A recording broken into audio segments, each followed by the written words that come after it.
Alright, here we are. Okay, so the goal is to trim down the parts, sand them. Do that for HG IBO number 1, Gundam Barbados, and then for HG Cosmic Era number 201, Strike Freedom. Depending on how long that takes, I will move on to RG number 35, Wing Gundam, and potentially even MG, I forget the number, but Force Impulse. Anyway, that's the basic idea here. This is the most time-consuming part outside of assembly, from what I recall.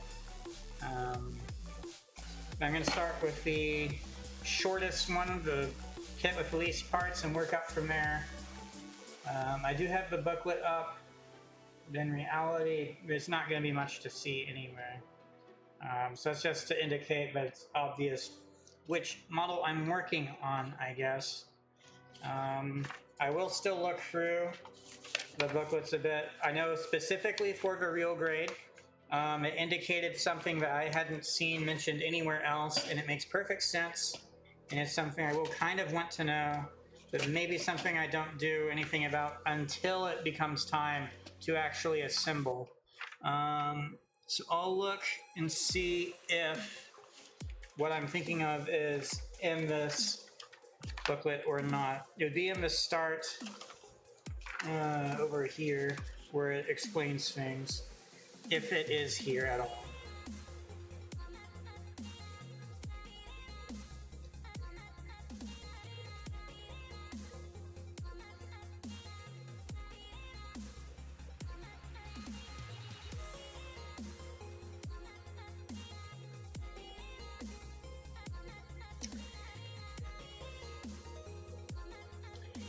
Okay, so I do not see anything indicating what I'm thinking of for this, and in my defense, I've only seen that on real grade, on that one real grade.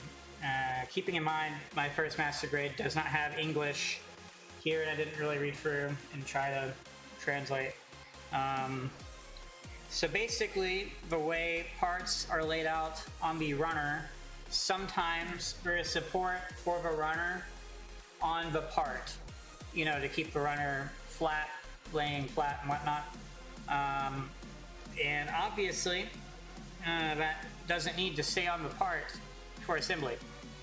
So in the RG35 Wing Gundam, it specifically indicates which parts have that additional excess that you need to remove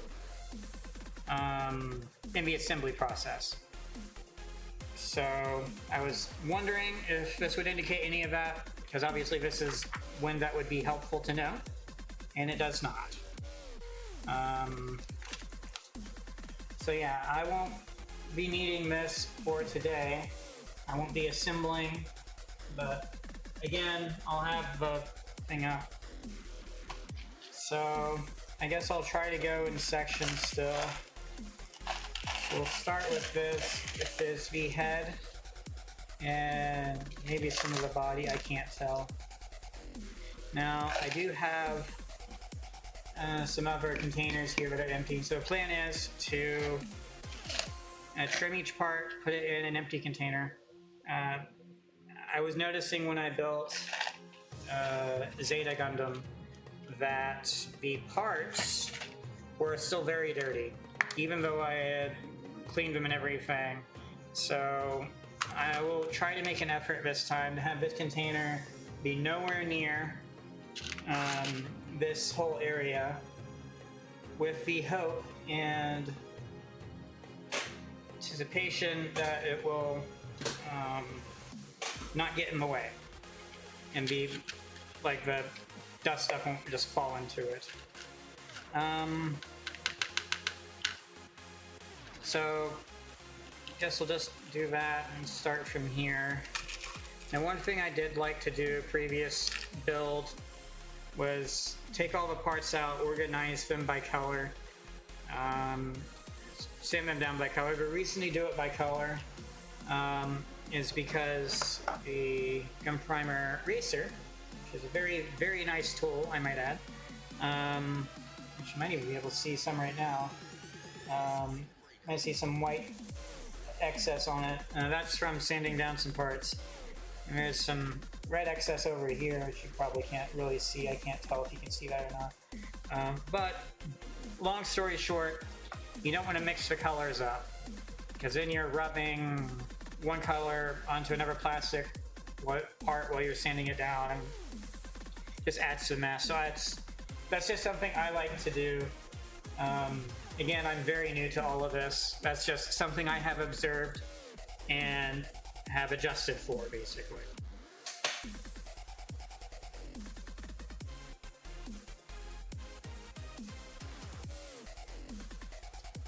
Okay, I've cleaned that off with my handy dandy toothbrush. Let me also go ahead and clean this off again.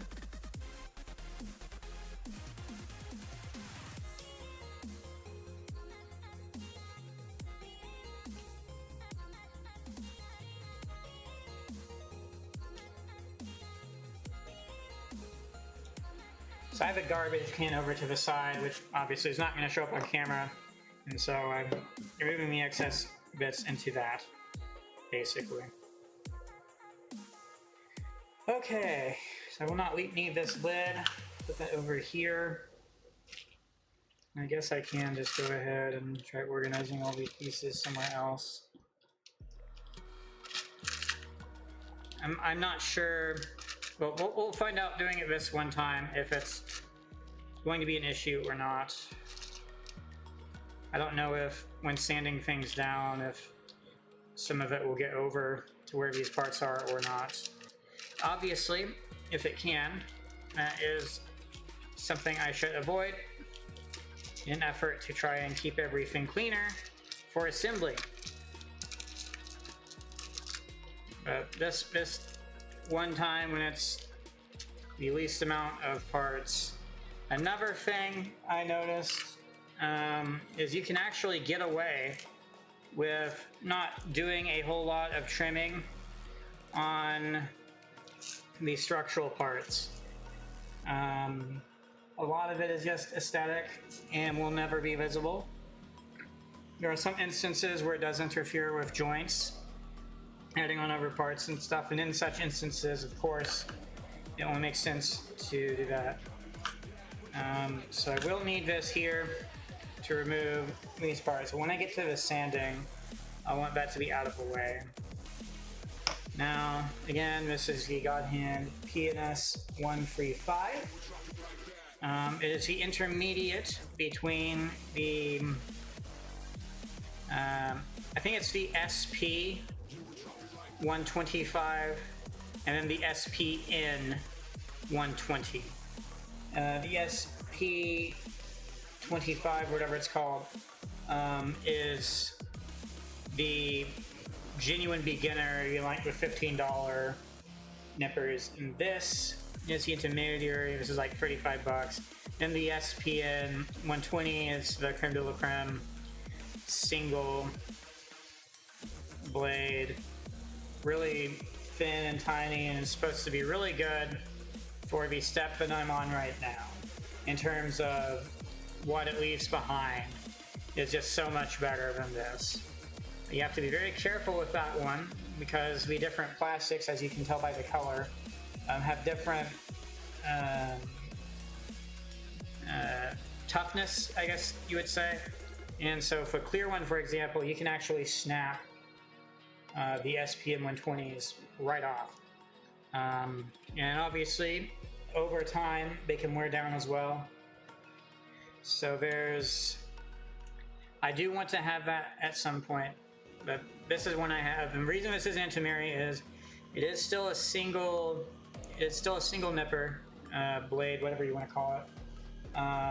But they're longer and they're thicker, and it's out of this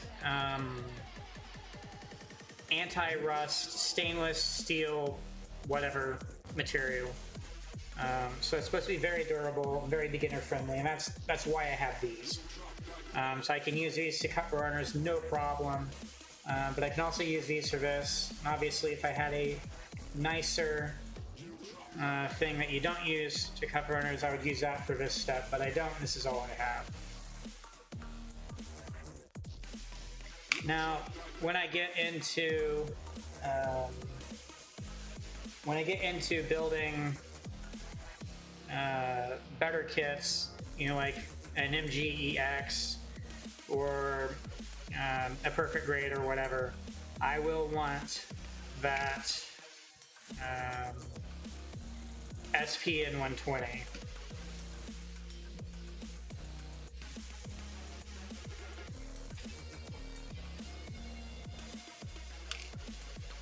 Okay. So again, the idea is I'll just go one part at a time. And this part's, again, very tedious, very time consuming, depending on how well you want to do it.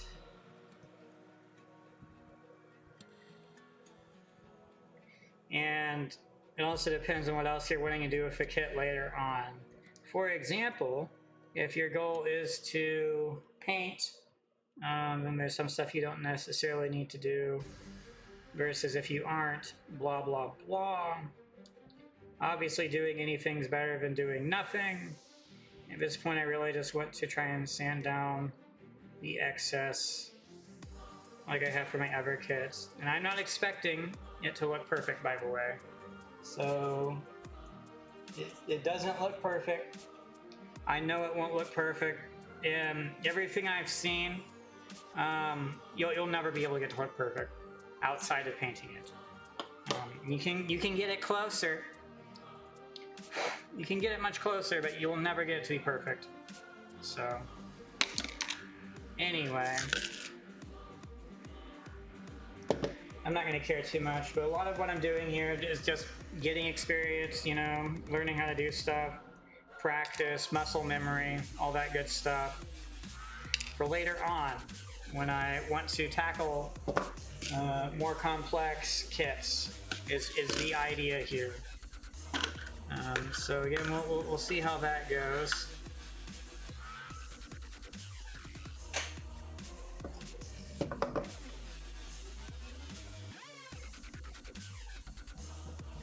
But when you think about a kit having hundreds of pieces and you're spending a solid, you know, 2 to 3 minutes or whatever on a single piece, the time adds up quite fast.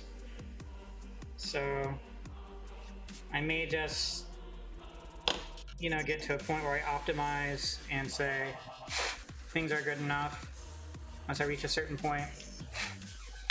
And in other words, I may not spend a whole lot of time on each part as I could, just for the sake of getting it all done. And remember, when I get to the actual point of assembly, I can always just take care of more things then. I don't have to do all of this immediately right now. But obviously, it helps. And that's also why I want to ignore the joint pieces to an extent. Now, some of these pieces are genuinely very small, and as a result of being very small, it becomes very difficult to do anything to them. Like, I barely have space to hold on to this, to sand any of it down.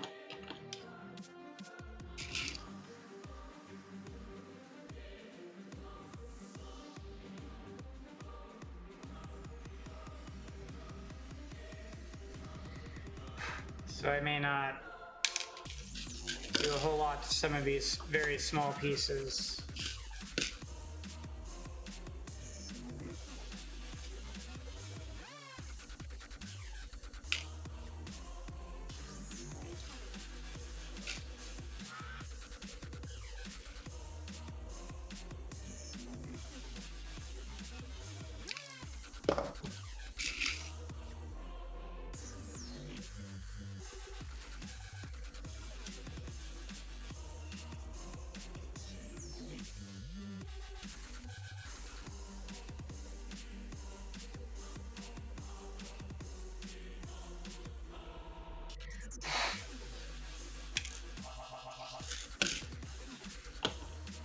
Making progress, though.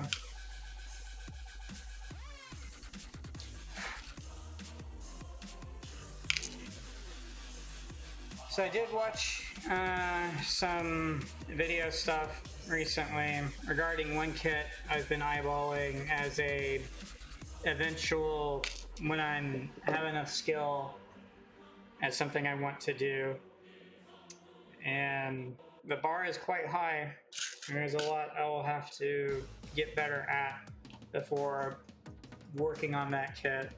And it's also unclear because the skill level of the people doing the reviews is so high, and I can't really tell how much of what I see in the finished result is them being purists in just using the everything included, including the decals, or if they've done their own, painting and weathering and all that. The kit I am referring to is the 172 scale perfect grade Millennium Falcon. So Millennium Falcon, obviously very cool ship in Star Wars.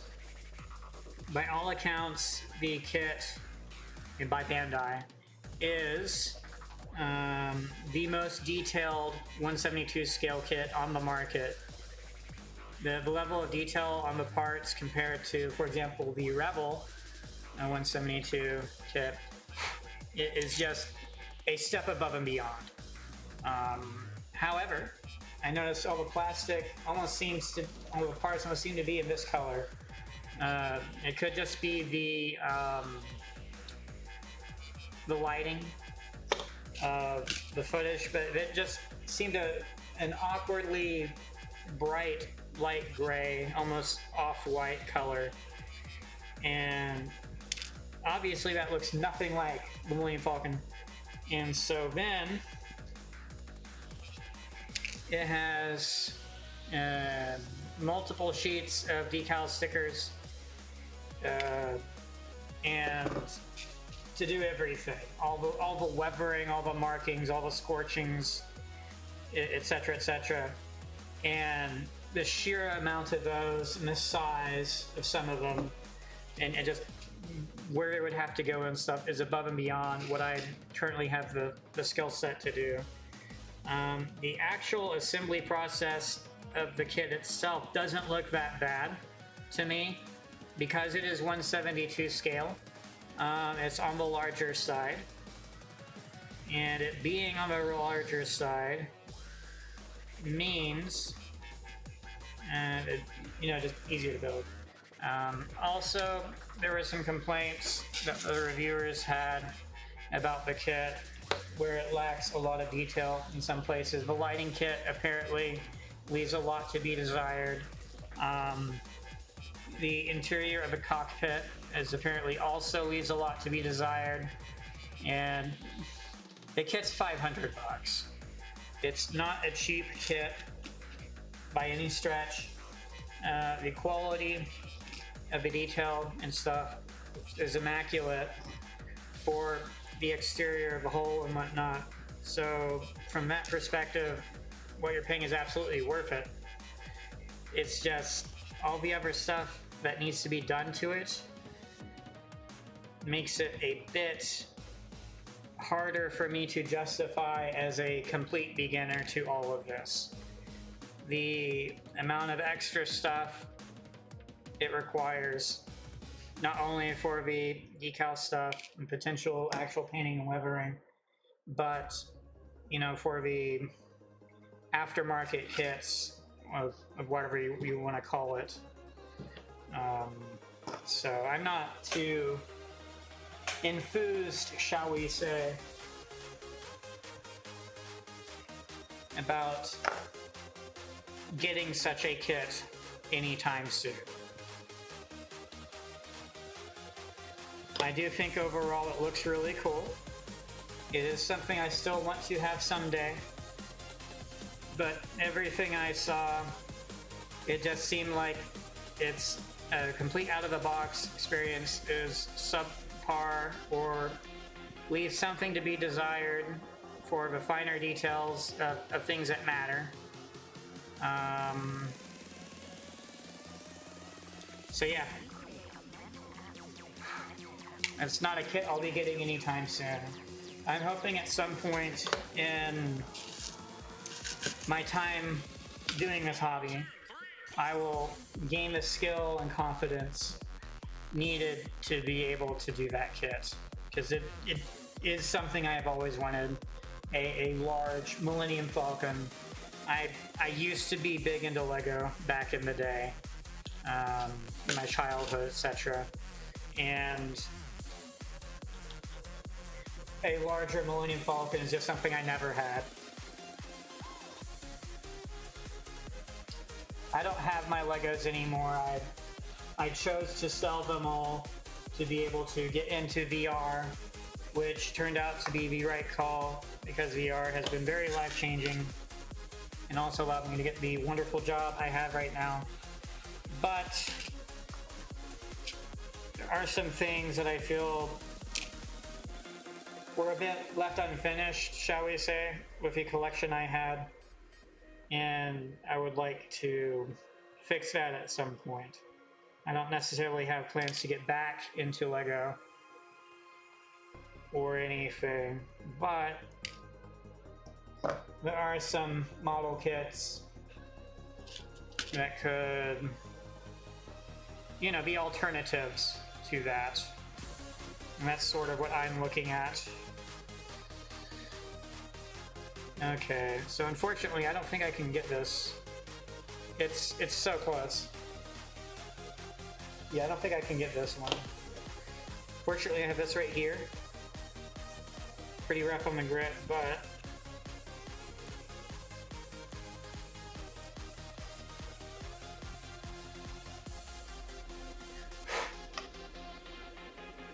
way too rough, actually. Rip me.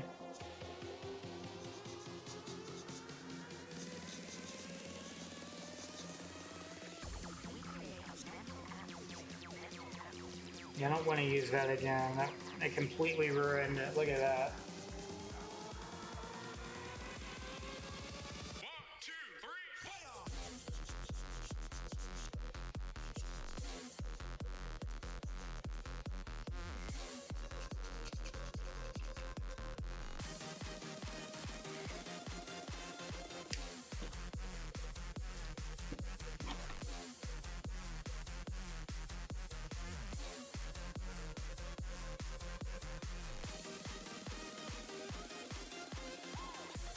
Yeah, it was a mistake. Okay. Well, of course there's never grit on this side. That's what I should have used. I'm so silly. I was trying to see if that improves it. It did not, of course. Well, now I know. I say I have found out. And so don't do that ever again. Problem solved.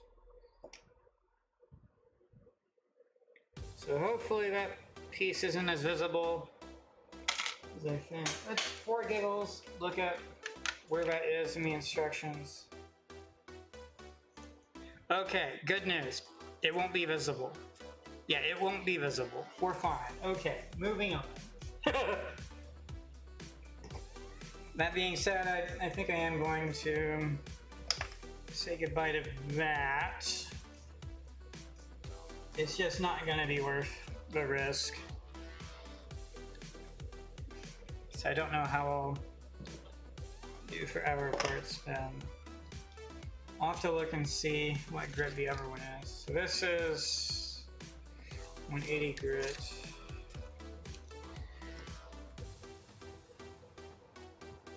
Call me crazy, but I feel like this is rougher. So this might be the thing to use. Hey Master Build, how's it going?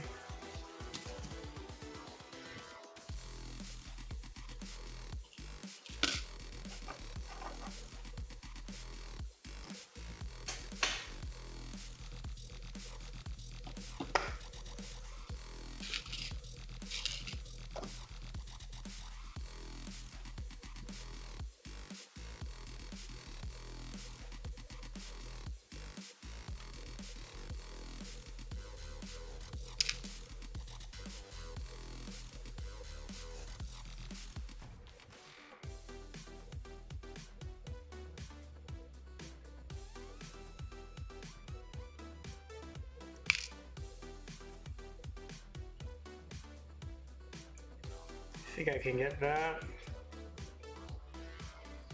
Nice.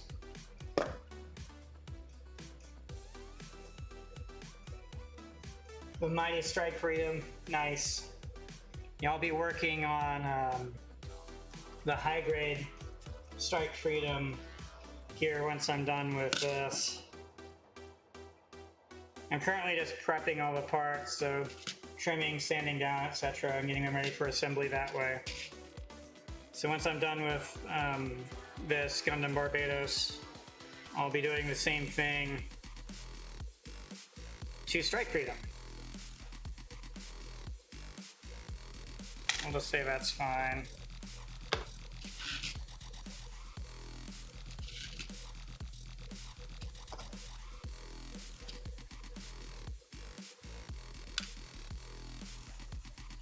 Strike Freedom is such a good looking kit in any size or grade. It looks so good.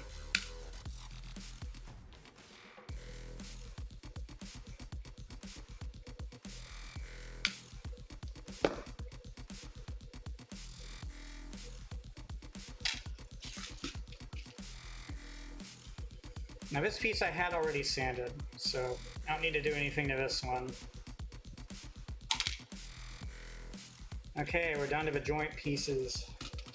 The inner frame and joint pieces.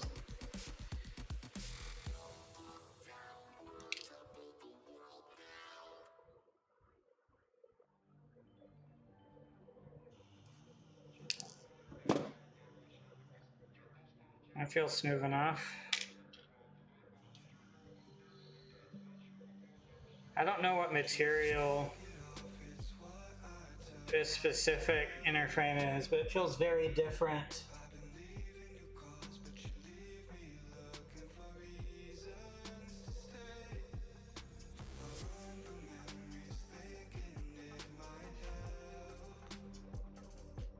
Oh, okay.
I really like this material. It trims really well. Feels very smooth afterwards.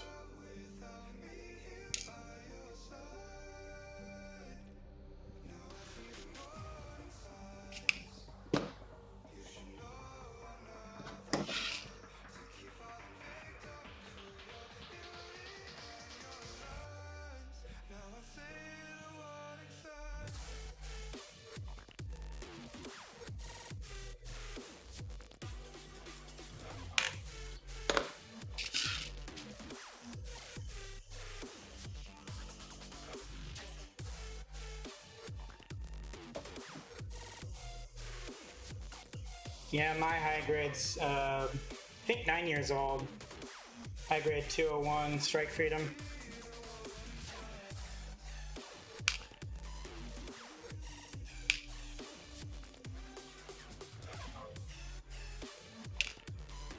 I think it came out in 2016, so it said on the box.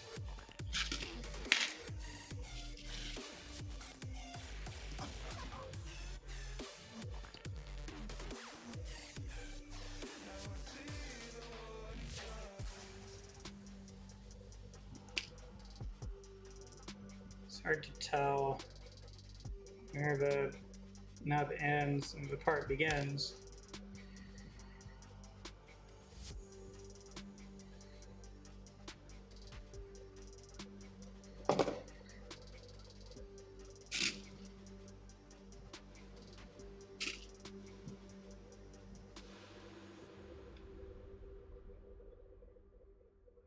We'll say that works.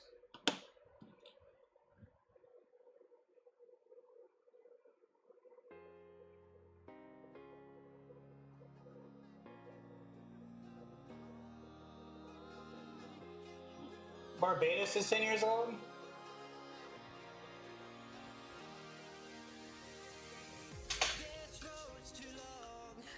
You're right, 2015.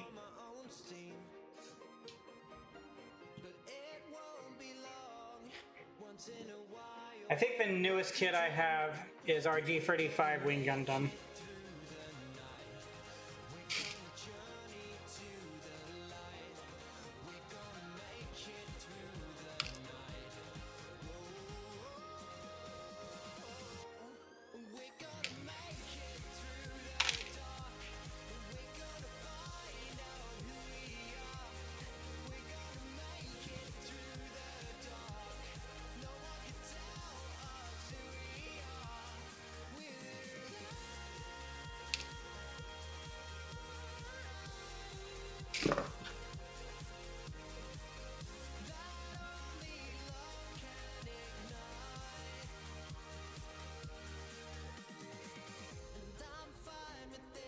Smoothing those down since it's a joint.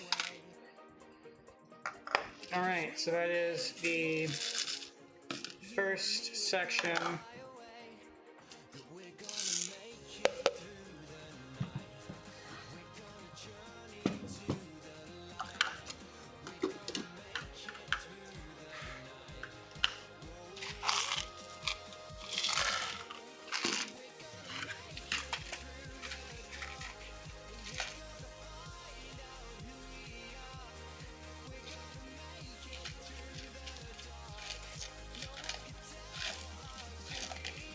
The IBO MGs look amazing, by the way.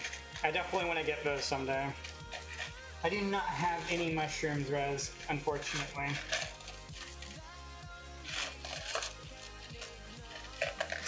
Okay.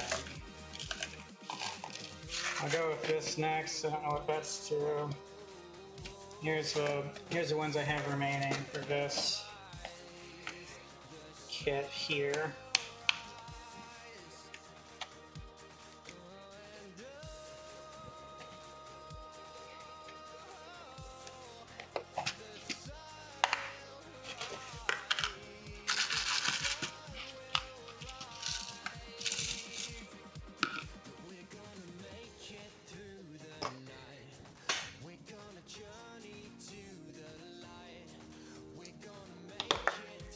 Okay, so I'll do what I did before of organize by color, and then trim and sand down based on that.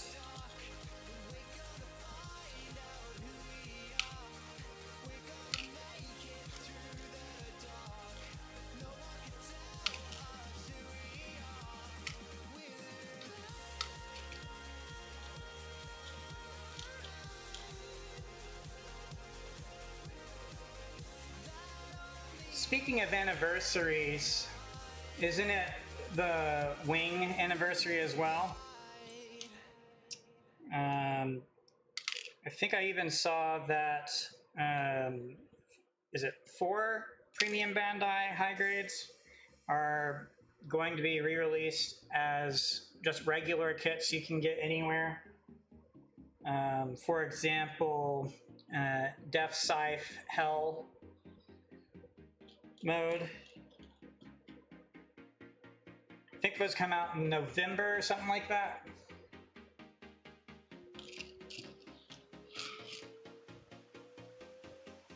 I'm pretty excited for those.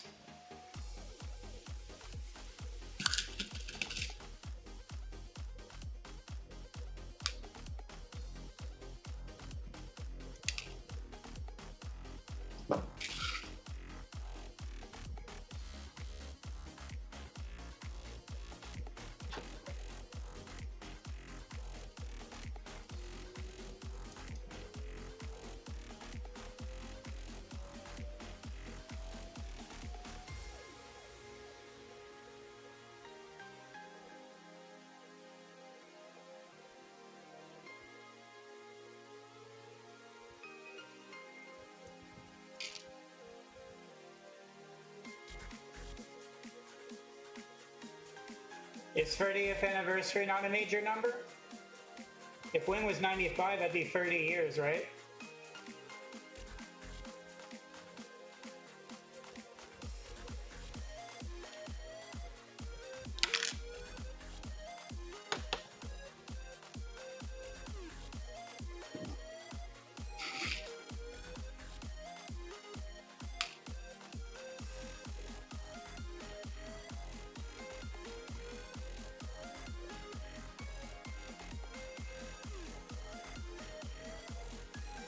I gotcha, okay. Well, maybe that's the only thing we're doing for this one, though. Which, if it is, then I guess that would make sense.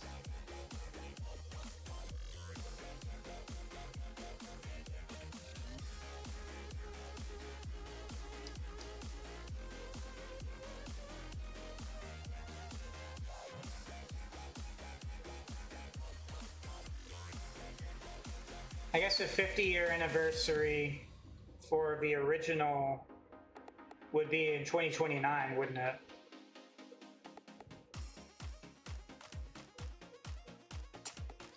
I wonder if we're trying to get the live-action movie to be ready in time for that anniversary.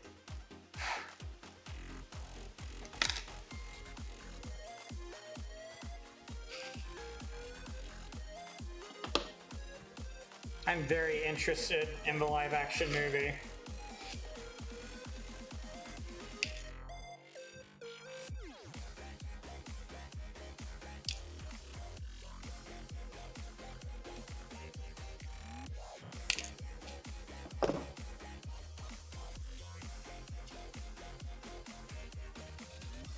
Gotcha, okay.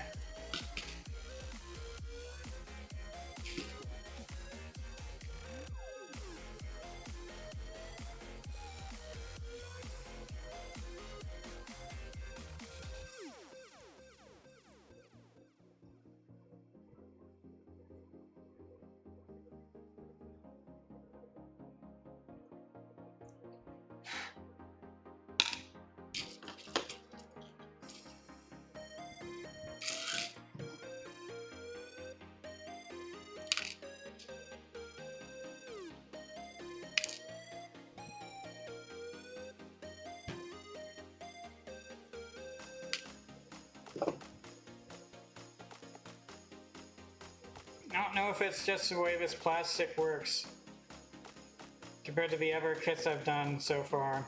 It just feels very smooth.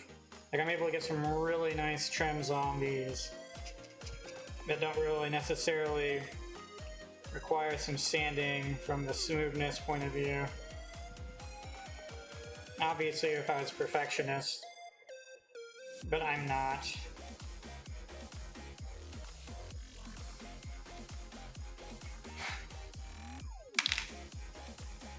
Because if I was a perfectionist, I'd be painting them, and it wouldn't matter anyway. I would just want to get it even and whatnot.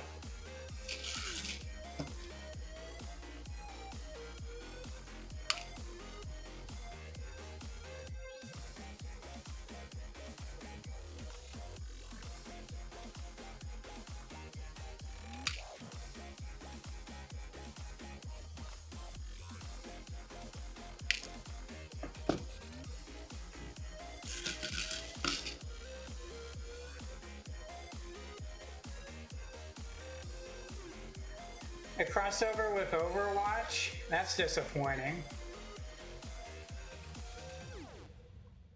Considering all the fan art of Hatsune crossovers already, that's not too surprising.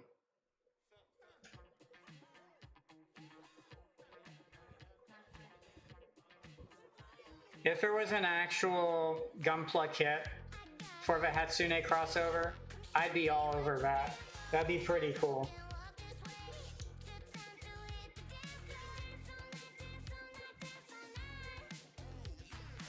If they were to do a hypothetical, I hope it isn't like super exclusive or P-Bandai or something.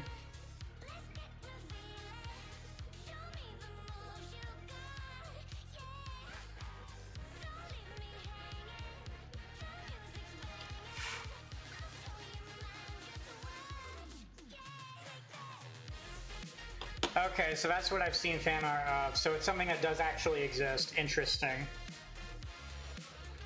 Is Vizaku Hatsune an actual kit though?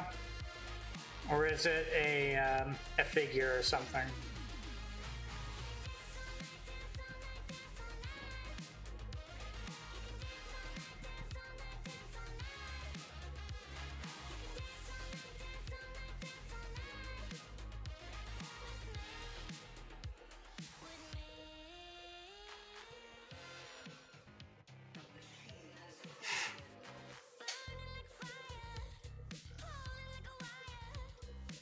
Gotcha. Recolor exactly 2 could be pretty cool.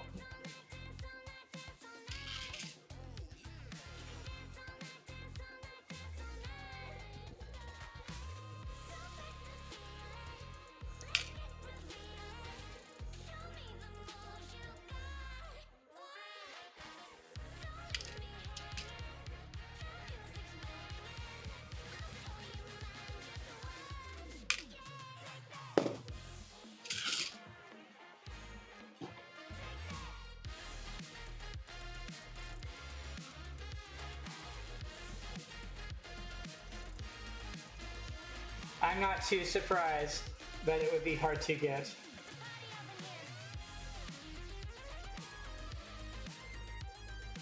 Anything that's Hatsune Miku is typically gone very quickly and then highly sought after at exorbitant prices.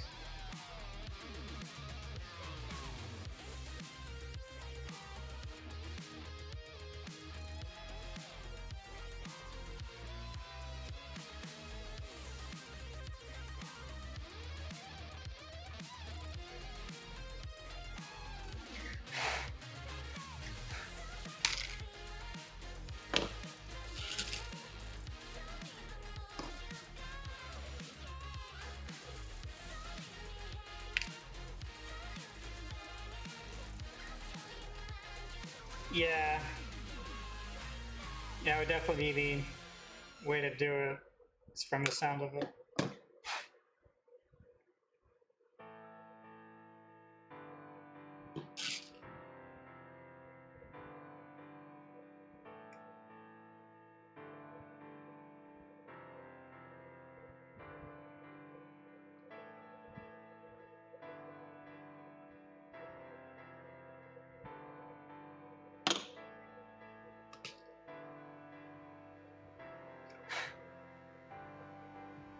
We'll say good enough then.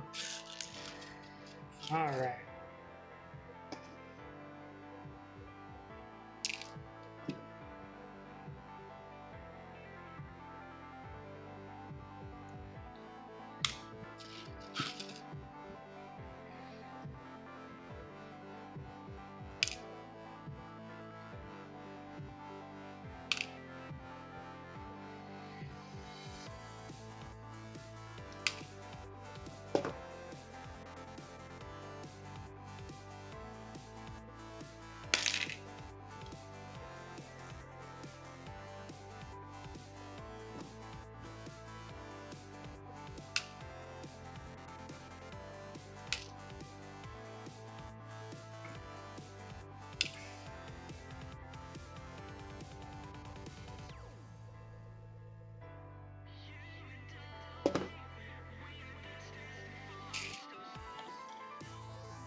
Just brushing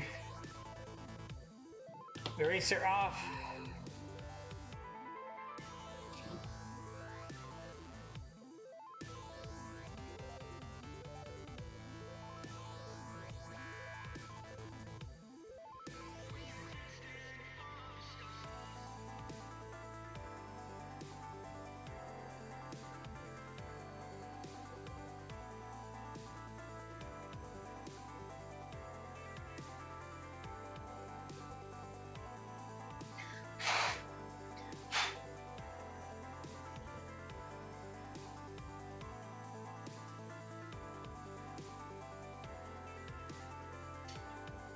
Oh, it should.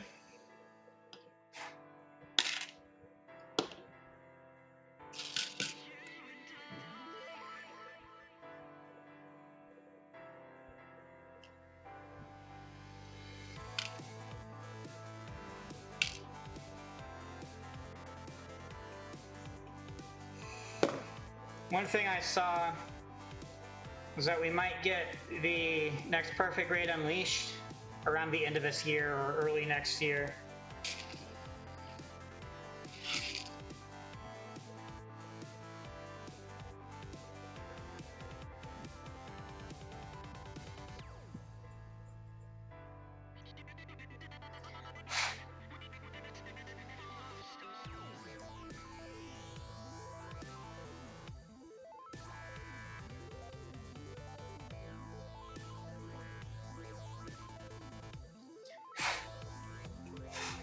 Yeah, new Gundam.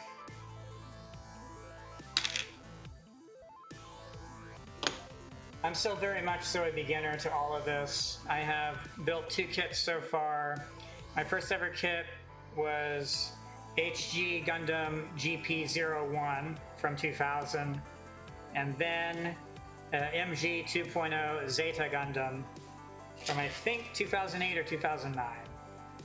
And so that is the extent of my kit experience so far. I've also built a couple action bases now, Action Base 2 and Action Base 5. Now I'm in the process of preparing 4 kits for assembly. I've got MG Force Impulse, Real Grade 35 Wing Gundam, Venvis, and 201 Strike Freedom High Grade. So those are the kits that I've got and I'm working on right now. But after that, I'll have to get some more kits at some point.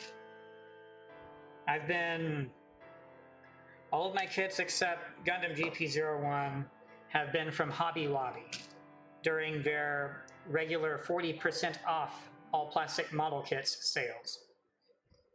So I got those from there. And currently it's slim pickings. They have a couple master grades I might consider at some point if they still have them in stock by the time I'm ready to get more kits. They have MG RX-78-2 3.0. They also have MG Gundam NT1, the new Type 1. That one's pretty cool because it has the armor that goes over the Gundam. I think it's bluish armor. The gray or bluish armor. It has that with it. So I thought that was really cool. So those are the kits that my Hobby Lobby currently has that I'm eyeballing at some point.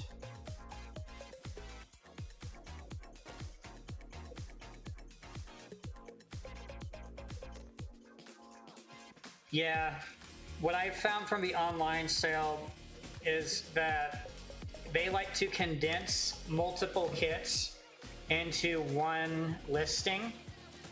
So they'll say like Gundam kit and then a price tag, and then they'll show a picture of a Gundam kit. But then when you go to the details, it will say what you get might not be what the picture is for. And so, for example, only half of the kits that I see in my Hobby Lobby store have their own unique listings on the Hobby Lobby website.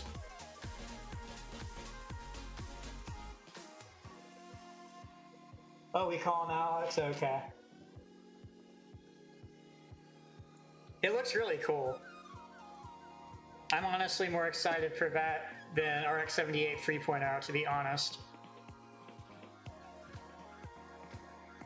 So if I was in a position where I could only get one or the other, Alex is what I would get for 40% off.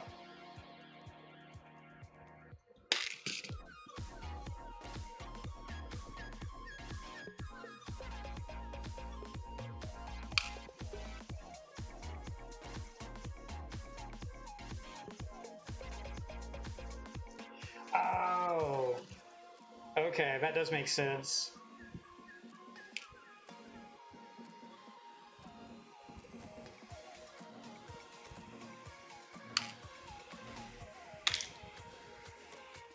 Ooh, these are my hands.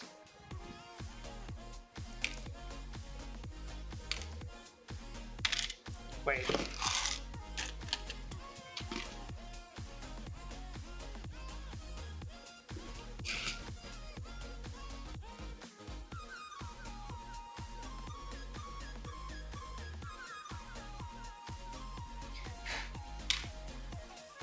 Good. From the other hand. One thing I was noticing, so with the force impulse, it has some optional stuff, and one of the optional things it has for you to assemble is a back piece to interface with the IWSP from Strike Gundam. And I was looking and looking and looking and looking and looking, and eventually came to a conclusion that there is not, in fact, a way to get one of those back units as a standalone kit. It is only with that Strike Gundam from like 2006. And there are some other kits since then that have back units that aren't exactly the IWSP, that use a similar interface that would also be inter-compatible. But I've not really been able to find any of those sorts of back units that just are standalone for master grade. So I found that to be a bit annoying.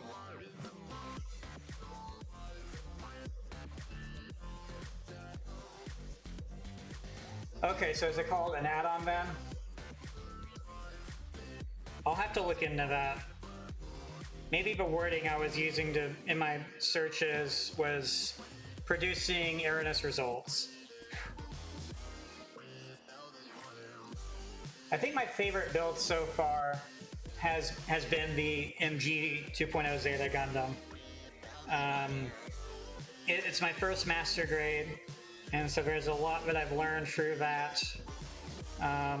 Because it can transform, it is not as posable or sturdy on its own 2 feet as some other kits are.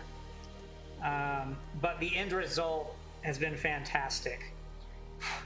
It was just really satisfying to build each section and see it start to be assembled and come along, like the head and all that was all very nice. I am very new. I have built 2 kits in total so far. I'm working on 4 more.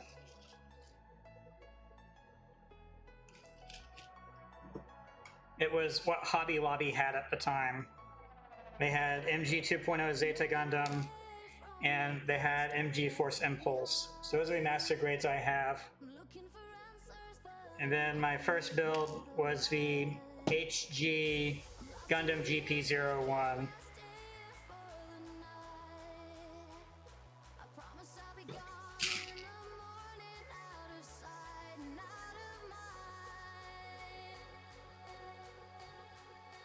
Because I've gone based off of what Hobby Lobby has on sale, the choices might seem a bit odd, shall we say.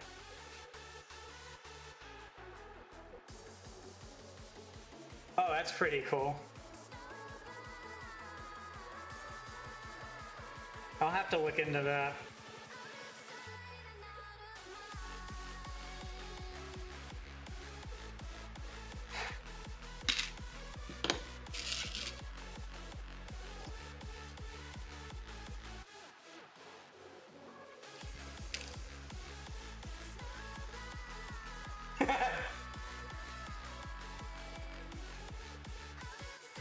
Yeah, there's so many kits I want to get someday.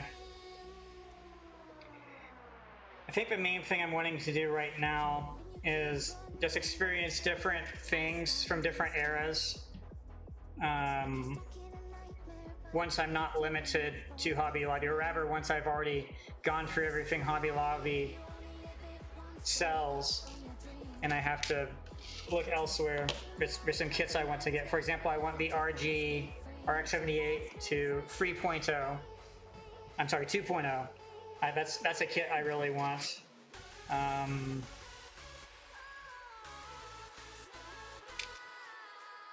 So yeah, there's a lot of kits I do want eventually.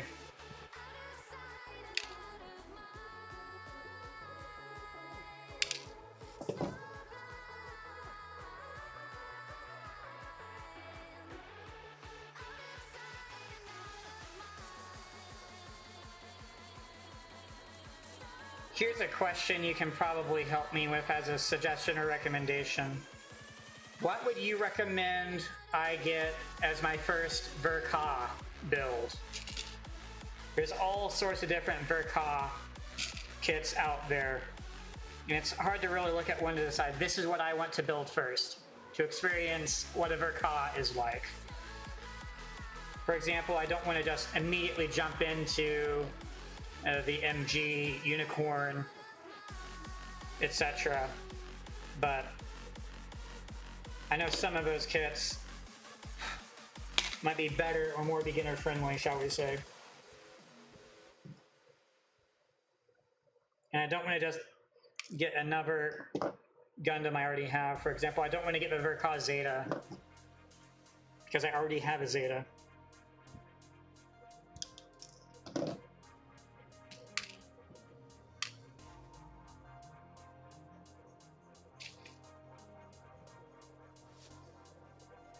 Yeah, the Sazabi. I've heard that one. The Ball. There's a Verka version of the Ball? I have not heard this. This is news to me.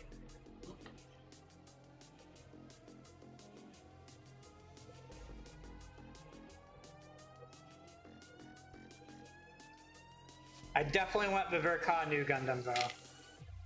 It has a what do you call it? The shade of the blue or violet or whatever is different from the MG, and it just looks so good.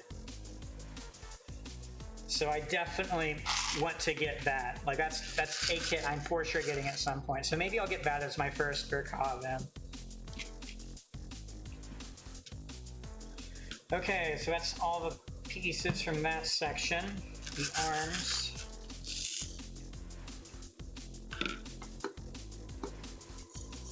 Like my collection so far.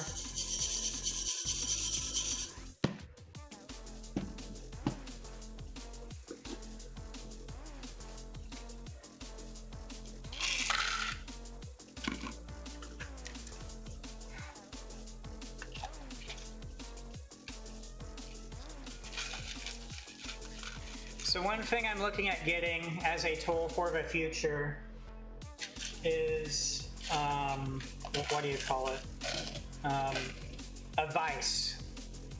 So Display makes a vise, just a tabletop vise, that I'm considering getting. I had some difficulty with some parts during my Zeta build, and those difficulties resulted in me wanting something like that. It was either difficulty with assembly, sanding, or applying decals or something like that, stickers. And because, you know, fingers can only get you so far, and while you can use tweezers for some of it, I would rather have something that can firmly hold a piece, and then I can do whatever with it.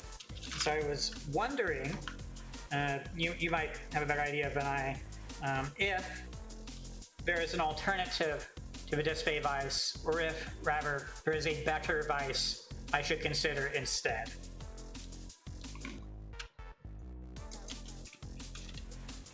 I'm not looking for the super tiny one for miniatures, just the standard size one that they have for like 55, 60 bucks. That's mainly what I'm looking at and considering. Because when I'm looking ahead to the other sorts of kits I want to build, like getting into perfect grades or whatever, I'm definitely going to want something like that. Just the way I like building these, I think that will be very helpful for me, especially with kits that are going to be a bit more complex or have a lot more smaller parts or smaller decals to put on. That's just something I definitely want to get at some point in the future.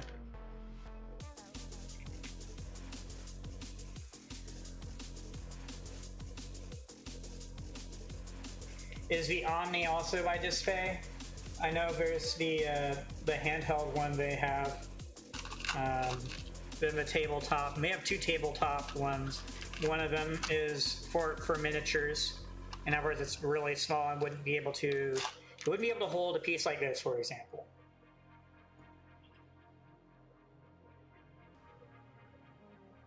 Yeah, the ATTV, I think that's what I was eyeballing.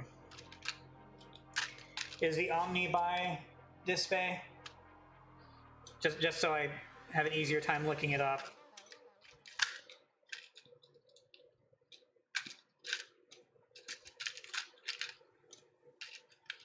Then I know Omni has, Display has some good tweezers as well, like a 90-degree and whatnot that I will want to get at some point as well. I have a pair of tweezers, but the problem is the end tips, whatever you want to call them, are so fat I can't easily get them underneath anything.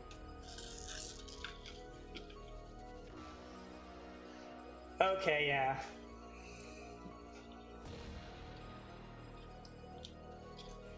I guess I'll start with red this time.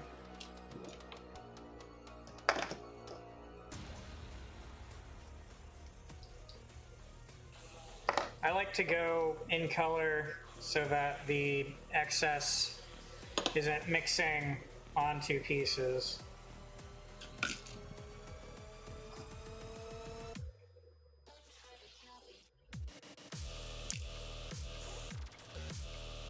To me, red's probably the more annoying one to sand down. It's hard to get a good result visually.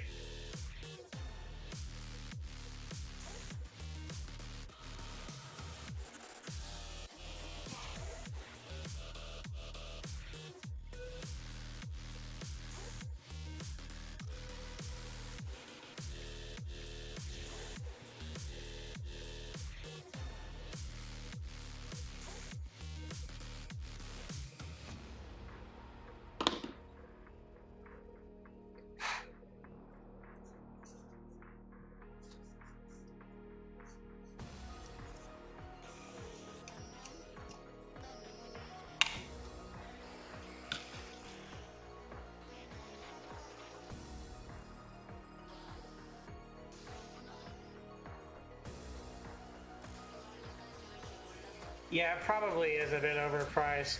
The main thing is, where's an alternative? And when there is no alternative, you can sort of, if you're selling a product and there's no alternative, rather, you can sort of set the price.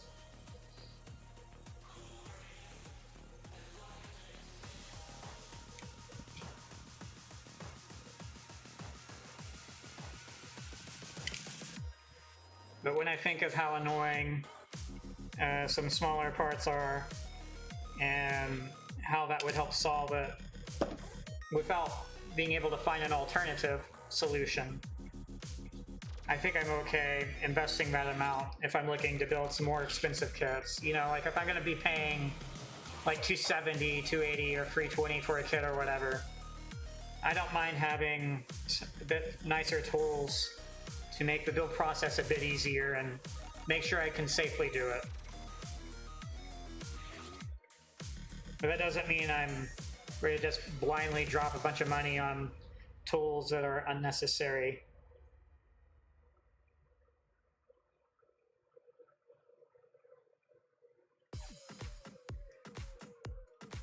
I guess that's true. It also depends on what I'm trying to do with it. Because I assume a vise would be able to hold a piece a bit more firmly. Whereas what you're talking about would also be great for painting a piece or multiple pieces. Then you also have to have the stick hold well if your idea is to be completely hands-free.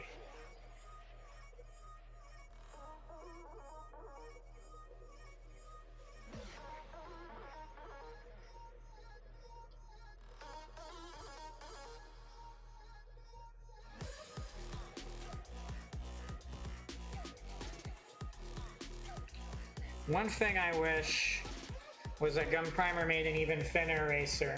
Like half this width would be nice.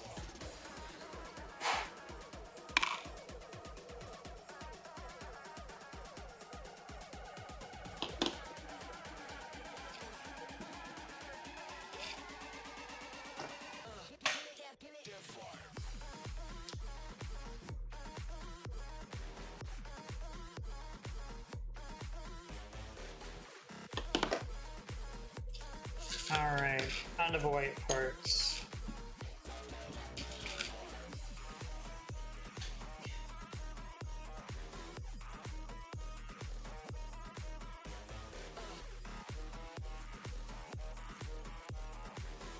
Wait, gun primer? Hold on. I need to look this up right now. Let me look this up.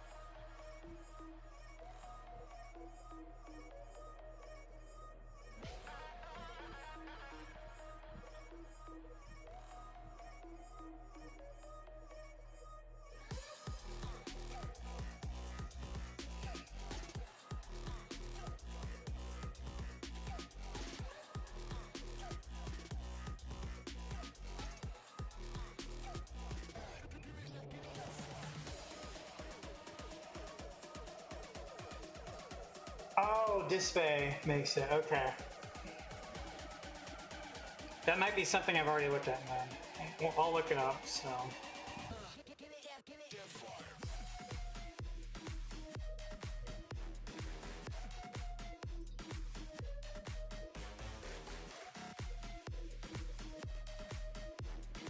Okay, it's for a glass polishing file, gotcha.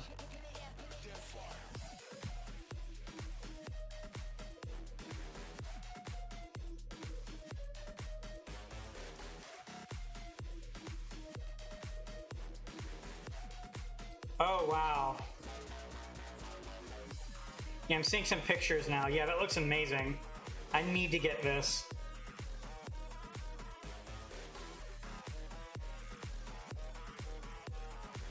Well, we'll see if this pulls up here. Yeah, it looks amazing. The way it shows them doing that. Oh, that's exactly what I'm looking for. No joke.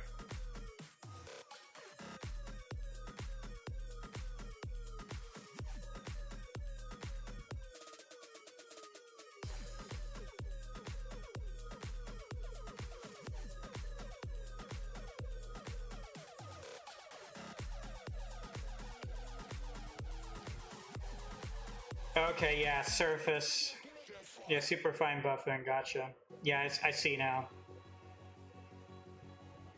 Well, do they make nub removers in this unique size? Or is that more of their carbon fiber stuff that you put grit on?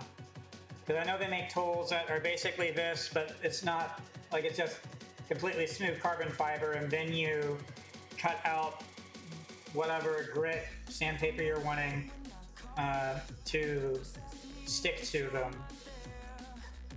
So that may be what they do as an alternative to what Gun Primer has.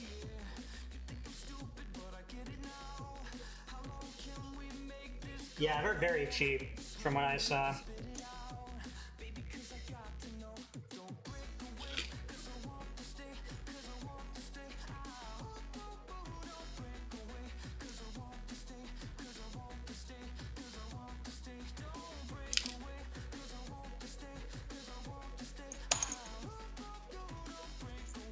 Trying to get it at a good perspective so I do this cleanly.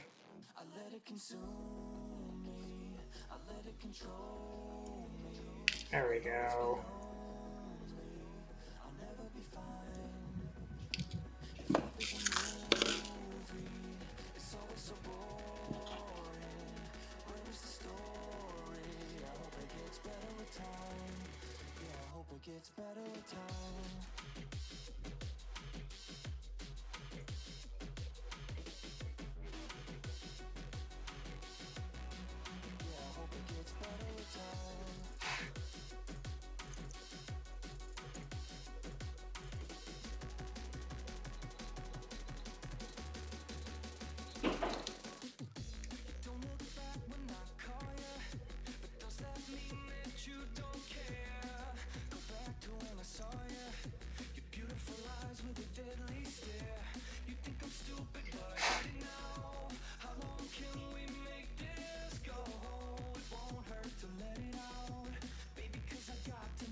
Oh, okay.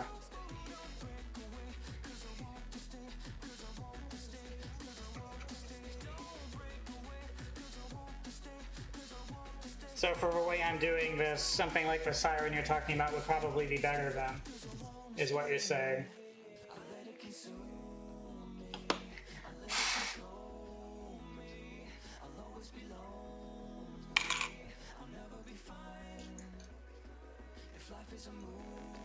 So you're saying this is for if there's more excess nub left?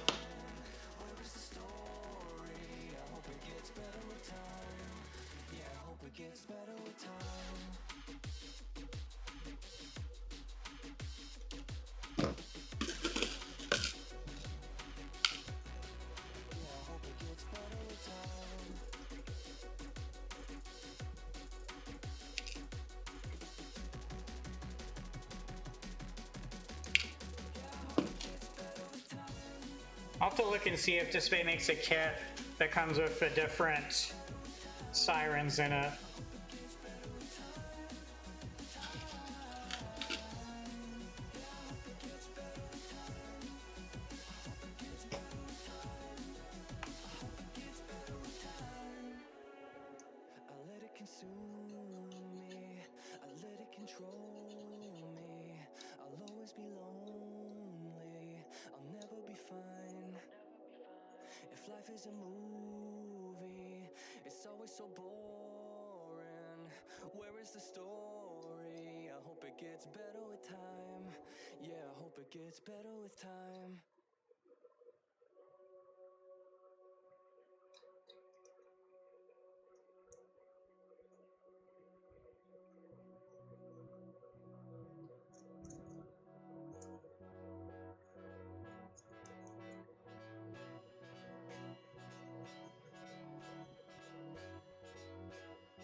Oh, okay. Yeah. I really do like this pair of God Hands, though. I wouldn't mind getting the SPN 120 at some point.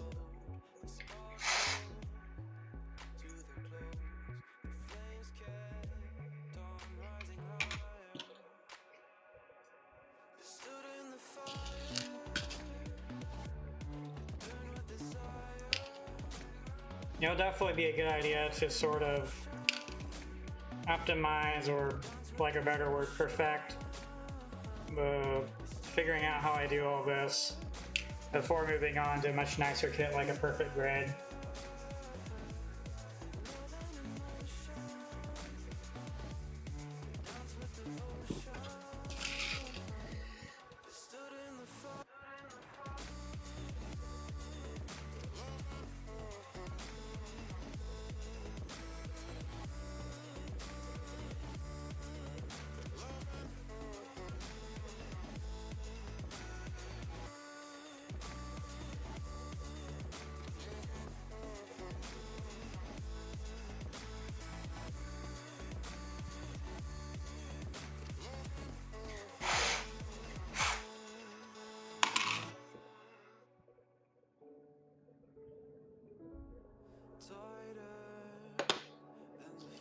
I have seen various tweets from content creators who primarily build Gunpla of them finishing a kit and then showing their broken God Hand SPN 120 and going, I broke another one, and showing that they broke it on a clear piece. And it's like, well, of course you did.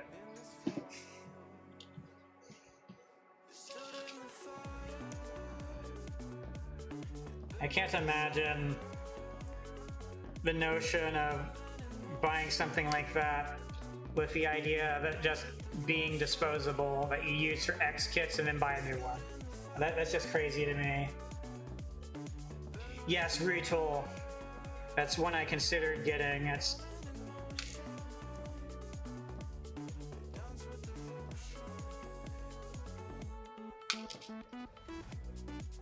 would retool be better for the flush trimming that I'm doing, as you called it.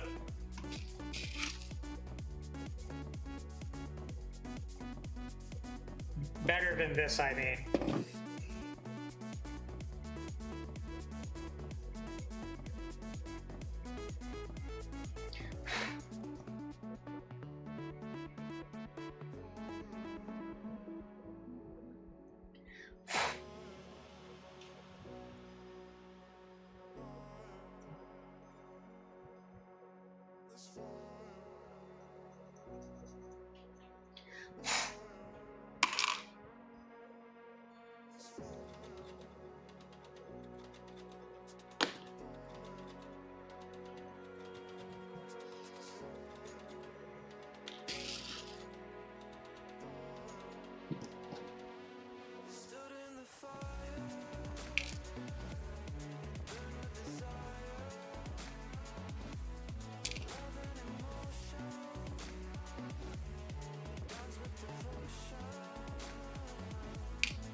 Yeah, that's one of the reasons I went with this. Is I was doing all sorts of research before I got the tools that I have.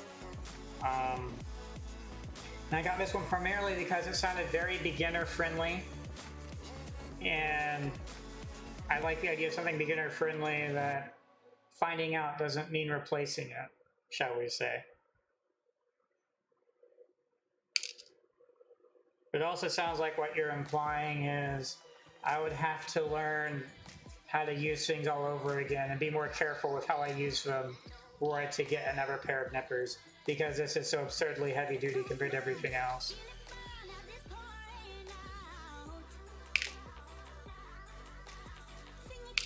Which is also a roundabout way of saying this would be the runner cutter for sure, and then anything else I get would be for the final thing I'm doing right now.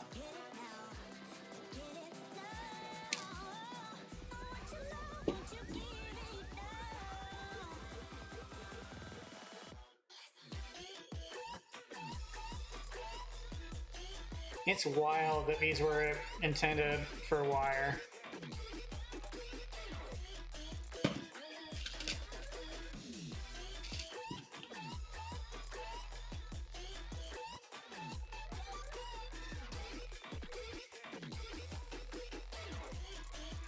I do quite like it for the runner though, as I can just cut wherever on it, no problem. Doesn't matter the type of piece or plastic material, etc. I can cut off as much of a runner as I want.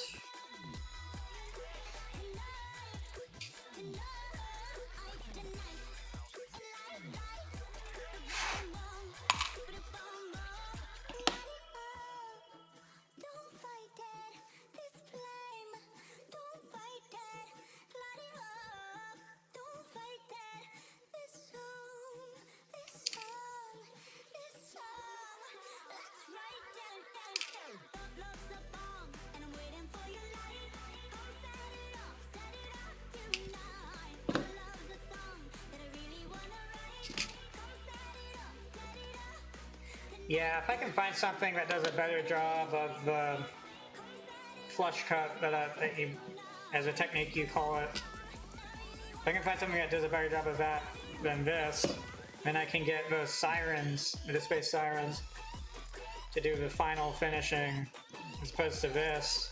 And I can optimize the whole process a little bit, which would be quite nice.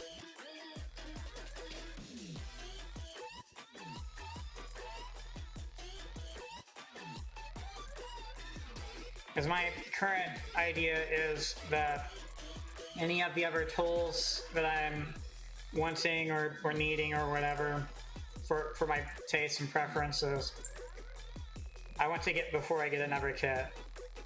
So these will do me for the kits I'm working on right now, and then before I get new kits I can figure out whatever tools I want and get those for the next kit that I buy.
Yeah, I know there's all sorts of different ways to do it. I'm mainly figuring out what works best for me and reflecting on that and seeing if there's ways I can improve it a bit more or optimize it or whatever you want to call it. Like I've figured out a decent process for doing everything. I'm pretty satisfied with that, but if I know I can do it even better with better results, of course I want to look into doing it that way. Because I'm just starting out, which means it's going to be much easier for me to adjust how I do things a little bit and get it all figured out before I start to tackle more complex kits like perfect grades.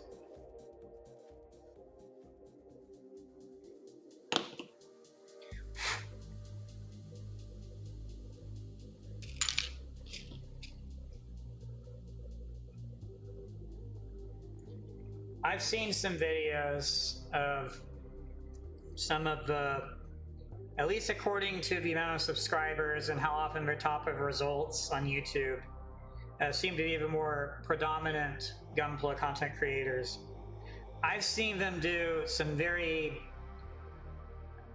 crazy things with hobby knives that make me very uncomfortable to watch, with how they'll trim excess nub off and use it for stickers and decals and stuff. It just makes me very uncomfortable with how they have their fingers positioned relative to it.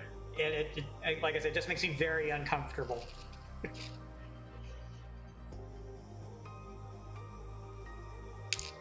I have a really cheap hobby knife that I am doing whatever I can to avoid ever using. I don't really like using sharp blades at all.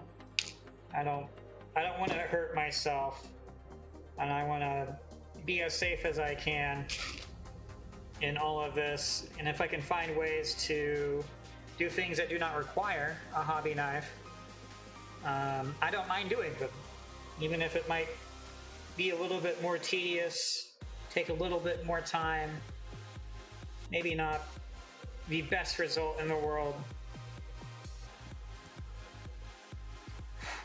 If it means I'm not using a hobby knife, I'm okay with that.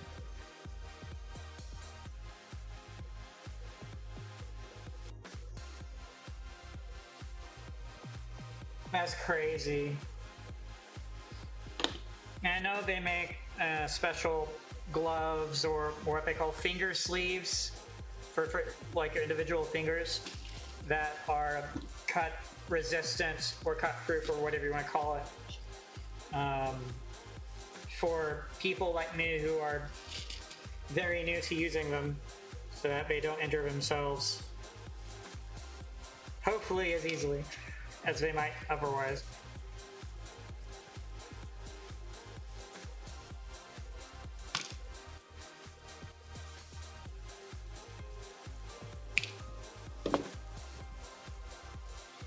I think the biggest place I miss out on the usefulness of a hobby knife is with these stickers and decals. Being able to just use a hobby knife to get underneath the sticker and then freely take it off and then place it wherever would be quite nice. That's one thing I can't really do with anything else. The tweezers are too thick to get underneath properly, so I end up just bending the paper, specifically where sticker is, without interfering with any other sticker, to get an edge of it to come out, and then I can get a toothpick underneath. It's how I've been doing it so far.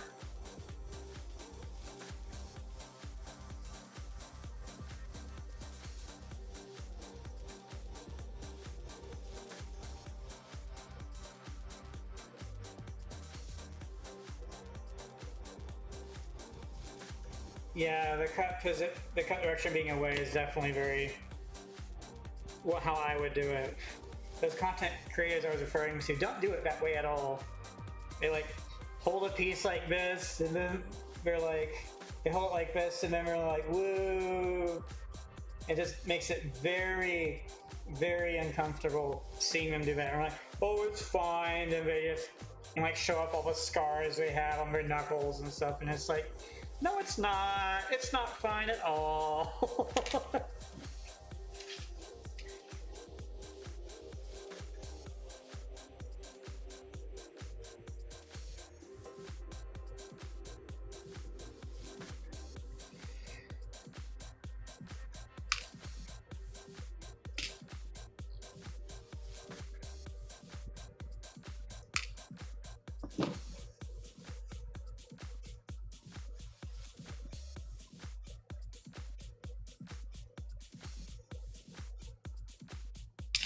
Let's see exactly what I have, just out of curiosity for reference. So this is what I have, super generic from Hobby Lobby.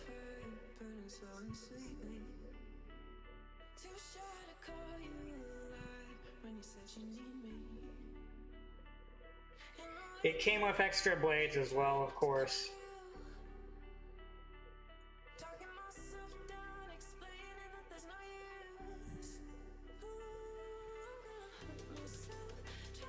The main appeal, like I said, with stickers is that's very thin. It can get underneath really easily.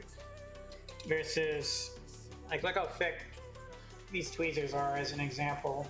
Very thick.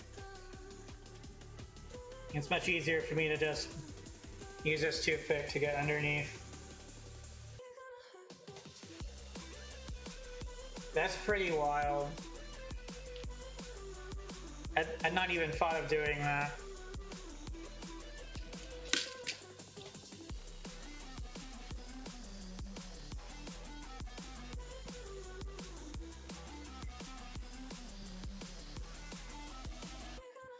I'll have to look into that. That doesn't sound like a bad idea, because, you know, you just prepare a runner to do that once, and you can just use it forever, right?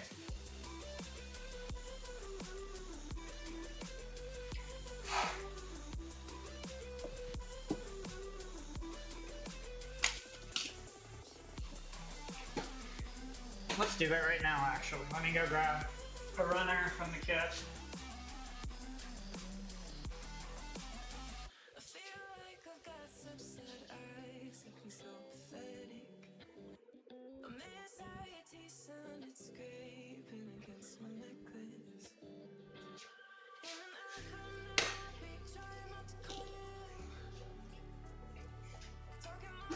Alright, so here's an empty runner. So you're saying just cut something straight out. So like over here or something. Make a stick and then cut steep angle at one end and you're ready.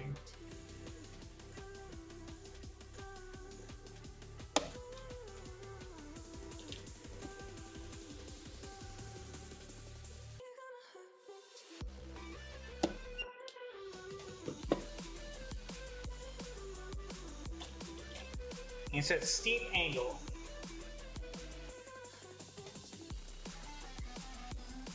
There's obviously going to be a limit to how steep I can go.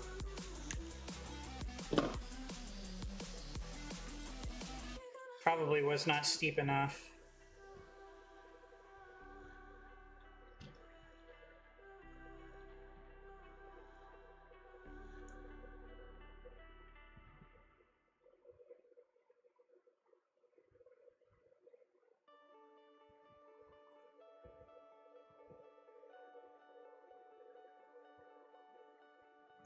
Okay.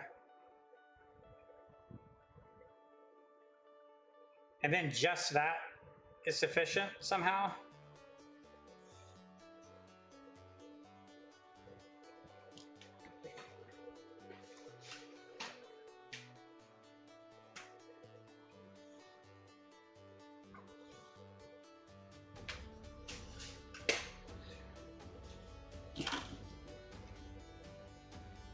I'm not gonna actually try to place any of these, but can give me an idea of if it's worse the way you say it, if I need to do it differently.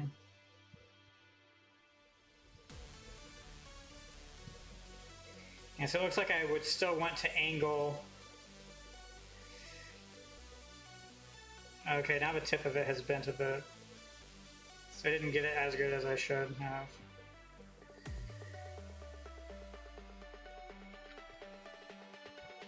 So it looks like if I can do it differently, I might be able to do it better.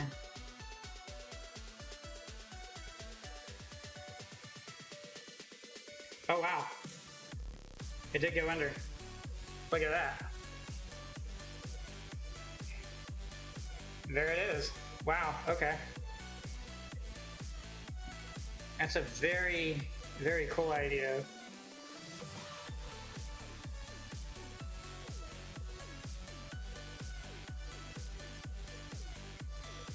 I'm sure something like a hobby knife could probably do it better. Or I could try to cut it at a certain angle while it's on it instead.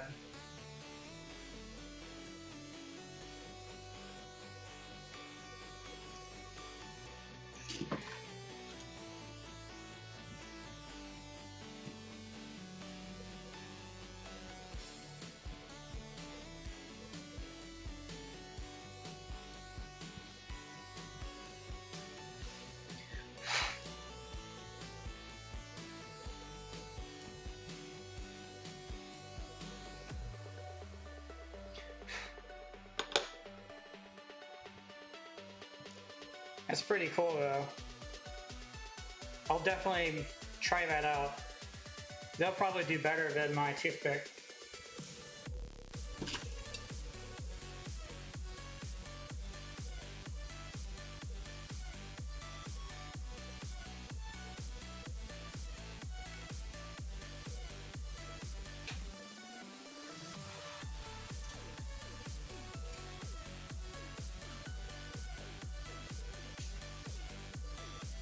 Yeah, that's really cool.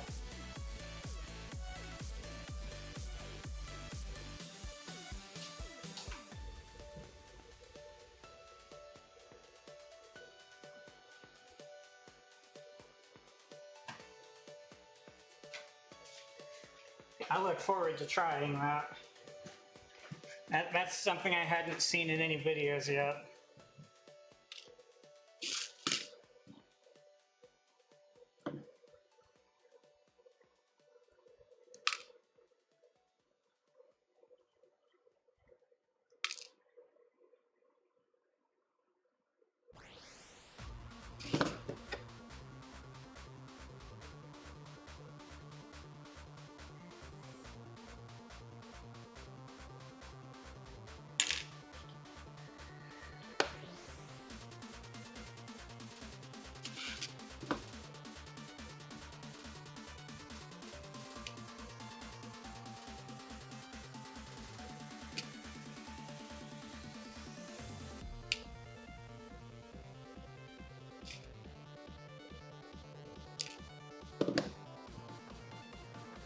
It's so smooth though.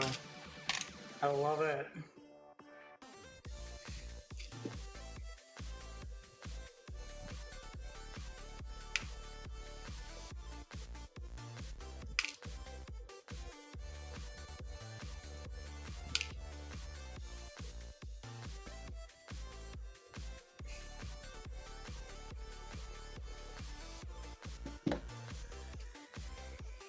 I think it should be, yeah.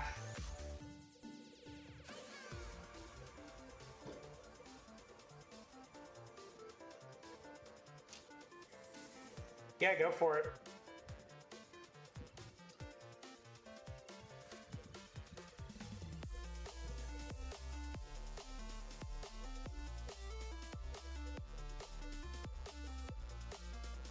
Oh yeah, the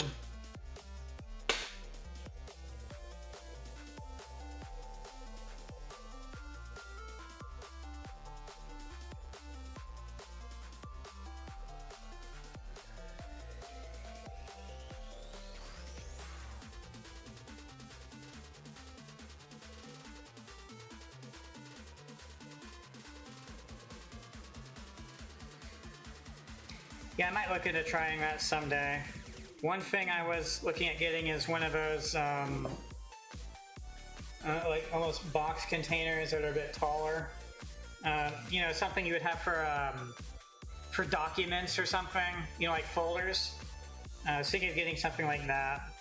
I do have. I'll show you what I already have, and it works, but it doesn't work the best.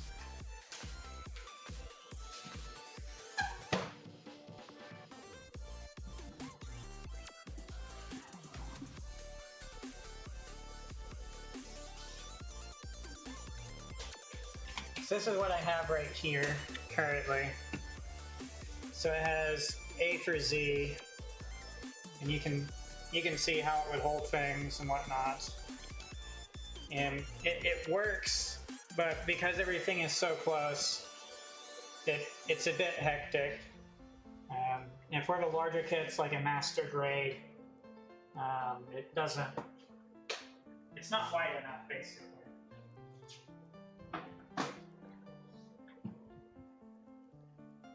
But the container things I was talking about, I saw it like Walmart for like $5 to $10. I might get one or two of those as something. Now, thankfully, I have all the pieces off the runners for all of the kits I currently have. So I don't need to organize runners again until I get a new kit, thankfully. So there is that nice benefit. There was definitely some stuff that I'll want to get for the next kits I build.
Oh, it was? Okay.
So some of the places I'm sanding down is from past experience with my master grade Zeta.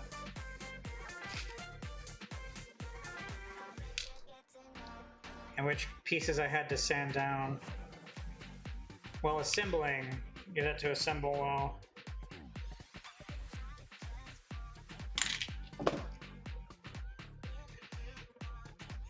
Hey Virgos, how's it going? Yeah, I mean, this was a backlog for quite a while actually. I bought MG Zeta and Force Impulse back in February. Here we are, basically the start of May. I only just a couple weeks ago actually finished assembling Zeta. I'm only just now this week, or I guess technically last week, starting assembly for Force Impulse. So this has been a backlog of at least a few months, almost-ish.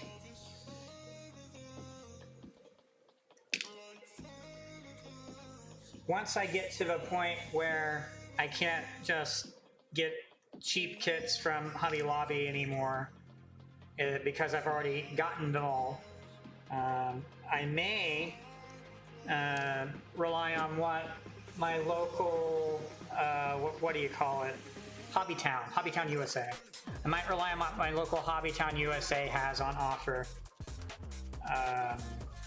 The idea of there being, let's say I'm in the mood to build a kit, I go see what Hobbytown has, find something cool, buy it, and then build it. Could be a way of doing it. I'm not sure yet. I do know that when I get to a point of wanting to build one of the nicer kits, like a perfect grade, I may go to somewhere like Hobbytown. Then I could just go in store, see the box, see it, buy it, and then build it. I don't have to wait for shipping. I don't have to shop around online. I can just instantly have it, instantly build it. They have the PG Unicorn, I think Norn, the darker color one. They have that currently at my Hobbytown. It's been there for a while, no one's bought it.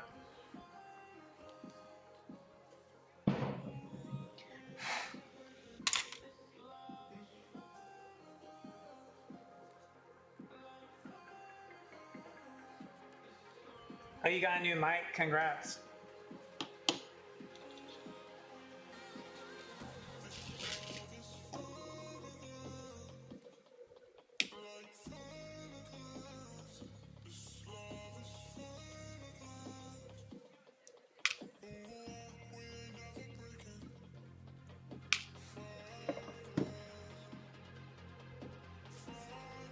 So what's your typical process for building a kit? To explain how I've been doing mine, so the very first kit I built, I just did it step by step. So I trimmed all the parts from a runner for that one step, prepared them for a step, assembled, moved on to the next step, rinse and repeat. That took me, I think, almost 14 hours non-stop to build my HGCE01, doing it that way as my very first kit. For Zeta, I started a process that I've since repeated for these. I go through all the steps, cut all the parts out, first section, put it in a container, then sand all the parts down, and then do all the assembly. And that's sort of what I've been doing for these. So I've already got all the parts out of the runners, organized four section for all 4 kits, and now I'm just going through the process of trimming down to be ready for assembly. For all 4 kits, and then I will actually assemble all of those kits. And one reason I'm doing all 4 of these right now is I'm time limited. There's some major construction / renovation work, repair work, whatever we call it, that'll be going on in my house very imminently, coming up in the second week of next month in May. And so once that starts, I will be unable to do any sort of gunplay anything for quite a while. So by pushing to get all these done now, they'll at least be done as opposed to having to wait for, you know, like June or July or August before I could build something else. So that's sort of what my push is. I'd already got this temporary streaming desk set up, and I'll have to take that down anyway. And so this way I can at least use it all, and then I can do a lot more thinking before I get another kit and more tools or whatnot. I do have one pretty cool tool though. This probably looks familiar to you. I do have this. I found this at Hobbytown USA of all places for like $5. I checked places online like Amazon, various Gunpla resellers and whatnot, and they either didn't have it in stock or they wanted like $20 for it. And so I was able to find this in store, no less. Like it was actually on the shelf in my local Hobbytown for $5. Insane.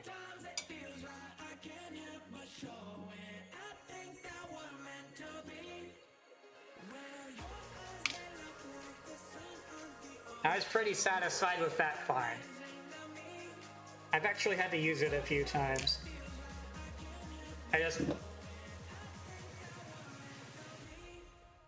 Yeah, I could get something like that as well. I do have some tools already in like an electronic kit of, you know, like Torx, wrench, screwdriver, whatever you want to call it. And it has some stuff exactly like what you're talking about. If you're like splitting a phone case open or whatever. And I wanted to have something that was designed specifically for Gunpla. And I wanted it to be plastic of some sort and not metal, because I didn't want to risk breaking anything. And I might eventually get something metal that can also separate, or something like what you're talking about. But, you know, just for starting out, figured I'd get that. Yeah, I figure if it's plastic on plastic, separating action, then it less damaging or potentially damaging to parts. And as a complete beginner, that's what mattered to me a lot. I didn't want to break any parts. And so far, I have only damaged one part, and it's on the chest piece of my Zeta Gundam. But it's a part that's a joint that it hinges on one thing and then hinges on another thing. So we can move a chest piece. So the chest piece goes like this, and you like can do that to expand it and then do it back in or whatever. And it's one of those pieces that does that is what broke. Because it just, I guess, didn't want to move, and when I tried to move it, it decided I'm a head out and broke on me. I wasn't even applying much force, and I had watched a few videos on, like I said, those predominant content creators for Gunpla and how they built the kit and how they did that, and just follow what they did, and it just broke on me. So let's say my Zeta is sucking in their chest. And it's a bit annoying timing because I can't really find a proper replacement or a metal reinforced piece I can get at an affordable price, because they're all from China and I am in the USA. And because the parts would arrive after the tariff stuff gets imposed, they're wanting to charge a lot more, like an extra $25, for example, just for one tiny piece.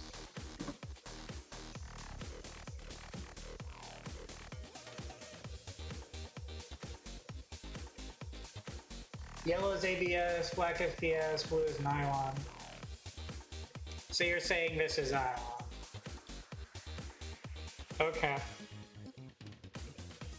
Yeah, the spudger I have from the electronics toolkit I'm referring to, it is a lime green color.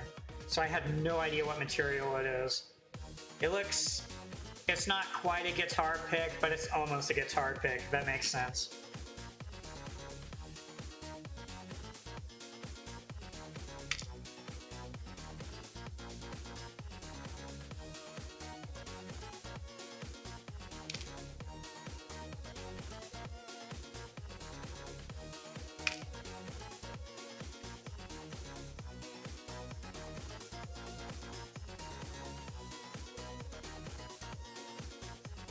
Gotcha, okay.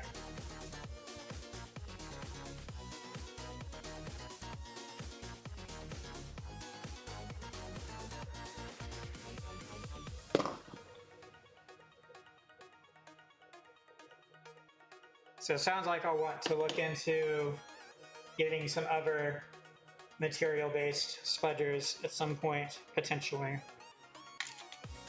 Just to have everything.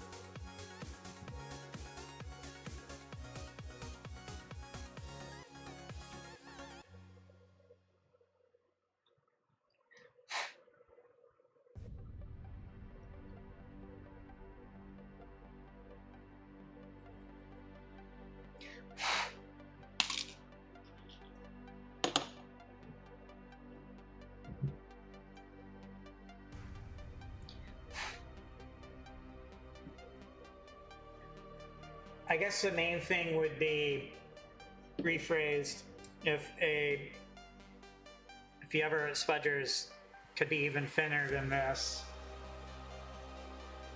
Because there are some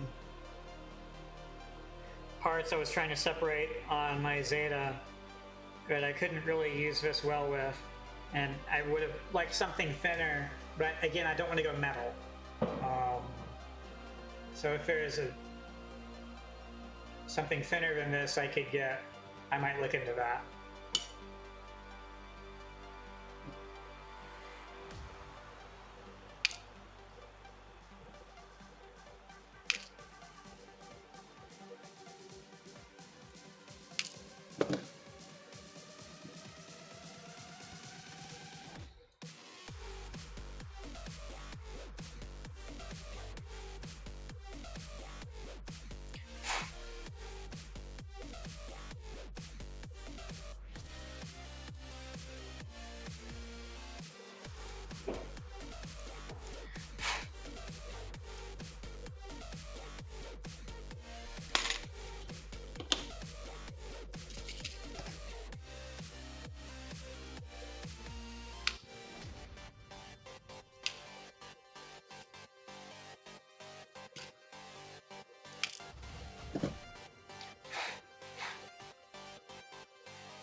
That was 2 parts.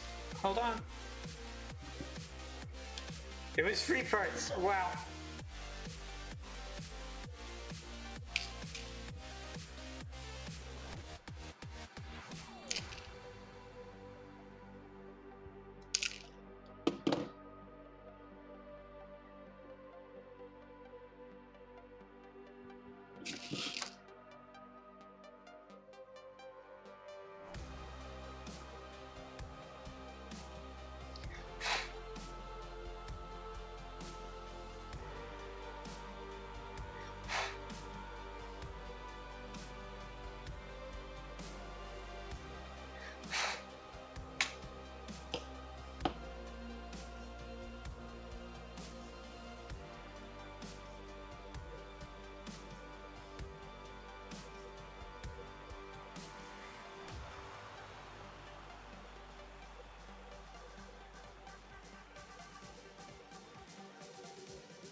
Oh, I've seen those before. I actually have some. Let me go grab those real quick so I can see if I can figure out what material they are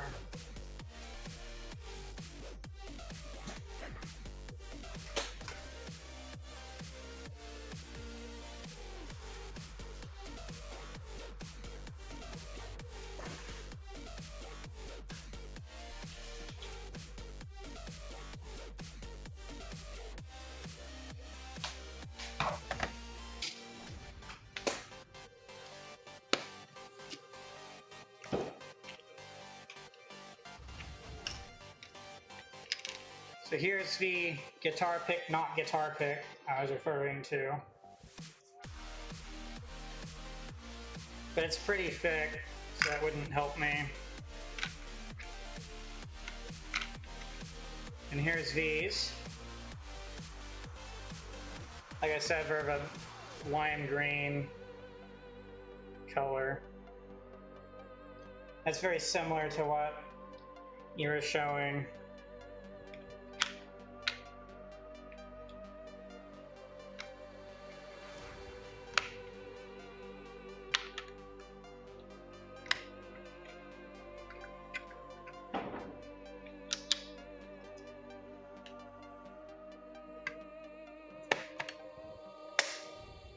So I do have that.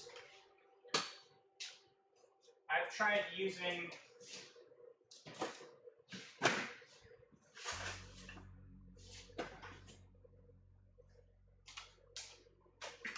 those before to separate some things, and I had very mixed results with them.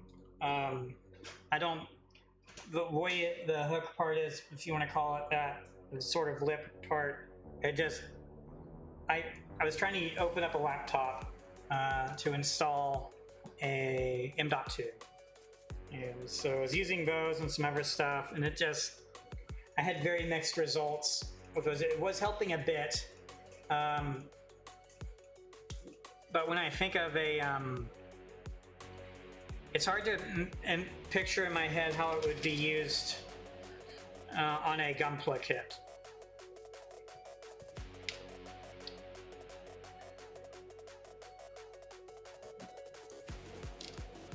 And the results I had involved a lot of bending the plastic on the laptop. And of course the laptop was fine, I didn't have any issue with that. But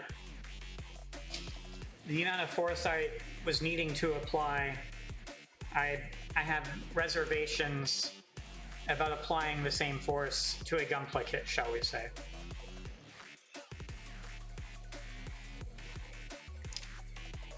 But obviously, I'm just being extra careful, and I have no genuine idea how much force these pieces can actually take without breaking. Because I've already broken one part and I wasn't really doing much to it.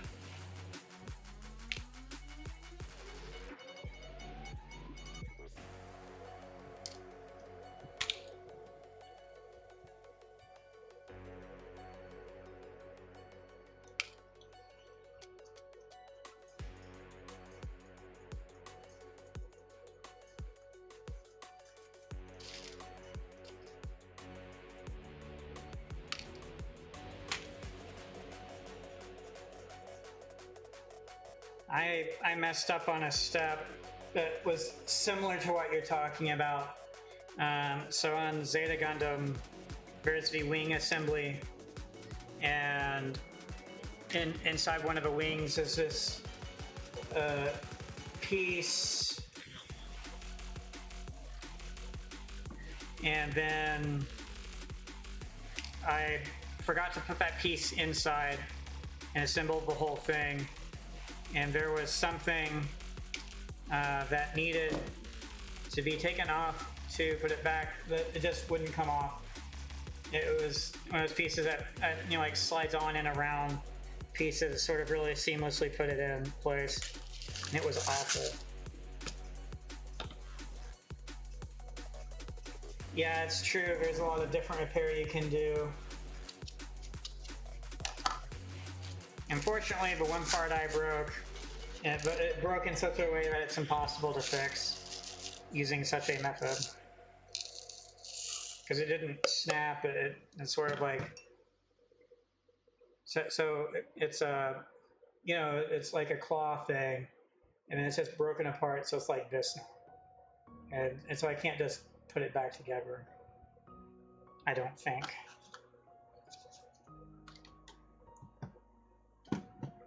At least for a part that I broke. But who knows? What might be possible for other things. So that's another container done. I want to say there's just one more container.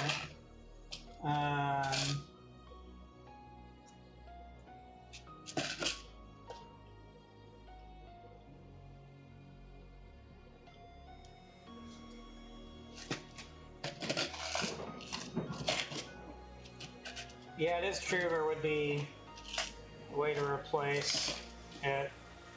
I've sort of just left it alone for right now.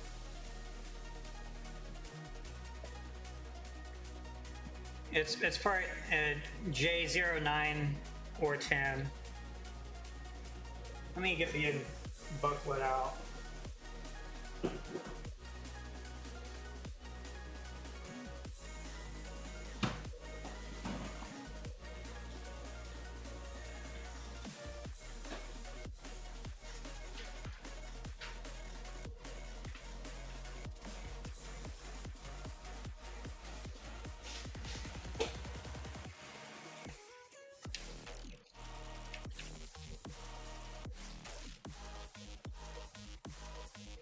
Let me find it here.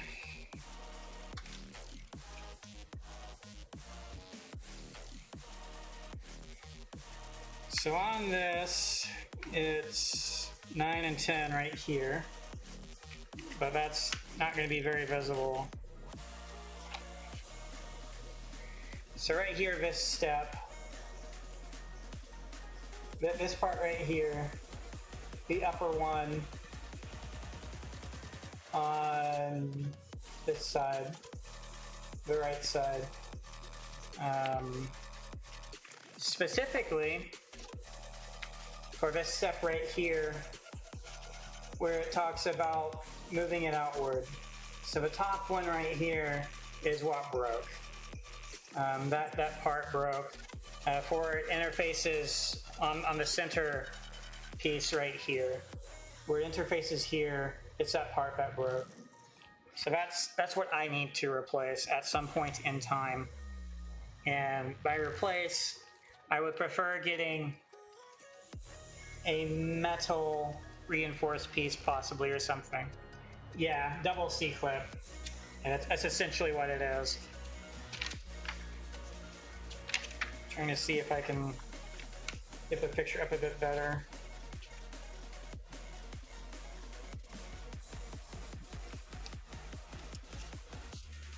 Yeah, like I said, it's just double C-clip. That's what broke. And so at some point in time, not immediately today or tomorrow, but at some point, eventually, maybe later this year, I want to look at getting that part fixed or replaced.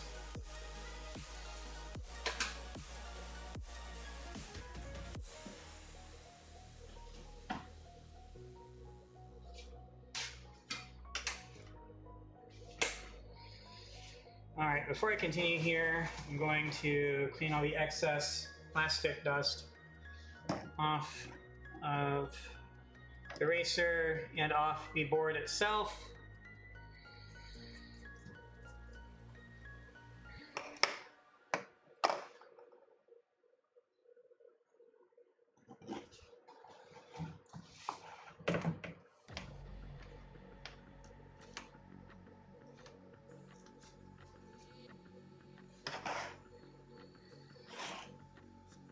That should help.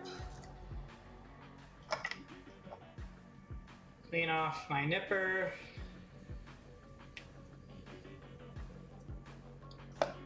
Okay.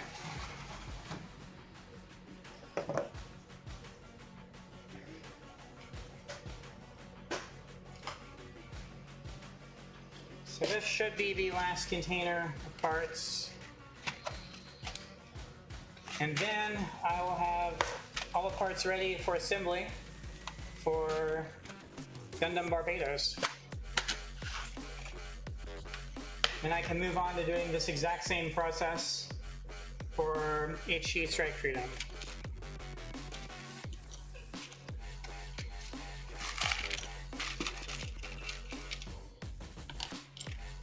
Did I forget to... Can't tell if it is or not. It doesn't matter.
I'm not sure if I actually need all of these PC parts. I forget if I cut every single one out without looking at which ones it indicated I don't need.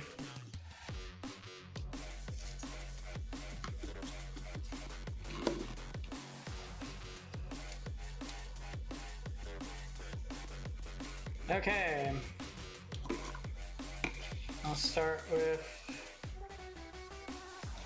parts that I have the least of. I guess I will use this one.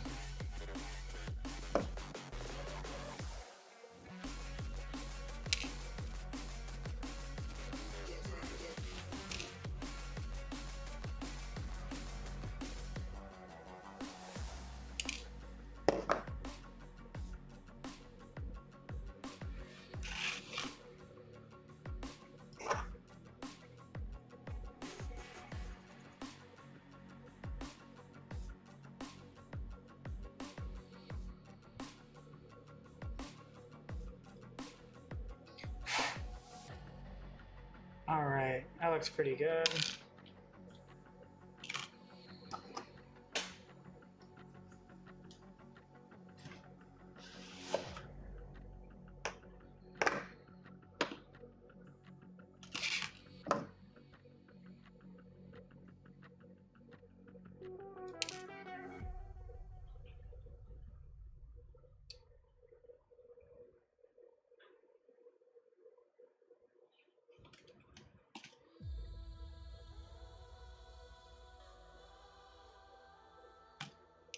I'm sure I don't turn off something I need. That should work.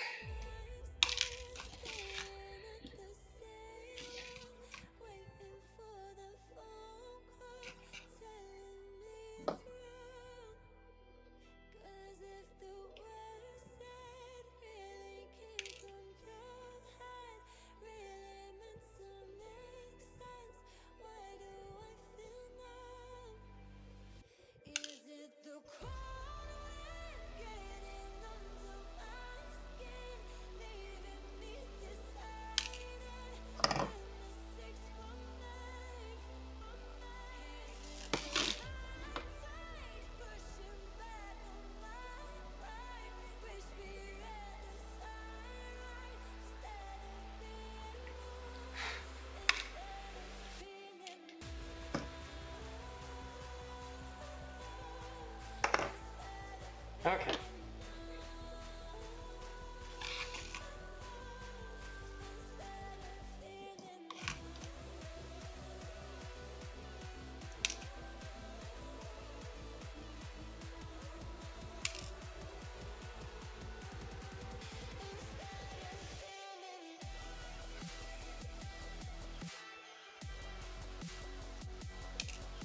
Some of these parts, it's harder to hold them. And it's a good example of where, like I said, a vise or something would be nice. I'll have to look into those clips you were talking about.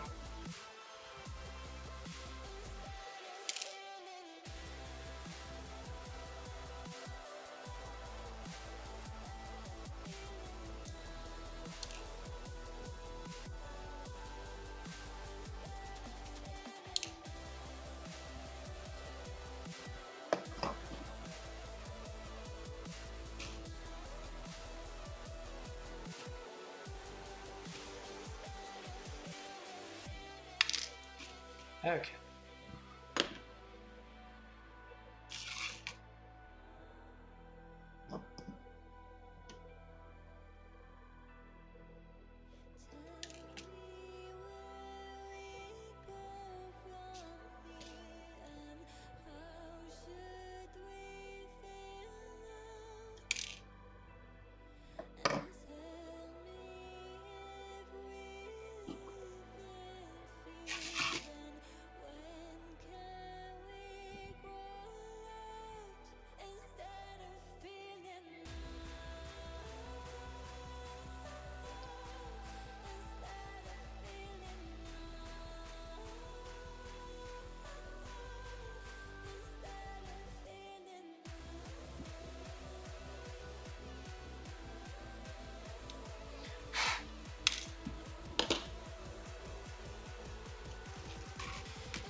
That's amazing.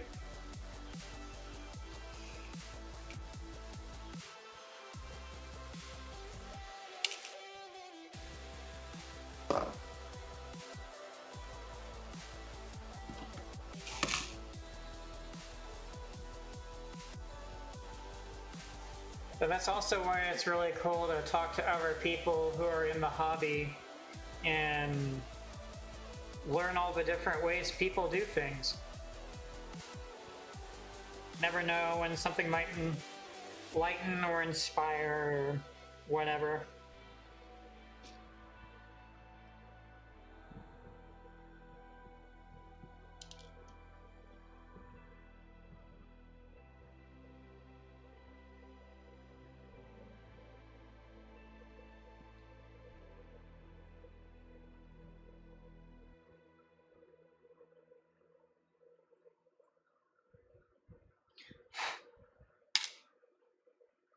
All right, finally to the white.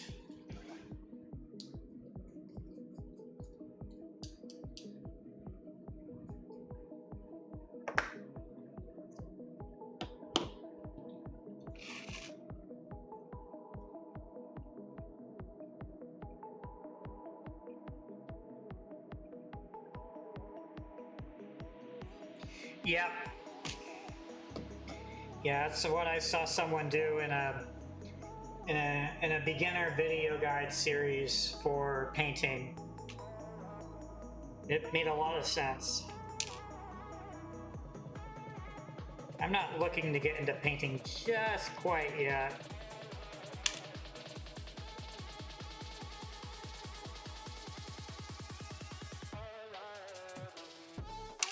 But it's great that there's all sorts of tutorials out there on how to do things.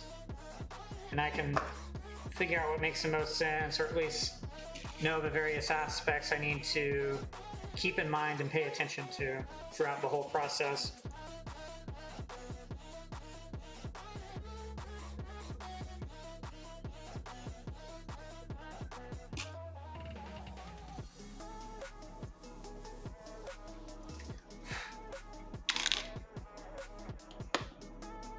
And one cool thing about this hobby is you can always do more to it if you want.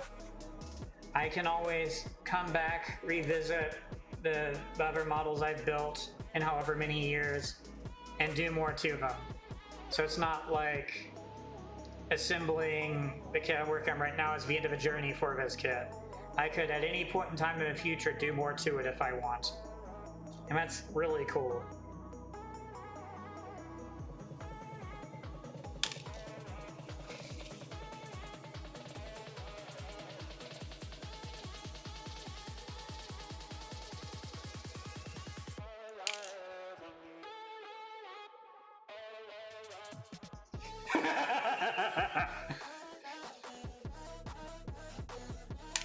I will admit, there is some custom stuff. I have already ideas in my head of what I would want to do, hypothetically, at some point in the future. I really like the color purple. It looks really good combined with colors like white and gold and black. And it would be fun to, at some point, do a custom paint job of any kit in those colors, as an example. Or, yeah, you know, for my Vtuber lore, I could have some paint schemes that are in line with my lore or whatever. So there's all sorts of stuff I have ideas for already if I ever get to that point in the future.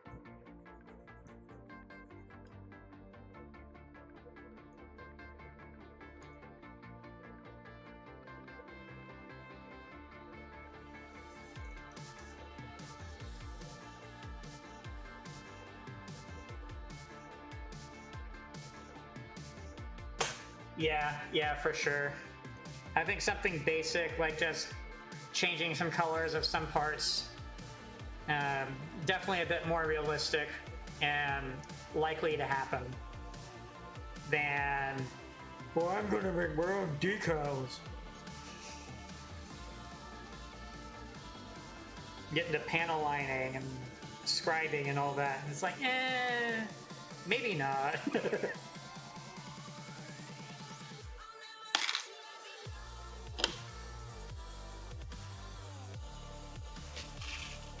But someday, I do want to try out painting, because the other thing about painting and all this other stuff is learning those skills opens up the gateway to building kits that are not snap-on, where you need glue and stuff.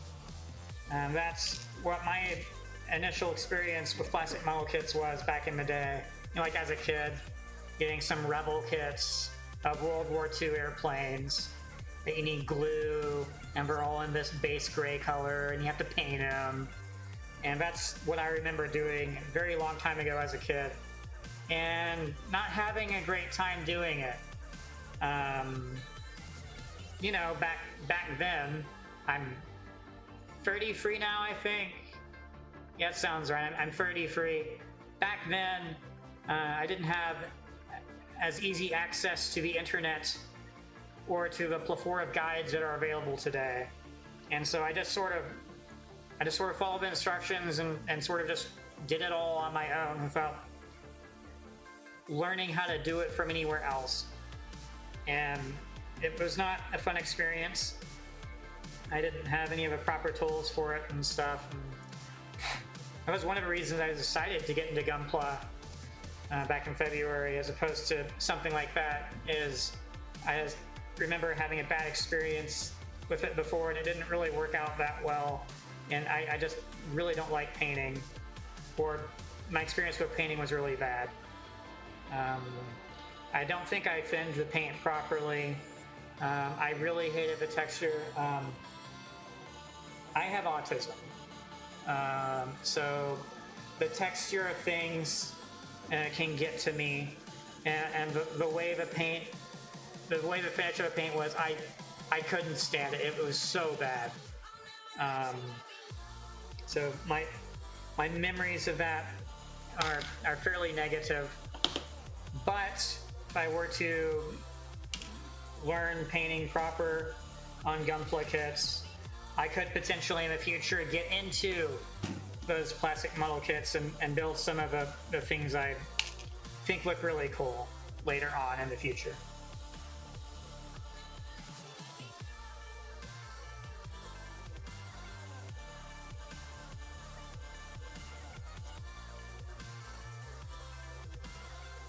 Yeah.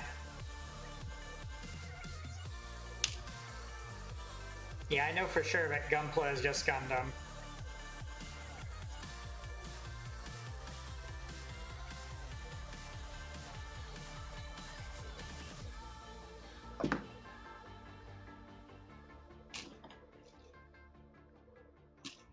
I think Bandai does an amazing job with how they design and engineer these kits, and the way they go together, and the way they can go about making the kits on the runners and stuff. It's just insanely cool, all the stuff they've achieved there. It's huge, absolutely huge.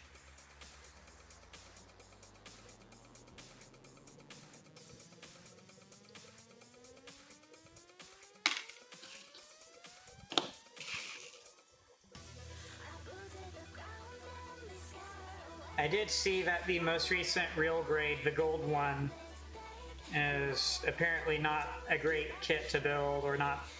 It has some issues, or uses a inner frame and stuff that people don't really like from the past, as opposed to being more modern. And people have been critical of Bandai over that, for example. I'm particularly keen for the upcoming Perfect Grade Unleashed, because it will, I would assume, use some of the newer stuff they've figured out, such as what they did with the RX-78 to Unleashed. Yeah, I've not looked into third-party kits yet. mainly because in-store locally, they don't really go on the shelf. So I would have to intentionally, you know, like look on an online website or something. And I know there's all sorts of different lines of snap together plastic model kits that are not licensed Gundam, that are still mechs of some sort. There's this, I don't remember the name of the line, but it's this Chinese-based stuff, and it looks really cool. It's more melee-based combat and not as much with the guns and stuff. But one of the kits I saw, it came with like a horse mount and stuff, and it looked really cool. It was on the USA Gundam store is where I saw it. So that might be something else I look into at some point.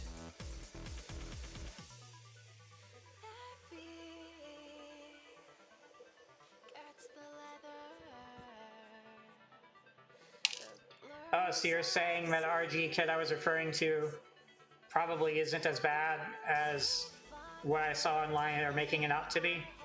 That's interesting.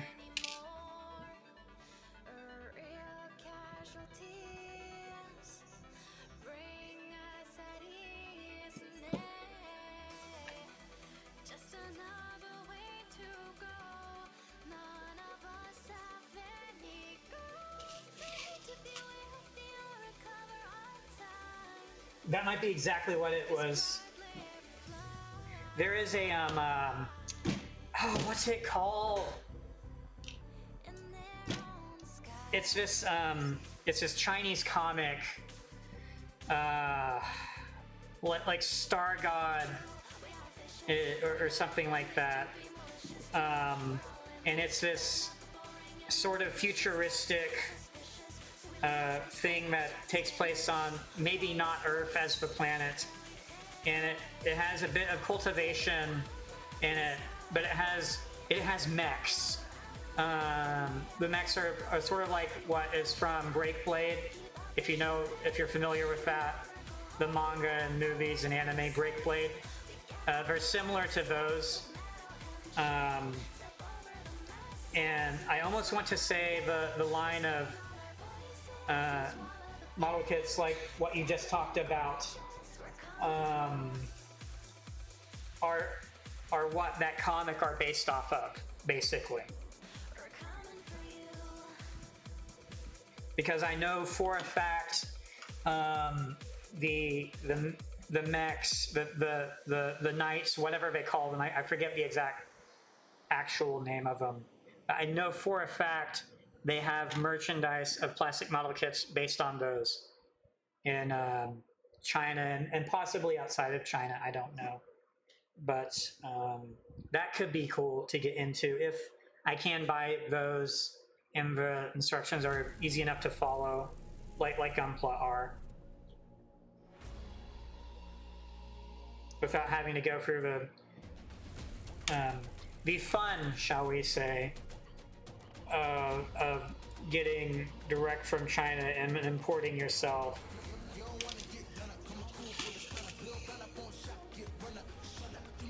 Like I said, some of those kits look really good, and so I might want to get into those at some point. There's a game coming out, it doesn't have a release date yet, that you might have heard of, called Mecha Break or Mech Break, something like that. And I saw that one company that does kits will be doing some licensed kits of some of those. It could be the roundtable nights, it's possible. I'll need to go on a break here in a little bit anyway. I may just push through the rest of this kit, then take a short break.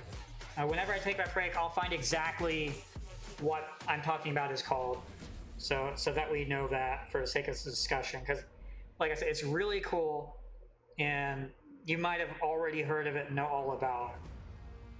And I can't remember the exact name of it. The plot of the comic, though, is that this character goes back in time.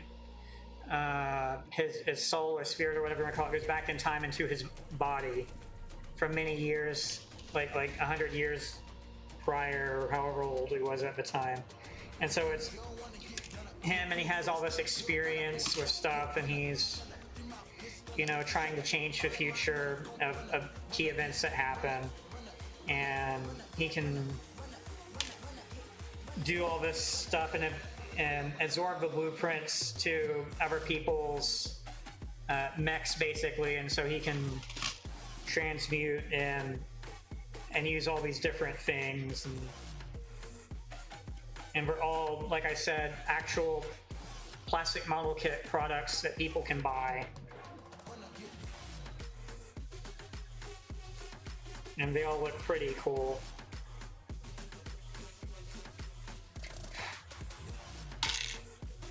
But the main antagonists that they face, it's like this futuristic post-apocalyptic against these beasts, basically, these armored bugs and beasts and whatnot is mainly what they're fighting against. And of course, the different cities have their own factions and might also fight against each other and whatnot, and that's what that is.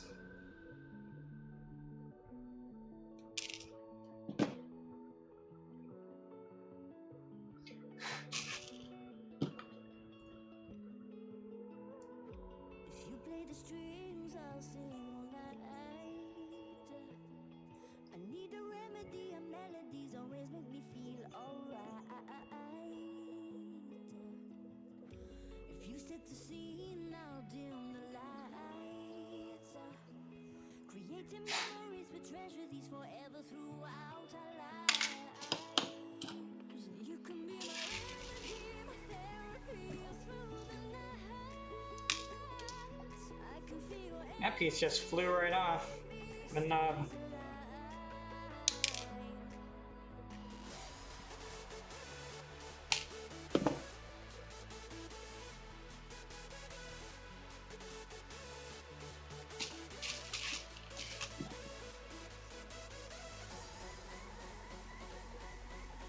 Yeah, it does sound like what it could be, the supernova kits that use melee weapons and not guns.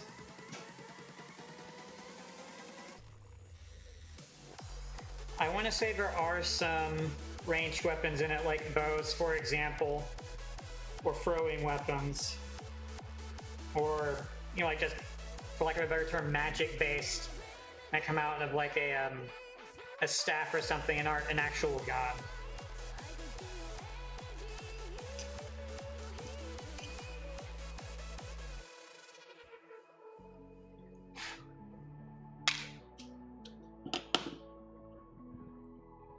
But that setting has all sorts of stuff like flying ships and whatnot.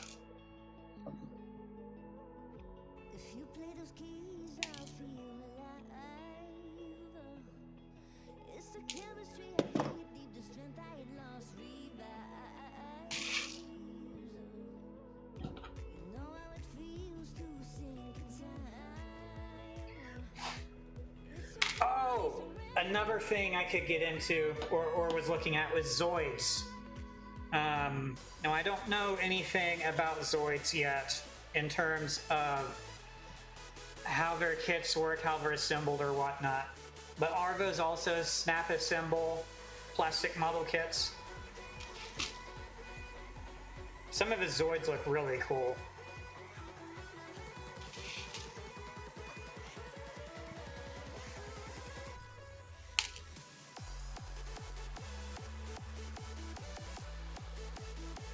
There was a free-to-play mech game that entered early access on PC. I want to say start of this month, called Steel Hunters, and it has a what do you call it?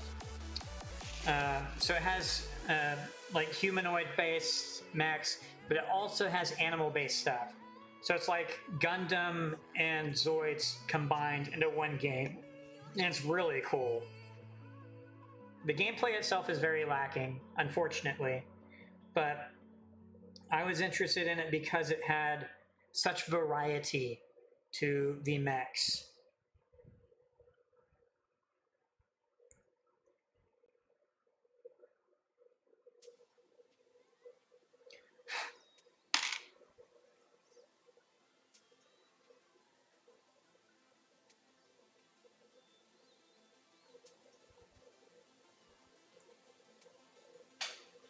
Yeah, I don't know which kit I'd seen, but they are snapped together plastic model kits. Don't require glue or paint or anything. I definitely might check one of those out at some point.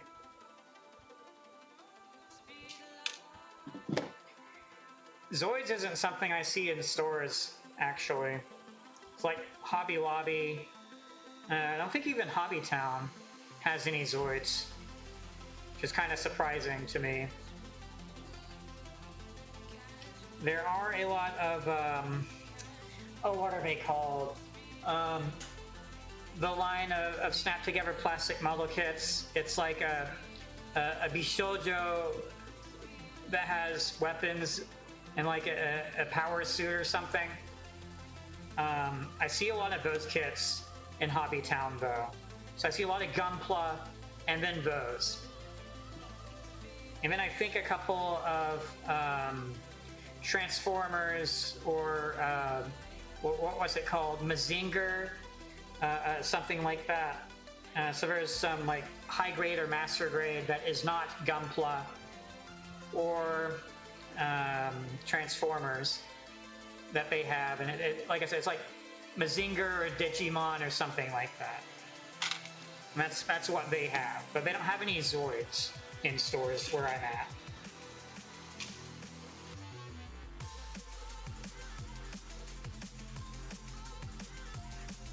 Oh. So Zoid is Kotobukiya? Is that what it is?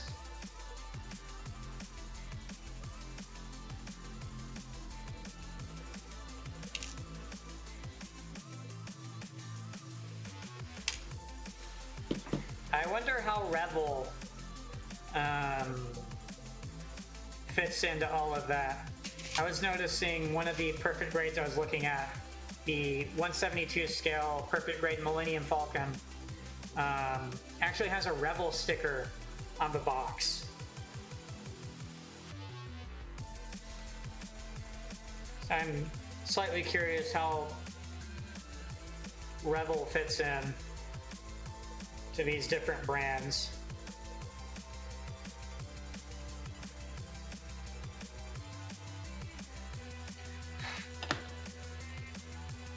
Speaking of Star Wars Bandai plastic model kits, Star Wars Celebration 2025 Japan took place earlier this month, and at least one new Star Wars plastic model kit was shown off on display. It's from one of the TV shows, the Mandalorian TV show. I guess technically it was in the Book of Boba Fett. The Mandalorian's vehicle. That is getting a plastic model kit, and I want to say 1/48 scale. So that's pretty exciting. At least from what Disney has done with Star Wars, to me that's the coolest looking ship they have done. Which, low benchmark, to be fair. And it's just an alternative rendition of an existing ship. But it's still the coolest thing they have done so far, in my opinion. So that is something I want to get at some point whenever it comes out.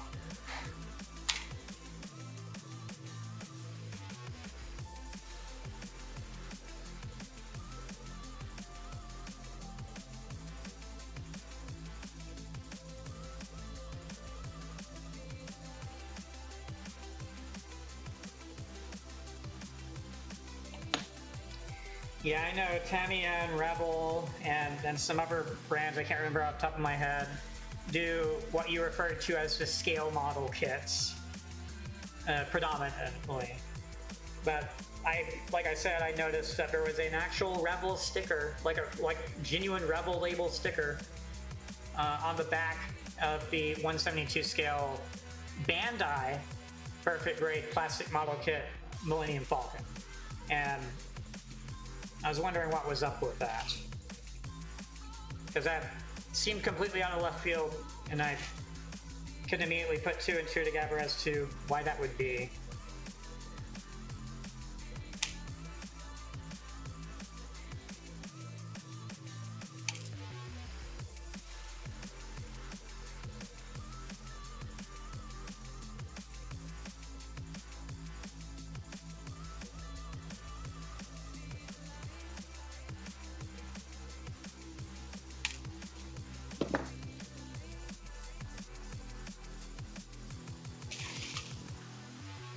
Yeah, so it sounds like, based on what you're saying,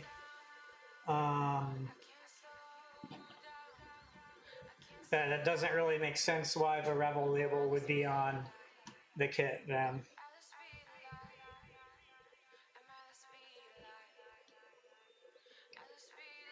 Now, to be fair, it was the reviewer was in the UK, and it was an import from Japan, and they specifically mentioned that sticker as what allowed it to be imported into UK, something about that, or the Europe or whatever, because I think the video was actually before Brexit happened, maybe, but maybe there's something to do there with rules and regulations that required a label of that sort to be on there, but at the same time, they wouldn't just put any old random label on there. So Rebel has to be involved somehow for that sticker to be on that, I would assume. But knowing what Rebel does, it just seemed odd to me.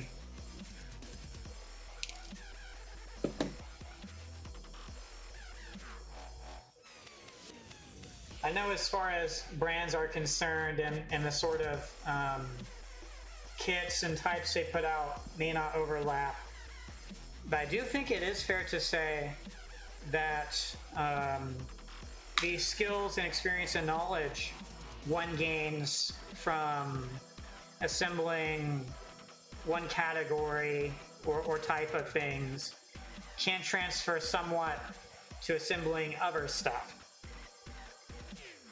I think some of those skills are fairly universal, like getting pieces out of runners, trimming, sanding down, painting, etc.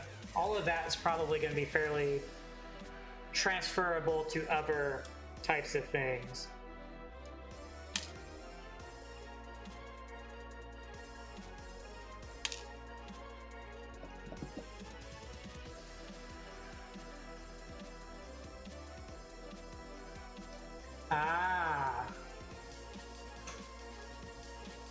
Yeah, I did notice that some stuff has a red label and some stuff has a blue label. I also noticed that some stuff has a, I don't even know the name of the font type, but there's some kits that have Gunpla slapped on the side. In this, it's a white background with red text. But I know, for example, this is a blue label Bandai.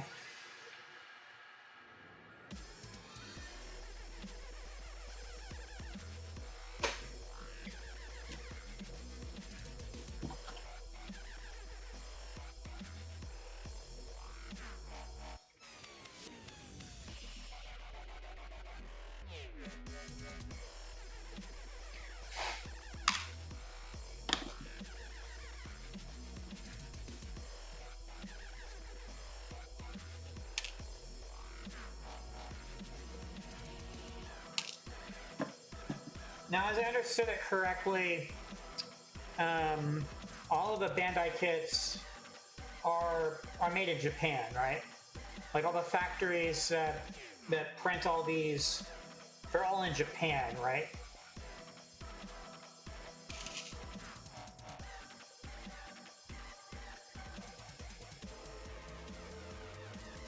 Specifically the Bandai kits.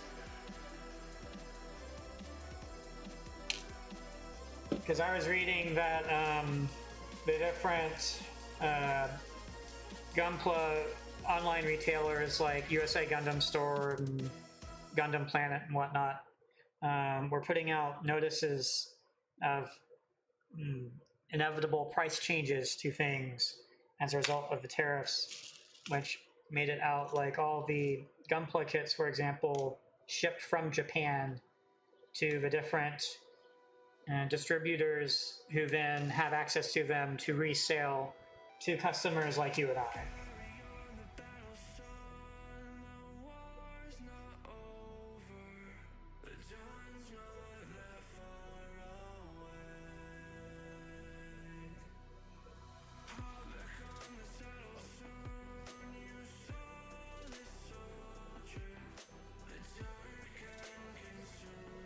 How is that? Okay. It was stuck on the patch.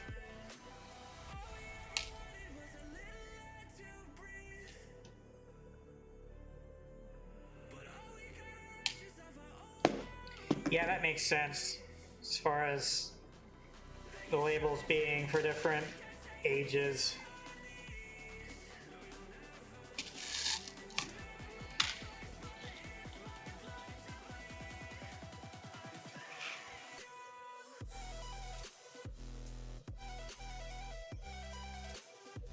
Gotcha, okay. Yeah, the news I'm referring to is very recent, like within the past few weeks recent, because what the president is doing is very recent, shall we say. So I was just curious how those changes impact things based on what the different websites were announcing they would be doing. But either way, it sounds like regardless of where they're made, there's nothing really made in America from the sound of it, for Gundam specifically.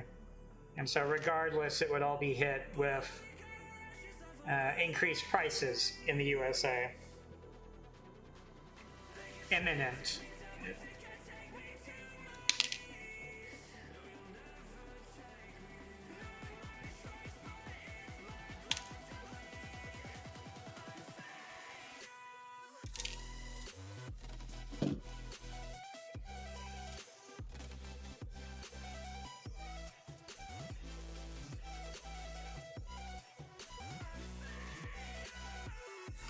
Interesting.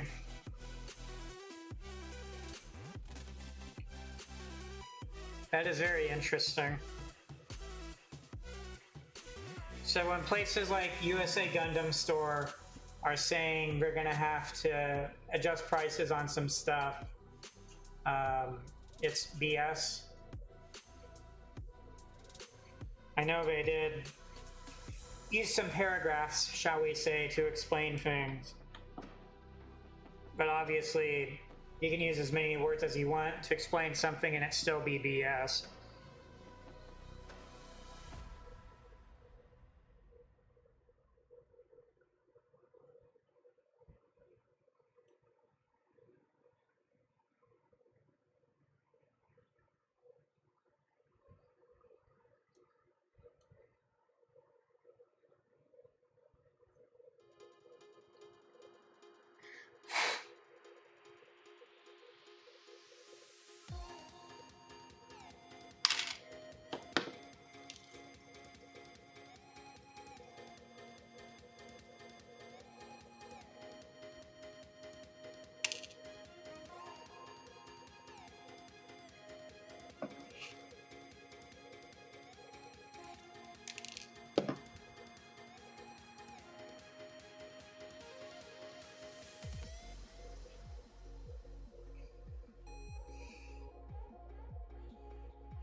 I see, that's interesting.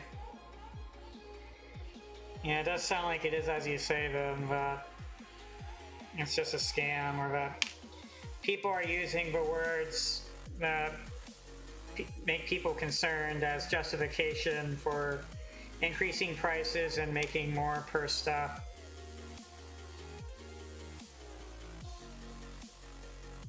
That's certainly a business choice.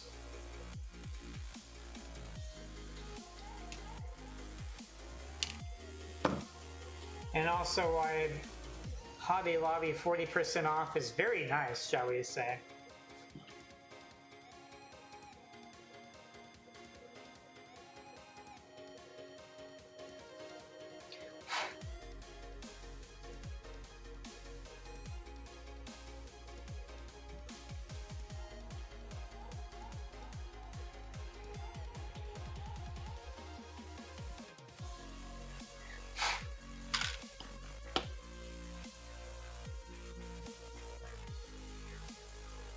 Yep, exactly.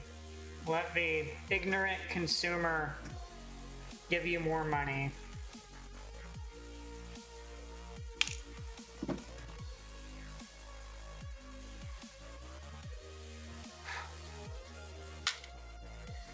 Having said that, though,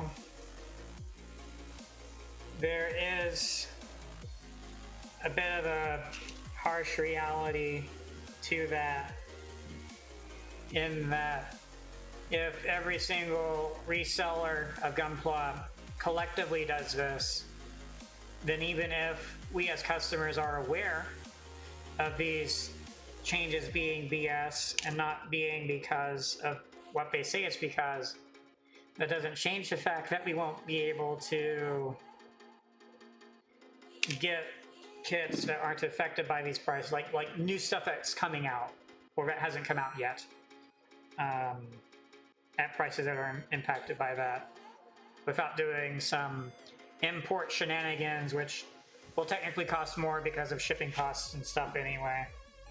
So it does make it a bit harder to shop around, shall we say, and find a place to buy from if for all the predominant ones at least are doing this.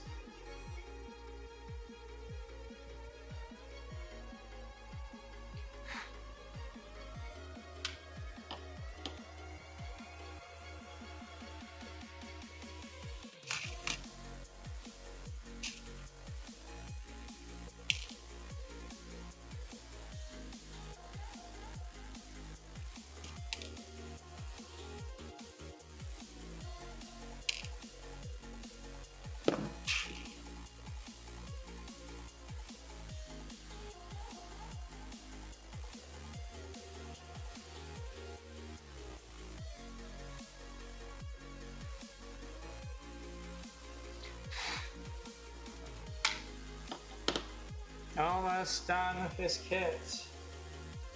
To be ready to assemble. Yeah, that's also true. I could start looking at third-party stuff if I decide that I don't like the price of things that they decide to raise the price on. Because really what I'm trying to do with all of this, my goal with it all, is to just experience different kits, different types and stuff, and so far I've just been doing Gunpla, because that's what's, like I said, readily available, 40% off. That's a fairly affordable entry point to try out some different things. And once I've gotten all of those, I can look at other stuff, and I might go third party. We shall see.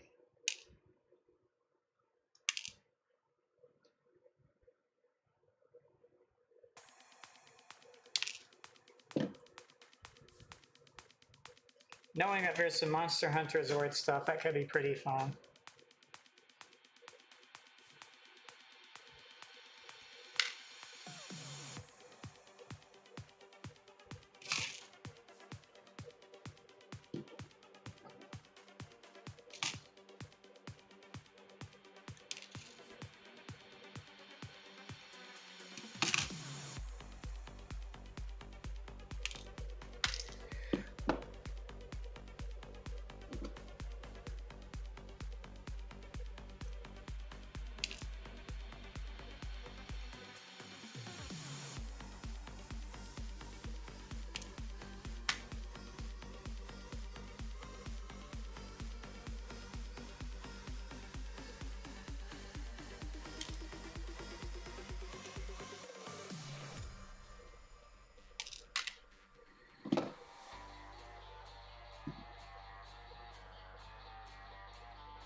That's definitely exciting to hear.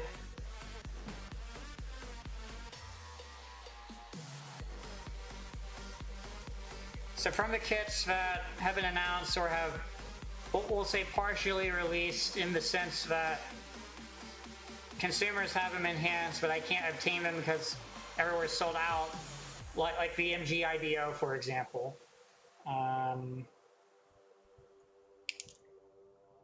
Something like that would be nice to have.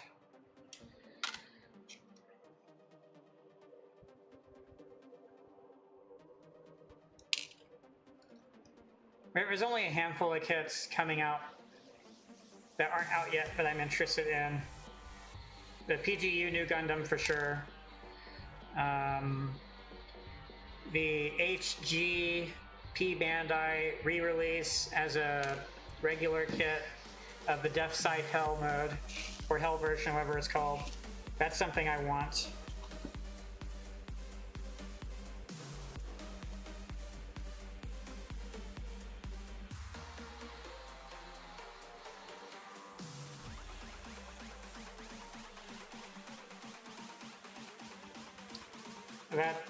But all those kits are a ways off, like November, December later. So it's not like I can just hop in the store next month and buy anything of the new stuff, so.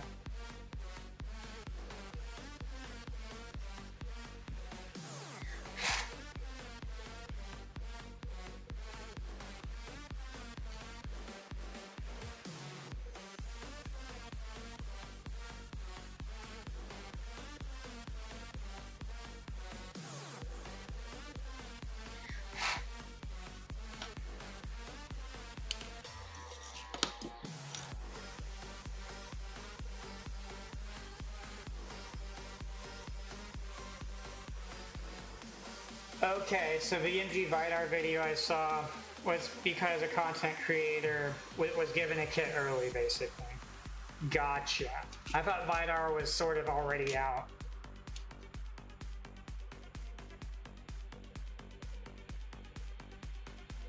Vidar looks really good.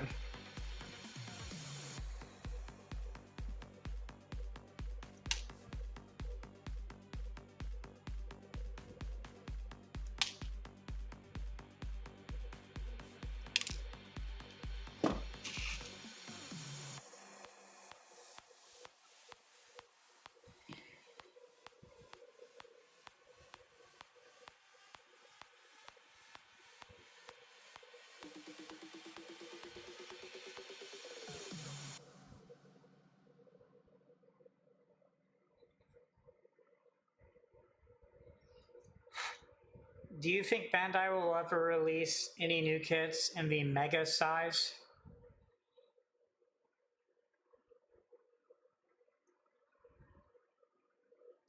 They've got, I think, 3 kits in the mega size currently.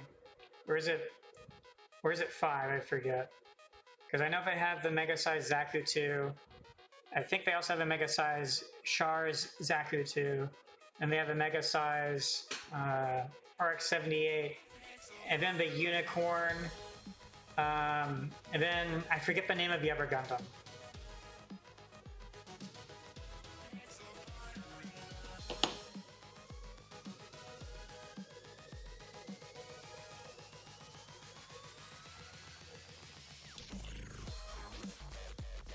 Oh, there are 9. Interesting. I'd only seen a few of them. Maybe some of them were limited releases or exclusives to things like Pete and I. And maybe that's why I couldn't see them, possibly.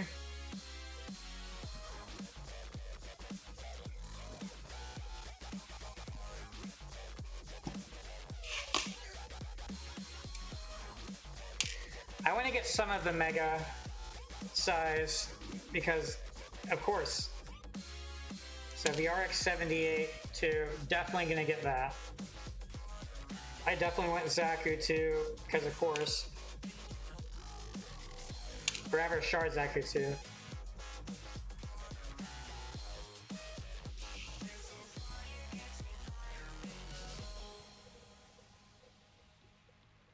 Oh, okay.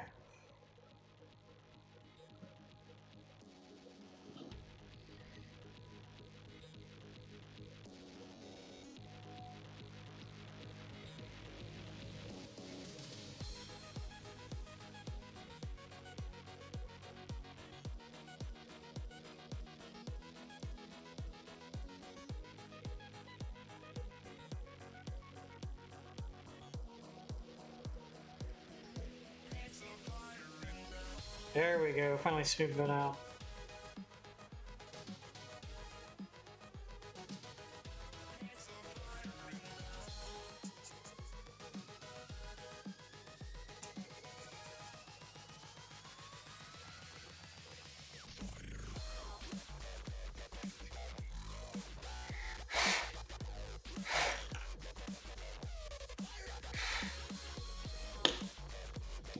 All right.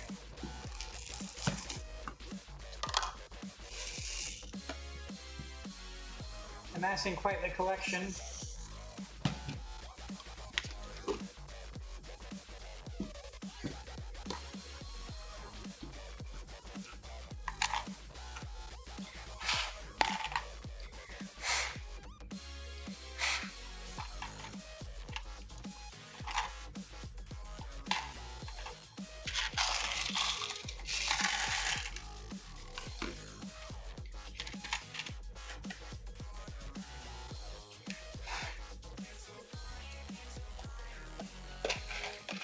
All right. Well, that is Gundam Barbados fully ready for assembly.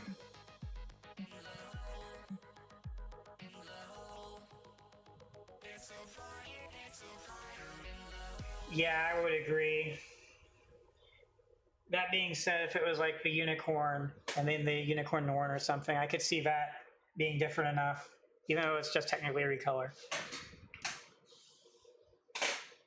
Because that one looks cool. Yeah, my local hobby town has a few, and it has the unicorn and the RX-78. All right, so I'm going to take a quick break. I'll get all these parts out of the way and I'll set up for doing this exact same thing all over again for HG Strike Freedom. While I'm gone, I'll look up some stuff, see if I can figure out what it was called. Put some food in the oven because I've been going for 3 hours and I haven't had breakfast yet. So I want to eat food at some point to be able to keep going. So I'm gonna put something in the oven, etc. So I will be right back.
Alright, I'm back.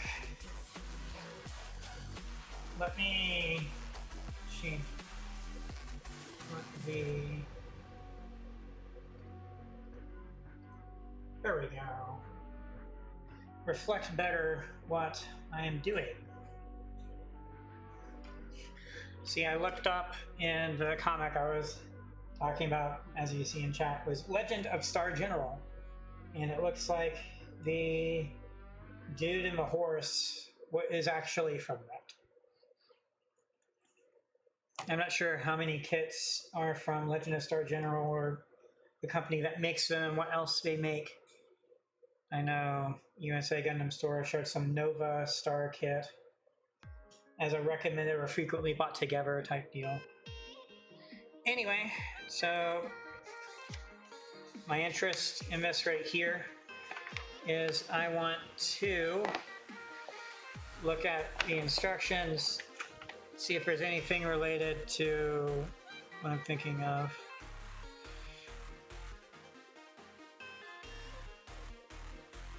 Okay.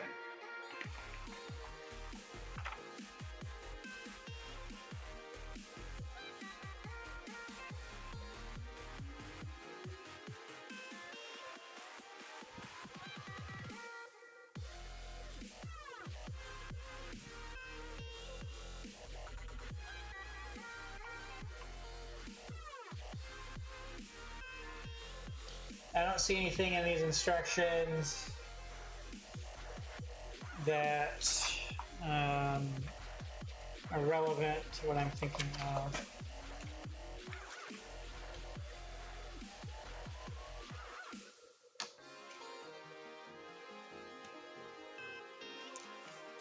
Okay, so didn't have anything like what I was concerned with from what I saw in the real grid, so it should be fine now.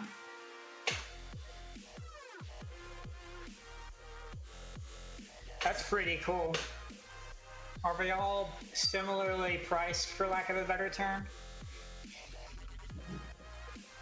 I might look into those at some point.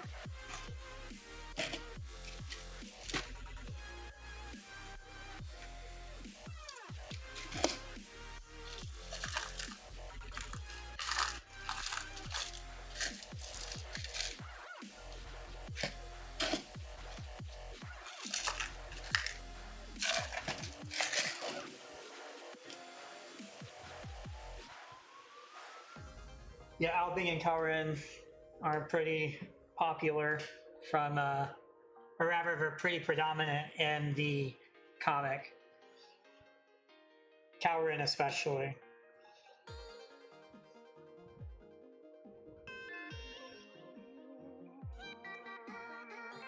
I'll definitely have to keep an eye out for what USA Gundam Store has or what other places have from that. That would be pretty fun to look into next. It's a really fun comic. White Magnolia, yes, that one's really good.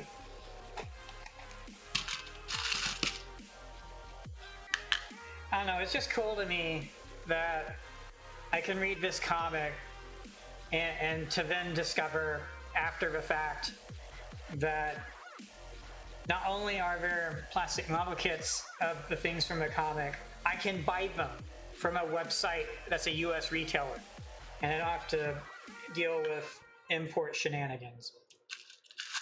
So I'm very, very excited to figure all of this out.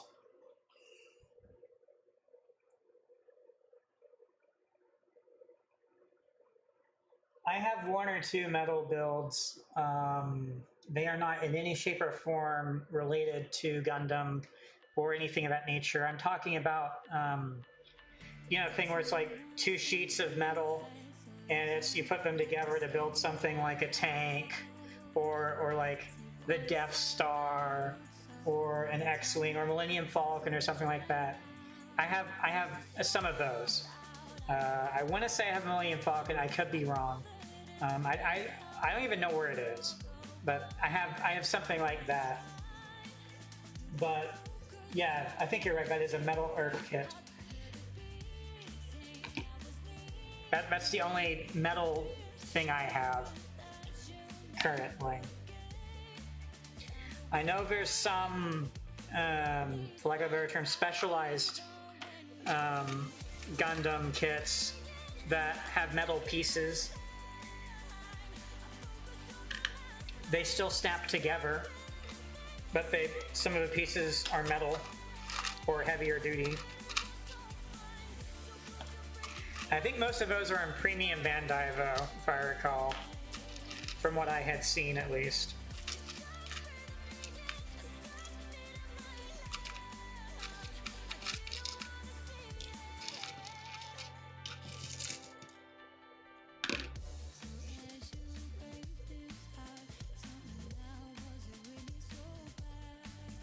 Oh, that's really cool. Do you, assuming you don't have the space or desire to display all of the kits you have assembled, do you store them a particular way? The ones that you don't have on display? I've seen some cool things where someone will get, you know, like that wooden box that you open up and then they use a styrofoam cutout to fit the kit in all nicely, then close it up.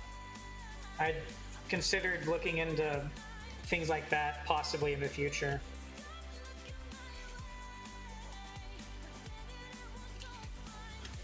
Let's see here. There's surprisingly little light in these steps.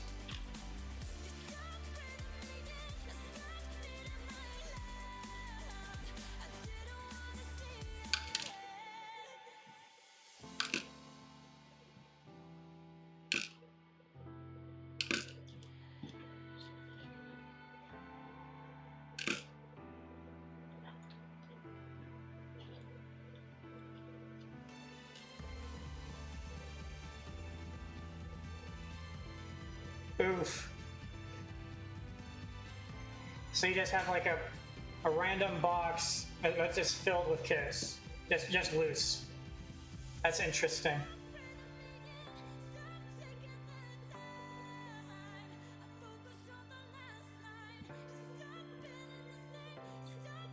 Are there any action bases, third party or otherwise, for the perfect grade scale kits? I was noticing that all the action bases that I can find, like action bases 1 through 5, are all for 144 or 1/100 scale, respectively. And I couldn't find any action bases or things of that sort for any of the perfect grades.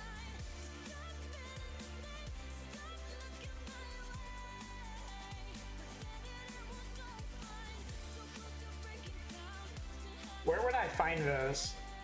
Because I couldn't, like I said, I just couldn't seem to find them anywhere. So I must not be looking for the right thing or in the right place.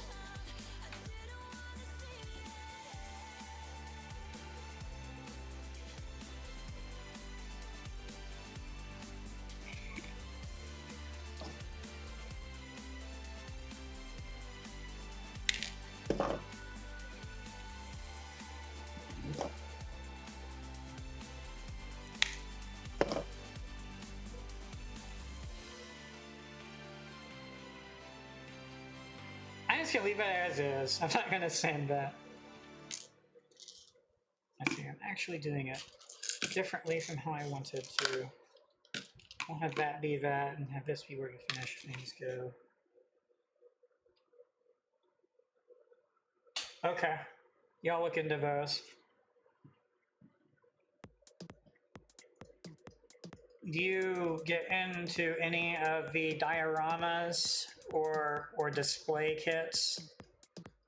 There's this, oh, what's it called? What company is it? I have a link to it somewhere I can grab real quick. There's this thing I was eyeballing. I forget the brand name. Let me find it here. The brand might be Mega House.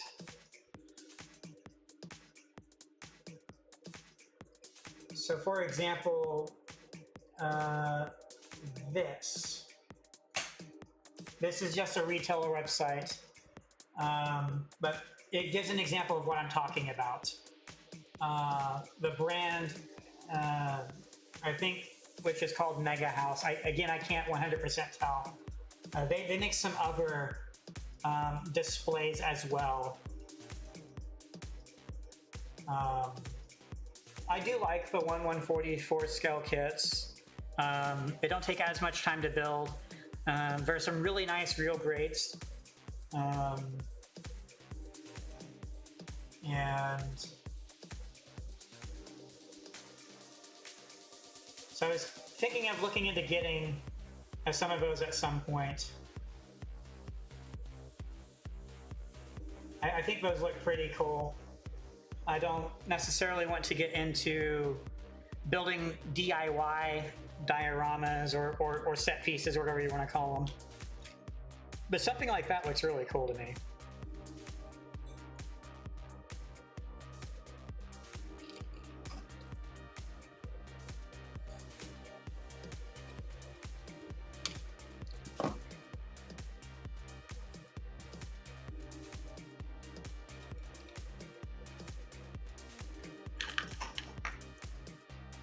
See if I can get this. It's a very small piece.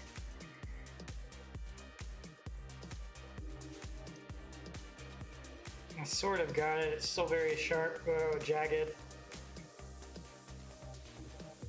Oh, there we go. That's perfect. Feels way better now.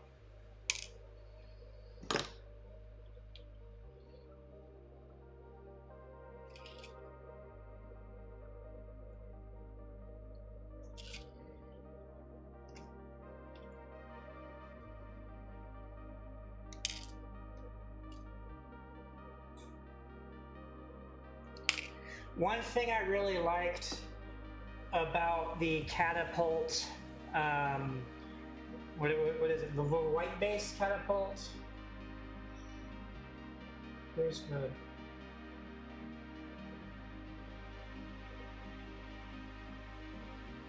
the Argana catapult deck?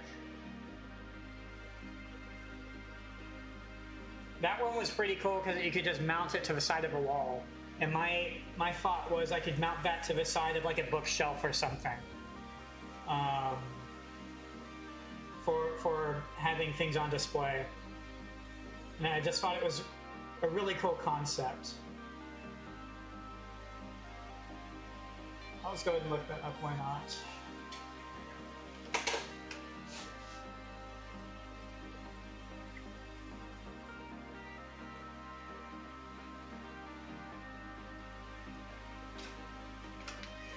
Yeah, I've seen those before. Those are definitely things I would be interested in. I know some kits come with their own renditions of it, like the MGEX Unicorn comes with something that's similar to that. Probably not a literal one of those.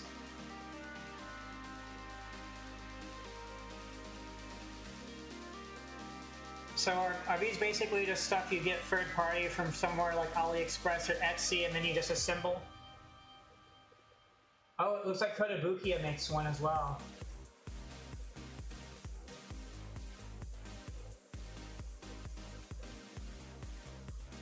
It's a Gundam? I think I have, yeah. Gotcha, okay.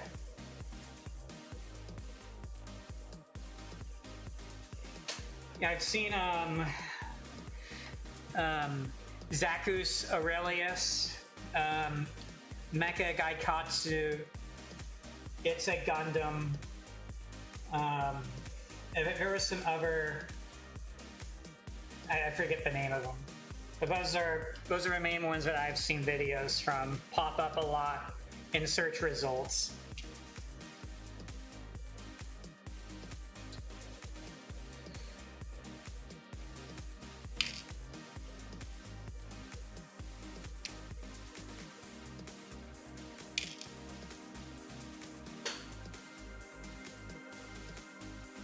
That would be really cool, yeah. And then you could just have a massive one of them too, like, you know, really wide, so you could line up a bunch or something. That would be really cool, honestly. I know you can do lighting for that as well if you want, I had seen.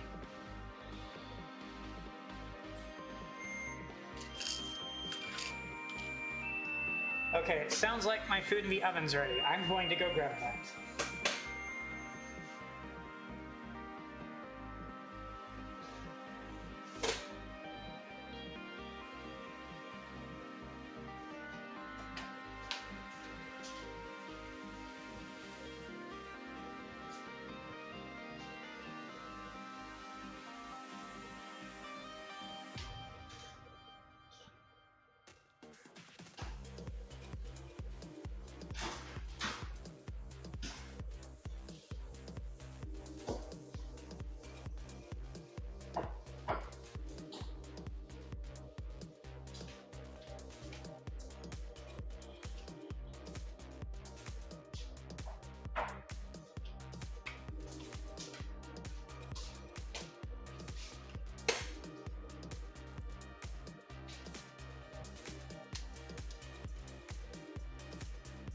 Alright, I'm back. I'll wait for the food to cool down, and I'll go eat that real quick as well.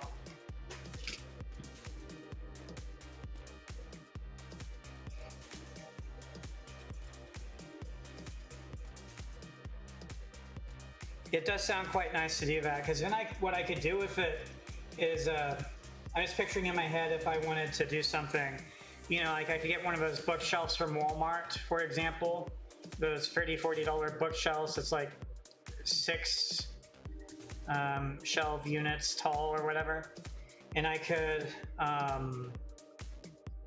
have those inside each shelf, for example. That'd be pretty cool as a way to display stuff.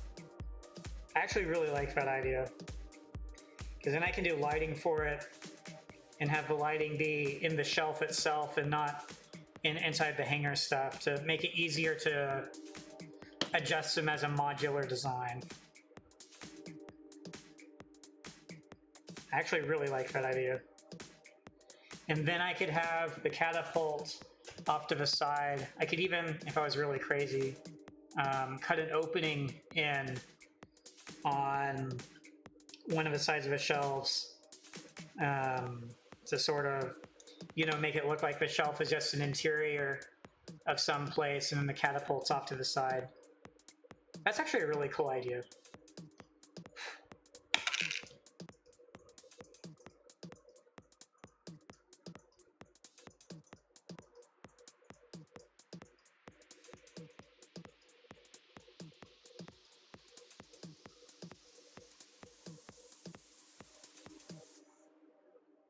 That all does sound pretty cool, yeah. Definitely something to check out for sure.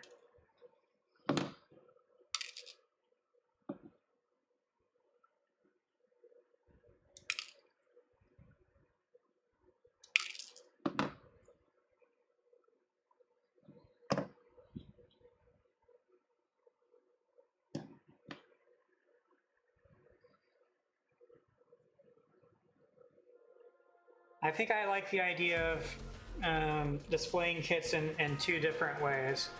I wouldn't mind a way where, you know, like the hanger stuff, and then also a way that, you know, there's something action-y going on, like they're striking a pose to aim their weapon or something, or, you know, like maybe 2 Gundams and locking swords or something like that.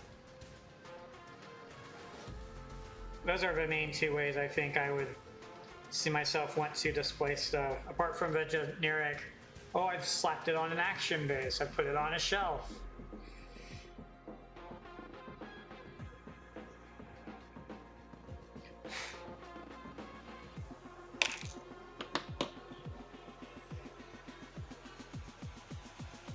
Yeah, that is really cool. I have heard of the 30-minute missions stuff before.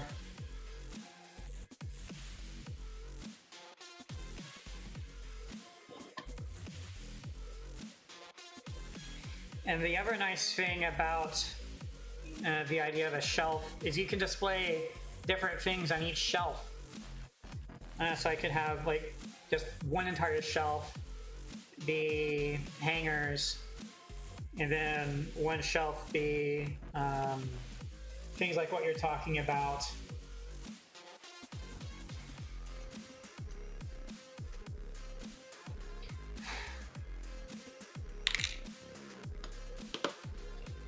Alright, looks like we'll deal with this next.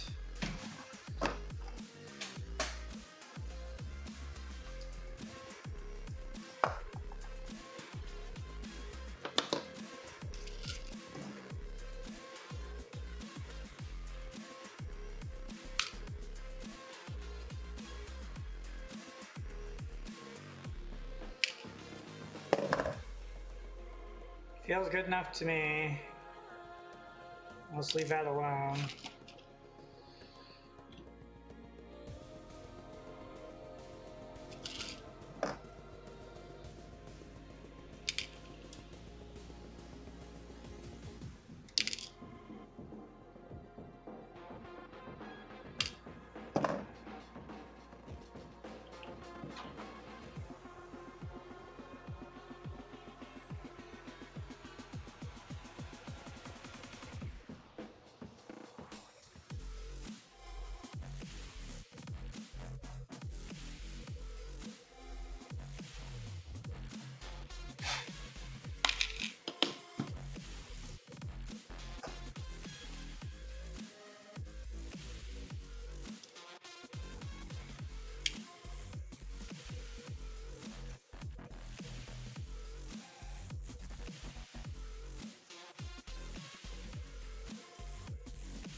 Yeah, I see what you mean. Destroy building and stuff. That does look pretty cool.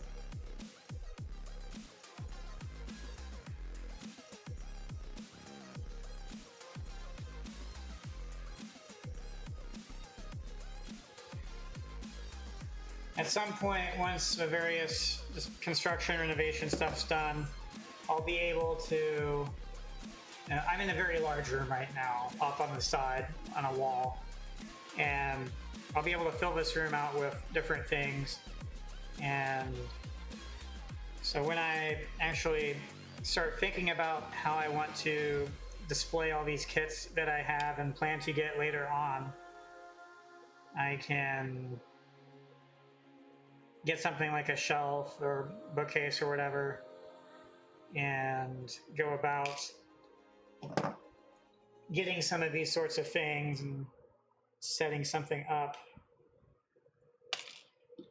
So it's definitely really cool to hear more about what all is available that is not bank breaking to embellish the set piece and stuff.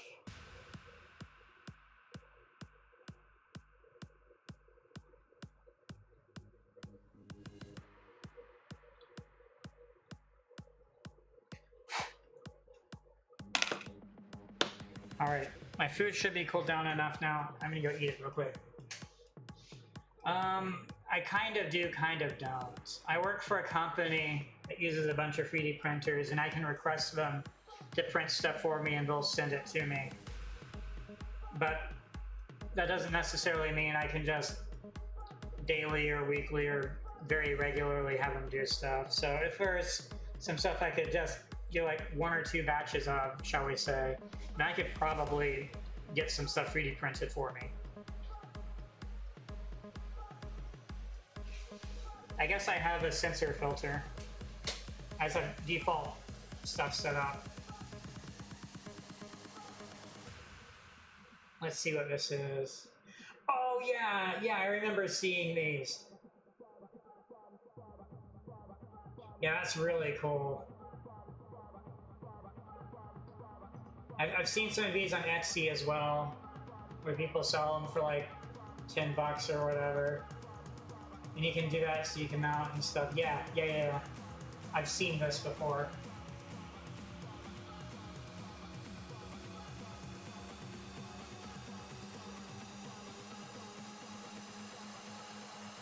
Here we go again. Oh, okay.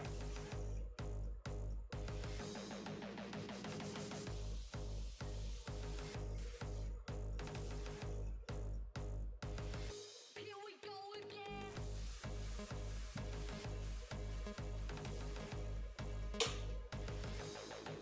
Obviously, I'm sure you're in countless Discord servers if you use Discord, but there is mine if you ever feel the desire to share some pictures of your Gunpla stuff or links or anything, or talk outside of the stream, I have a channel in there for Gunpla and whatnot. I'm gonna go eat my food real quick. Be right back.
Alright, I'm back. Figured while I was gone, I'd go grab so I could show the first Gundam I built,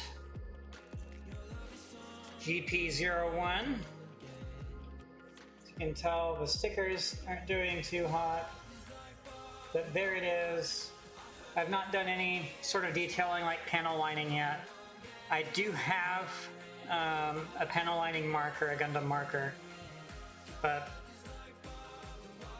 this is the first one I ever built back in February, I think.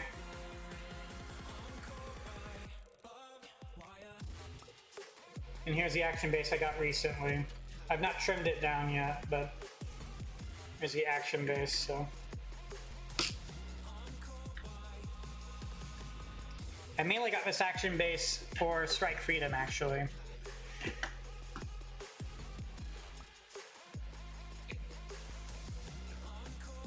Since GP01 does a great job of standing.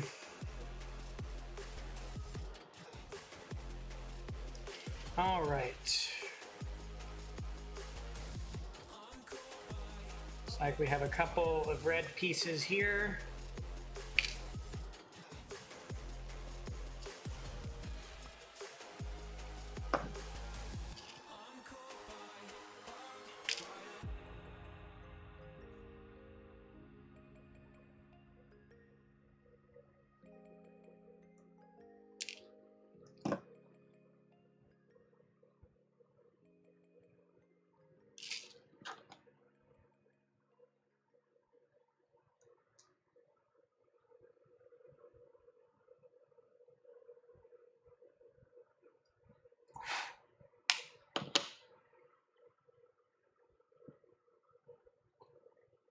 Oh, that's a really small piece. Super tiny.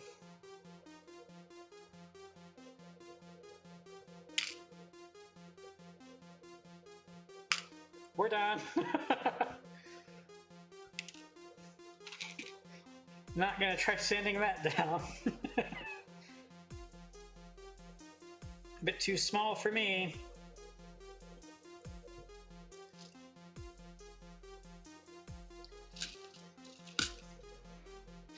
So this is the first Gundam I built that has the eyes as its own translucent piece. Pretty interesting way of doing it. It did mention in the booklet doing it this way adds more detail, which, I mean, obviously. But that's something noteworthy about this kit to me. And of course, the gold PC part's pretty cool.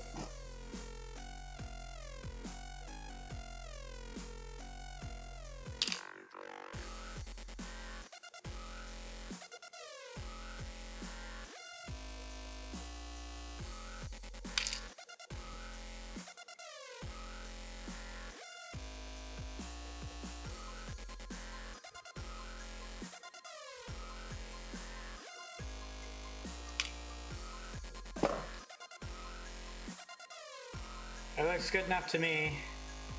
I'm not gonna go ham sanding this down. I think that will suffice. It's an incredibly tiny part.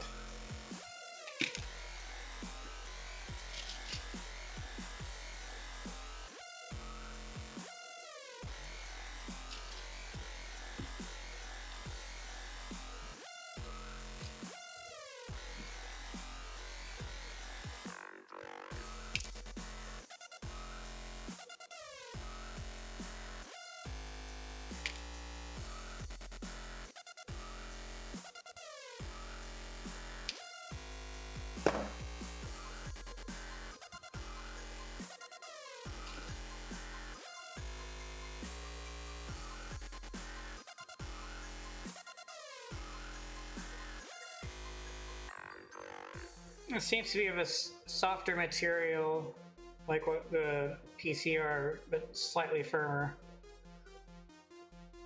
It sands pretty easily.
I'll have to sand this one down.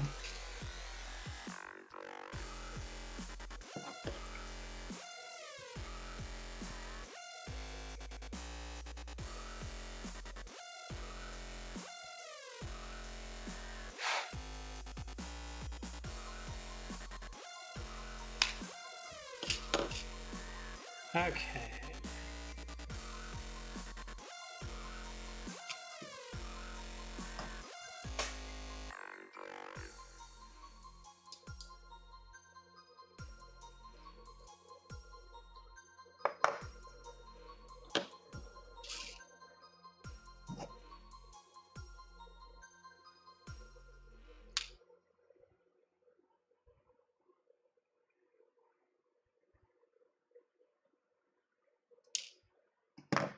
There we go.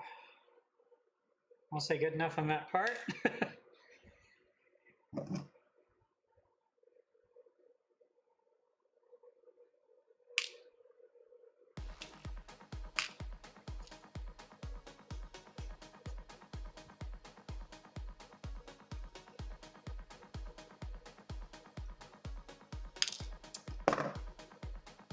I need to sand this down a bit.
There's a familiar looking shape.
Okay.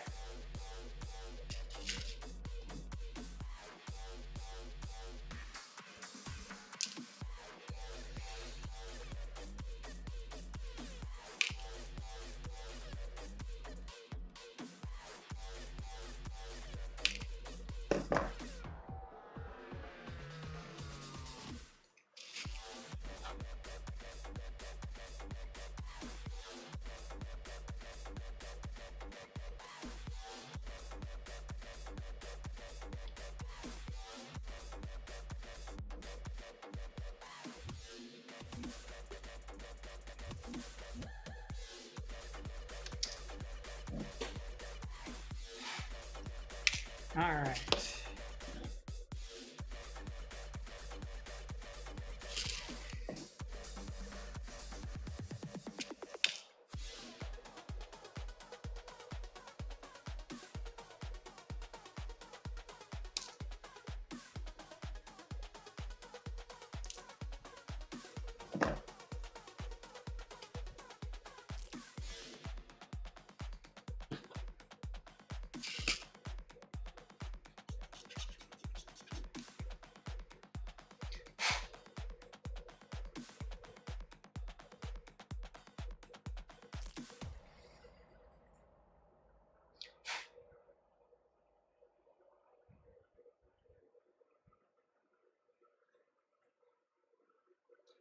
Seems good to me.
All right.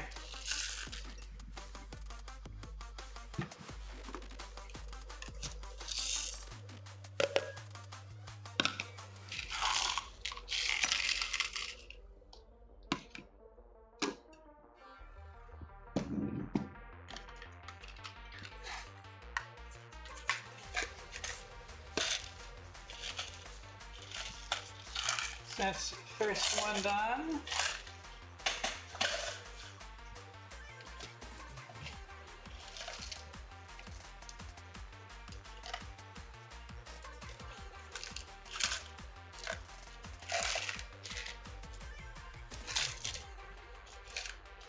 Trying to find the hands.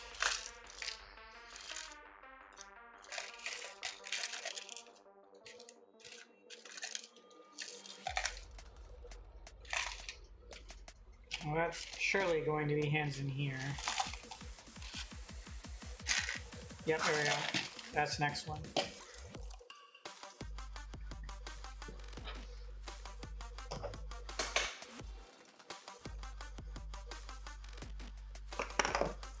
I'll be right back real quick.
Alright, I'm back. Okay. See if I can maybe pick up the pace a little. So I'm not dragging along forever. We're going for 4 hours now, which isn't an issue or anything. I wouldn't mind getting through more than this one ever kit, you know?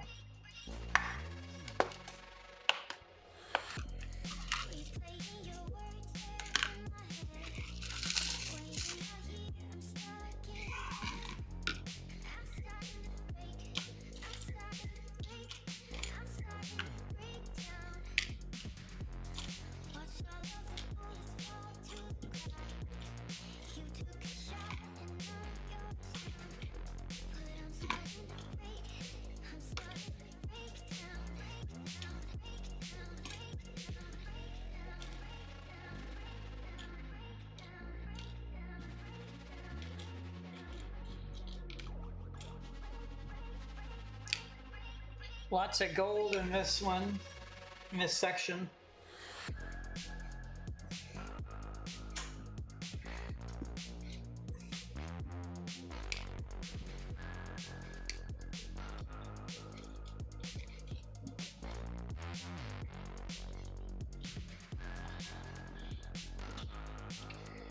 Okay, so we'll start with red. No, we'll start with blue.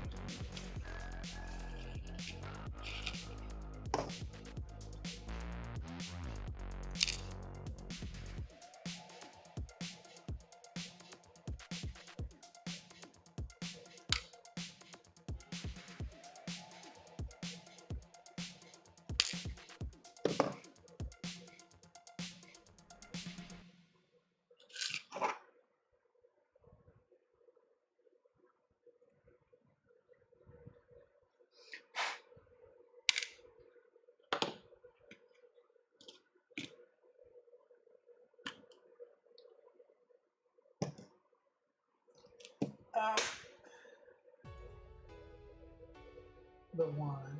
See if I can find where it is, man.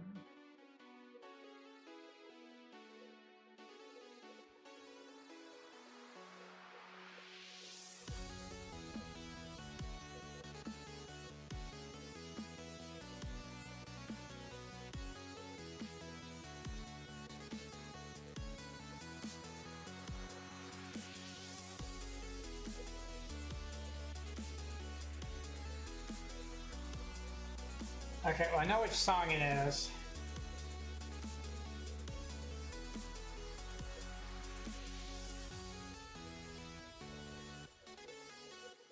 I don't see it.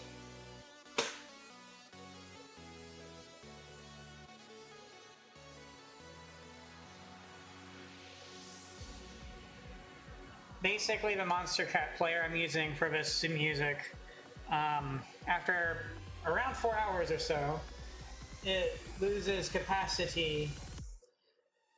Okay, found it. Number 60. Okay, so here's what I'm going to do. I have paused the song. I'm going to close the player, open it back up again, and should get music back up and running without the lag. It was like a cache memory leak or something. Eventually, it will just crash out and say run out of memory or something, and you have to restart it. So bear with me here. The audio will be louder. So that should be back to normal enough, I guess.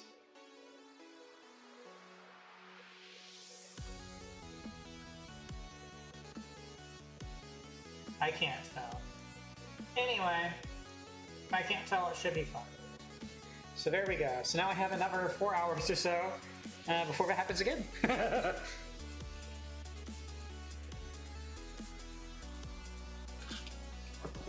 Now, once I get past 10 hours or so, or past 9 hours or so, I'm going to stop either way. Just so that when I upload this to YouTube, it's happy.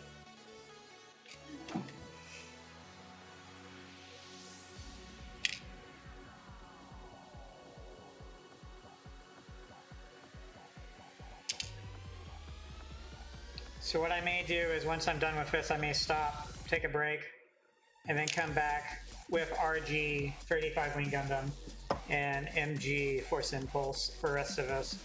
That might be what I end up doing. We shall see. As far as tomorrow is concerned, I can't, I'm not sure how much of this I'll be able to do, if any. I'm kind of waiting for something to arrive in the mail from Amazon. And then once that happens, I can do something that I need to do, like time sensitive. So because of that, I can't really just start doing this and then mindlessly go forever. So tomorrow it'll be important to get back taken care of, shall we say.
I do think I do like doing this multiple kits at a time in sections like this, because I'm just focusing my entire energy on repairing parts. I don't have to worry about figuring out which part to remove from the runner, and I don't have to worry about the step I'm on or anything. It's just, this piece has things to trim off and sand down. Do that. And it's very straightforward. It's less focus and energy on my part, because it's just one task I need to focus on at once, so quite nice.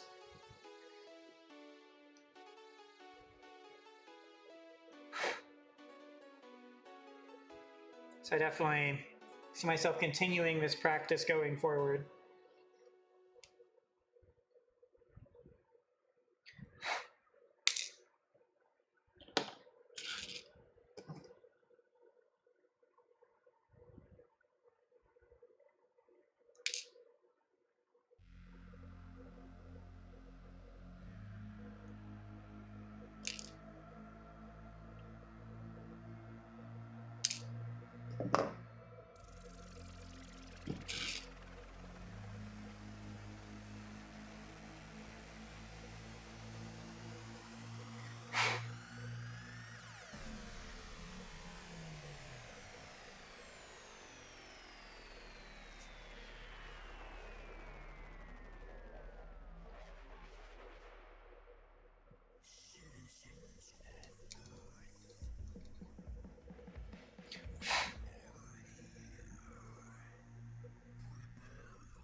Okay. Now we're on to gold and white.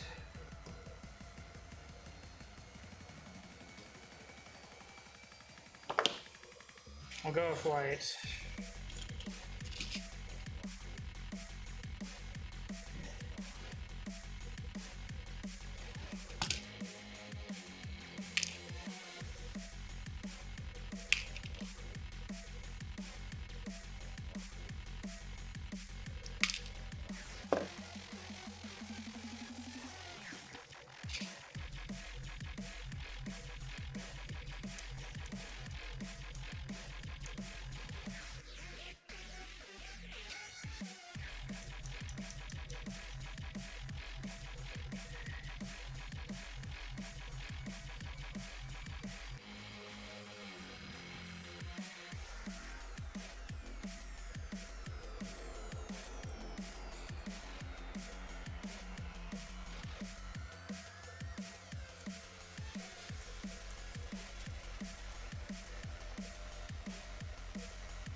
after they came and destroyed the land, there was one spark of hope left for all of mankind.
All right.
Okay. Got all the lovely dust off of my hands, fingers, almost.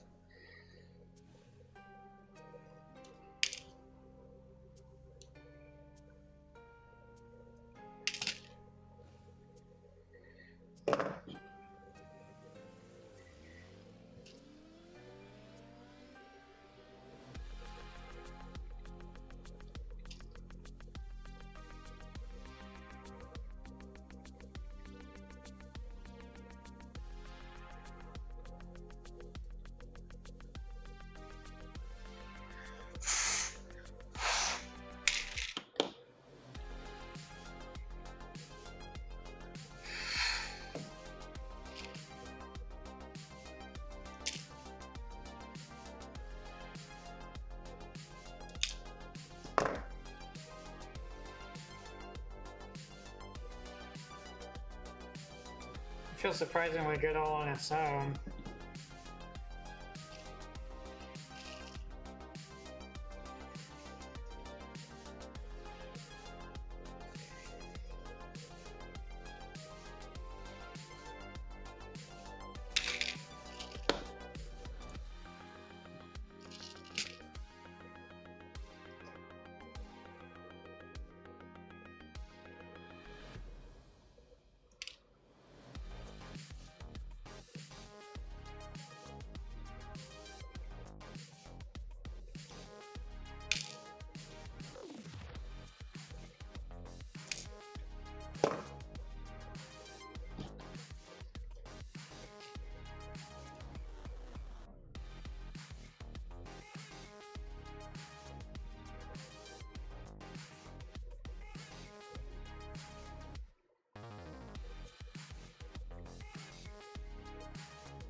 All right.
All right, that's all the white parts done.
All right. There's another section done.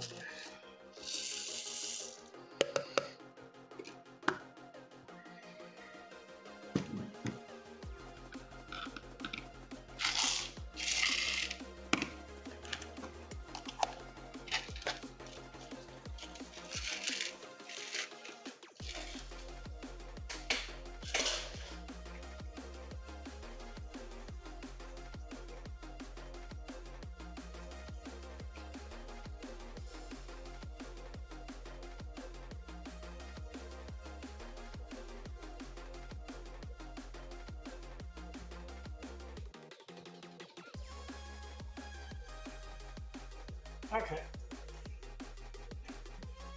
Only 3 containers left.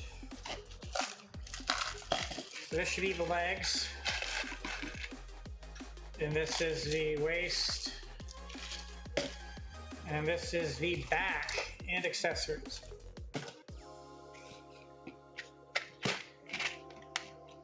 So the reason this is in a bigger container is I ran out of containers in sizes that I want. So like I've got all these containers in one package, and so I'm just using what I have.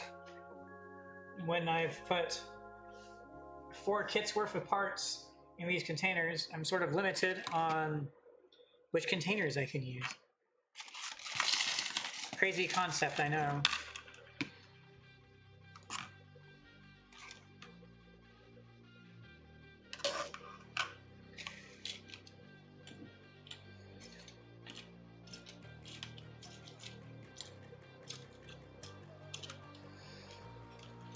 So many gold parts in this.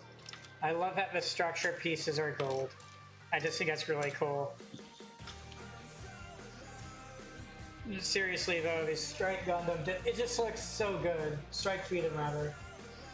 It looks so good. I definitely want different sizes of it. The MGEX Strike Freedom, I'm definitely getting that someday. That is something I really want. I know there's a perfect grade too, but I'd rather get the MGEX first. Okay, we'll do the blue parts first here.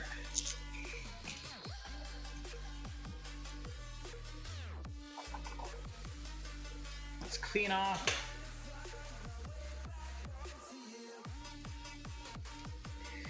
All right.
Let me just make sure to miss anything on this. No, that feels good. Okay, cool.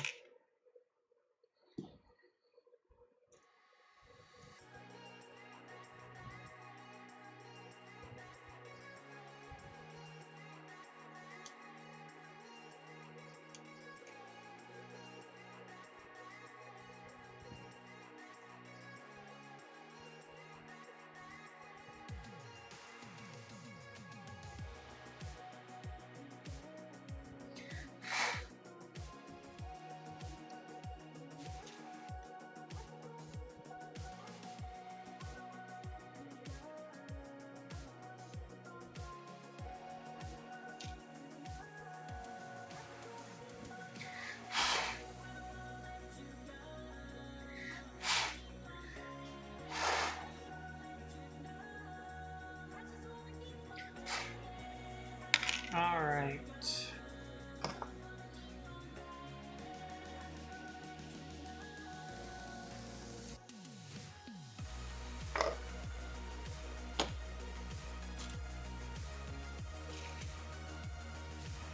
This is mostly larger pieces. Feels like the arms had more pieces to them.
This keeps moving over somehow. I'm not meaning for that to happen, it just keeps happening. I guess when I cleaned it off last and moved it back, I didn't move it back properly.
Whoops.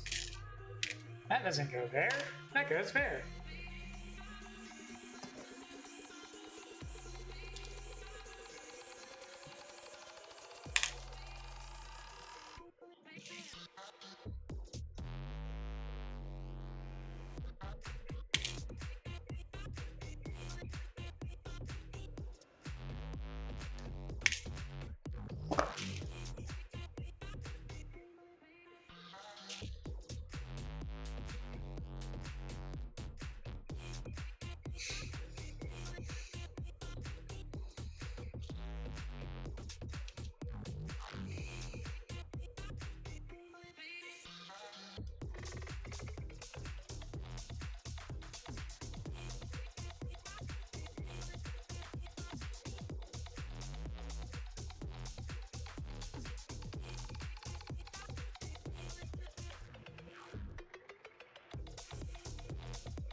Alright, that's all the white pieces for this section.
Good enough.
That'll work.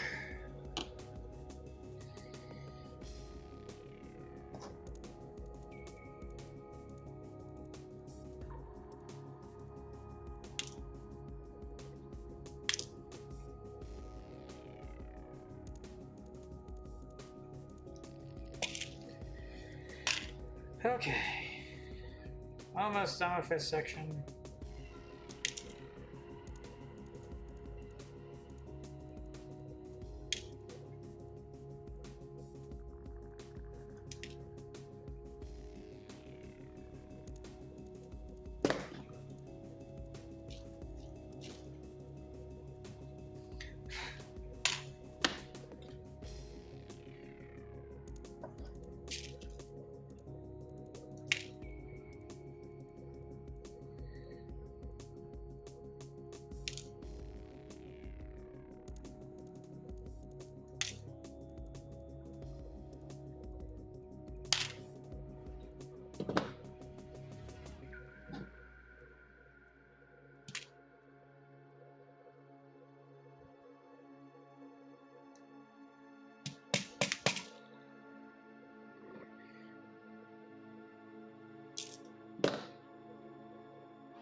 What happens when life breaks down?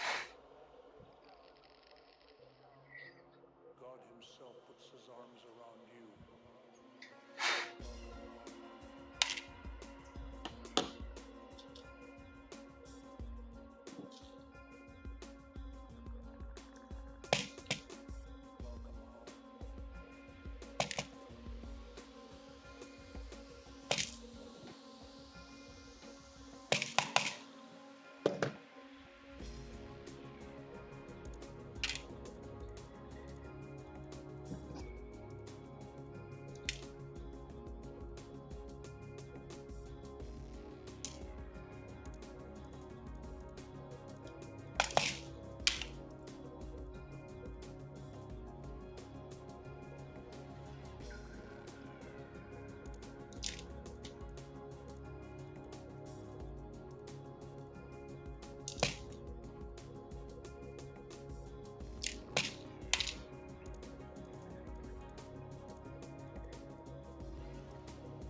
only 2 more containers to go, then I'm done with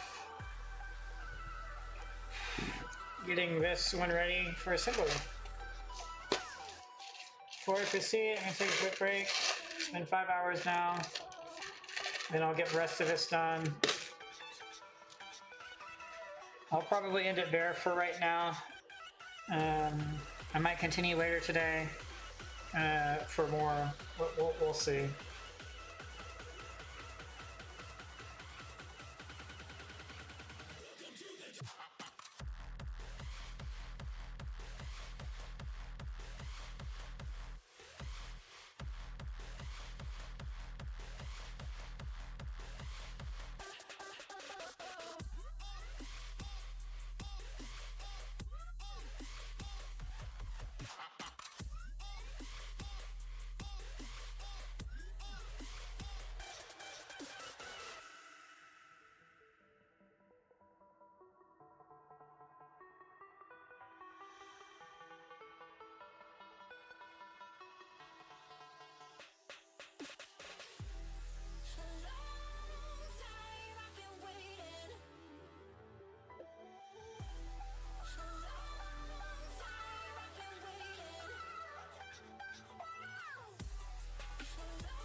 Alright, I'm back.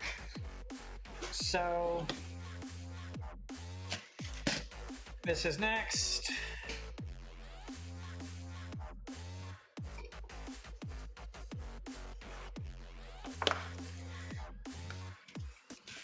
So I'm expecting these to go pretty quickly.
Yeah, I think stopping after I finish this kit's definitely gonna be the right call. I mean, I can get the other two kits prepared next time.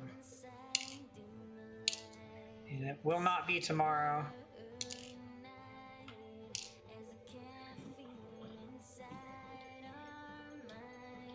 Okay. So we'll start with these parts.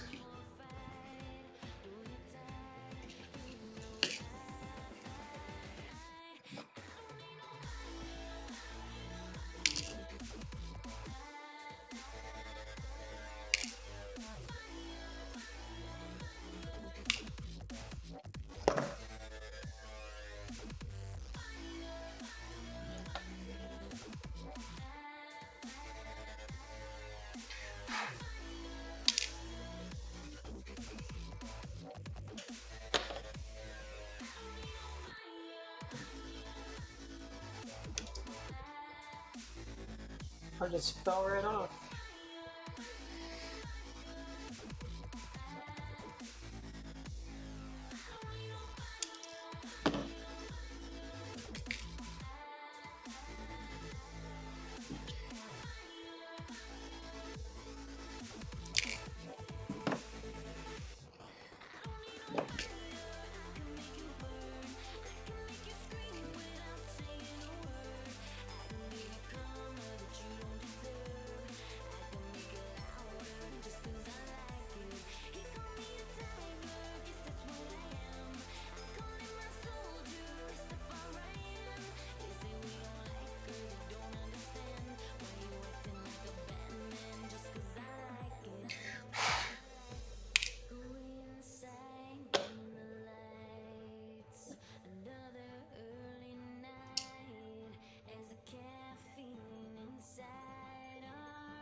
Okay.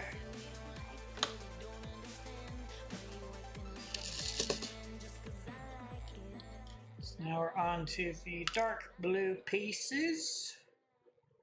Let's see here.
Okay. Well, there's that done. Move on to another color. We'll go with gold.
All right. So we'll go with gray next.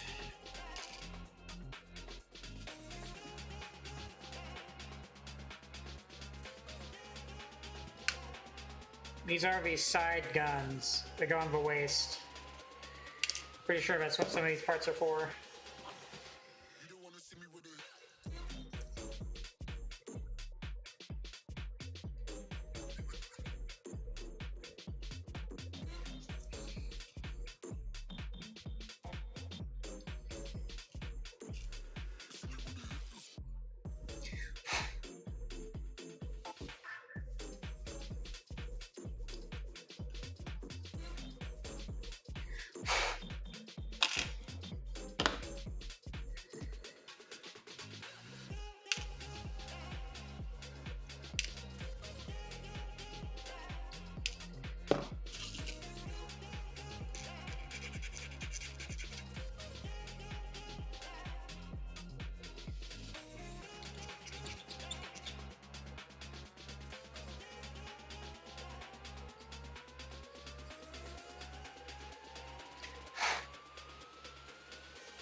Good enough.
Alright, that's all the gray pieces from this section.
right, just one container left.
A lot of parts.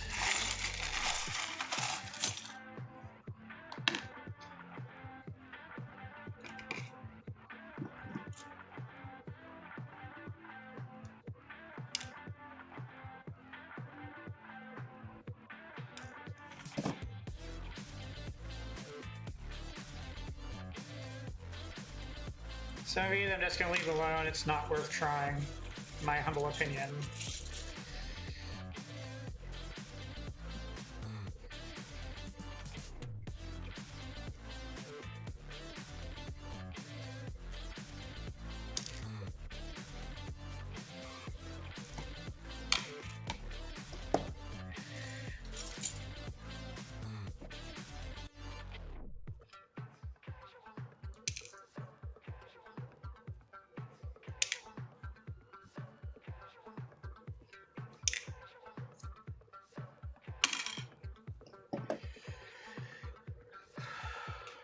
Okay.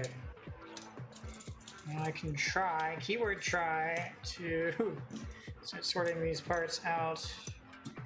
Problem is there's so many of them. They're so large.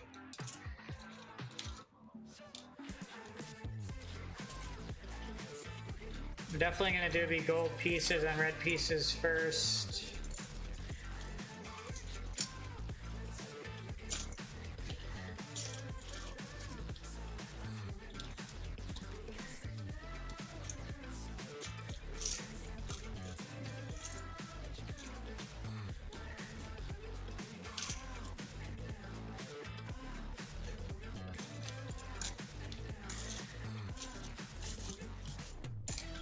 I'll do blue after that. So I guess I will actually start with white.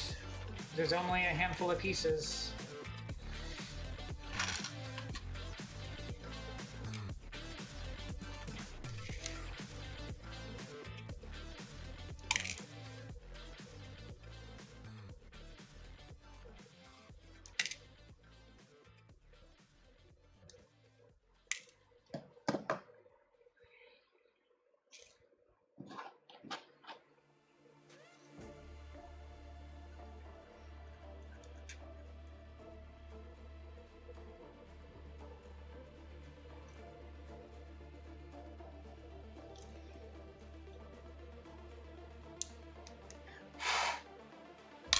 It'll be nice to get all of this done though. Then I'll have two kits I can assemble whenever I want.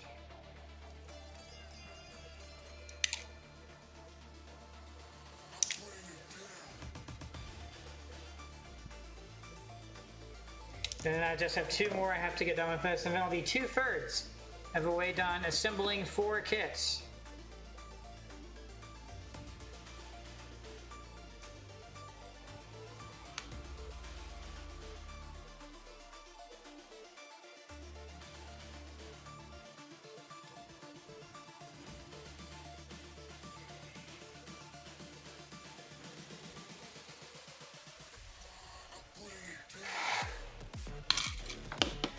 Okay, so there's the white pieces done. Get the gold ones done next.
Alright, there's 2 more gold pieces left.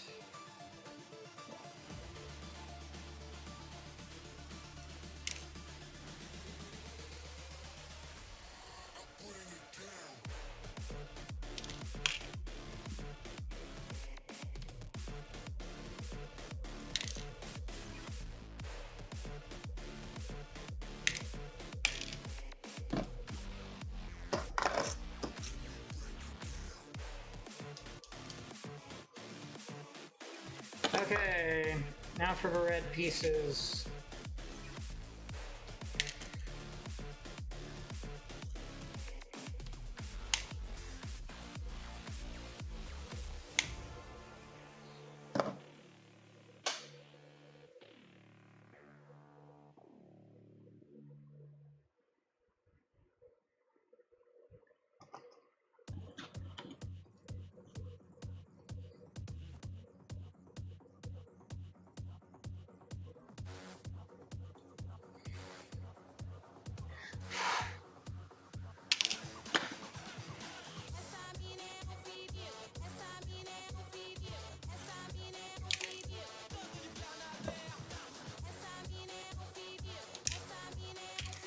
For parts that small, I'm not even gonna try.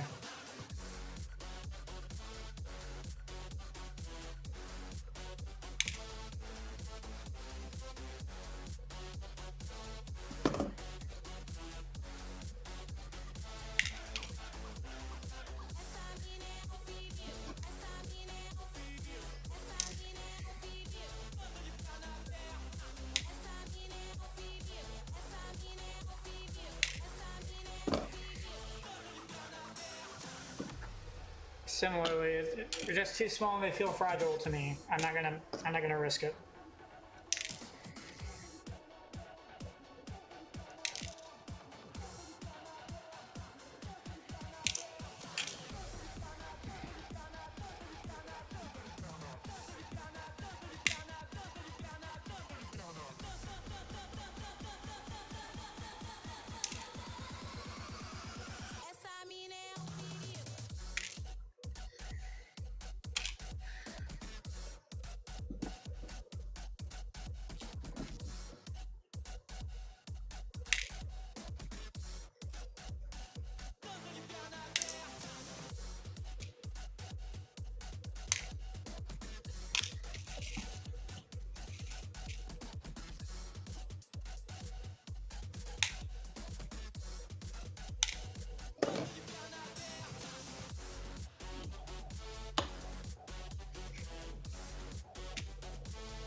Okay.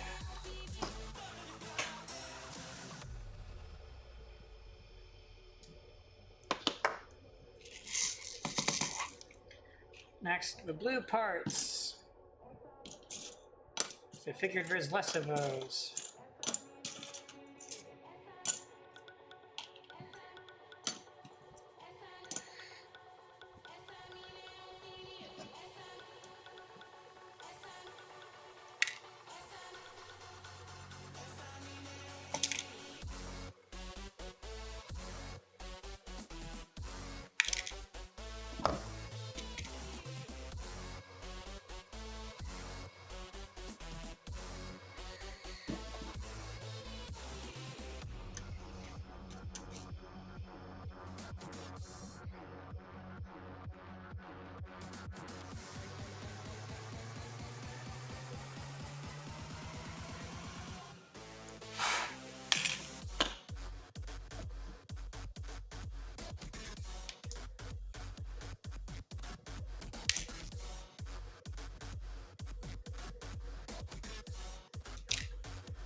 Just a bunch of these over and over.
There we go.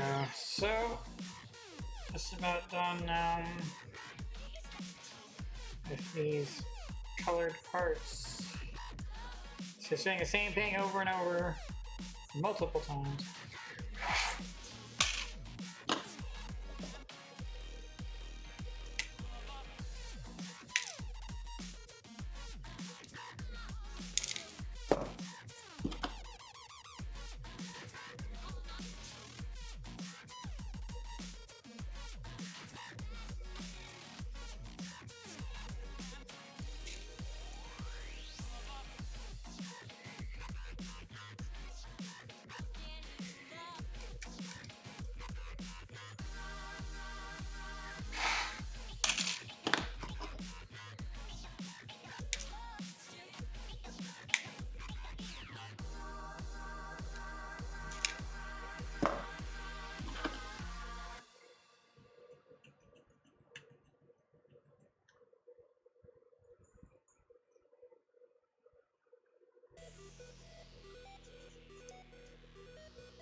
All right, we just have these dark blue pieces.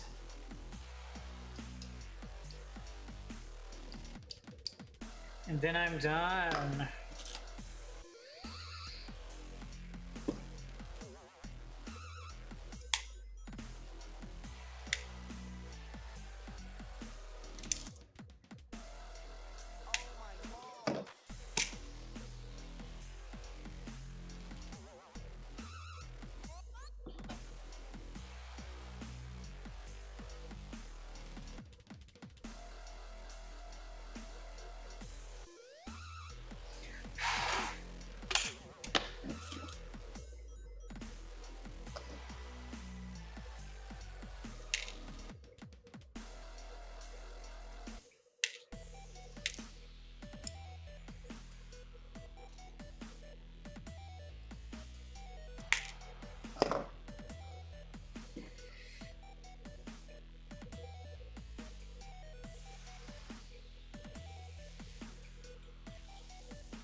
Trying to work on similar-ish parts so I know how to do them. Okay.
Okay.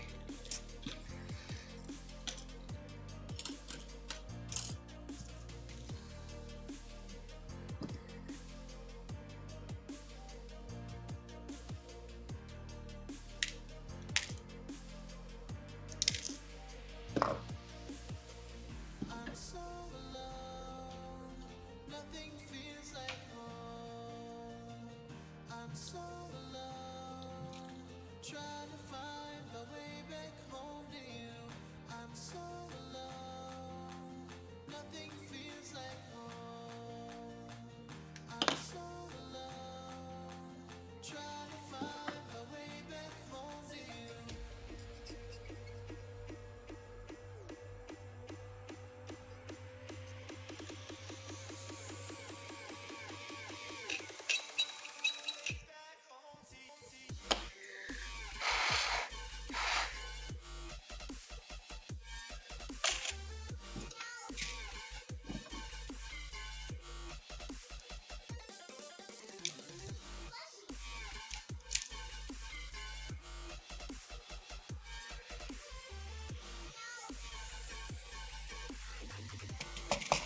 That got it better, I think.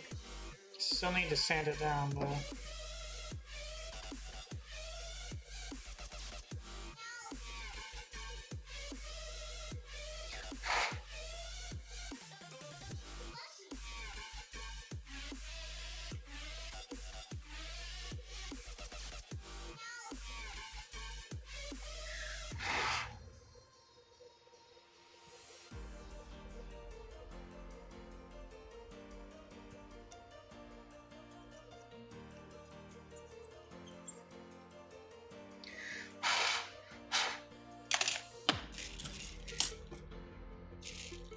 ready to be done.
I'm so alone, nothing feels like home. I'm so alone, trying to find my way back home to you. I'm so alone, nothing feels like home. I'm so alone, trying to find my way back home to you.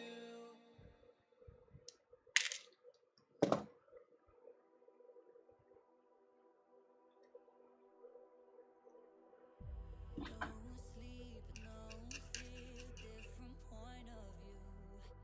It's here, it's now what we wanna do. Don't have all the answers, but we don't care. Okay, almost done with these annoying parts. Was in front of me, but it was just a dream. And all those failing made me see. I thought I had to choose another way. You can't predict your fate. It's just how it's meant to be. This is where our worlds collide. This is where we collide.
Okay, finally on to smaller annoying pieces.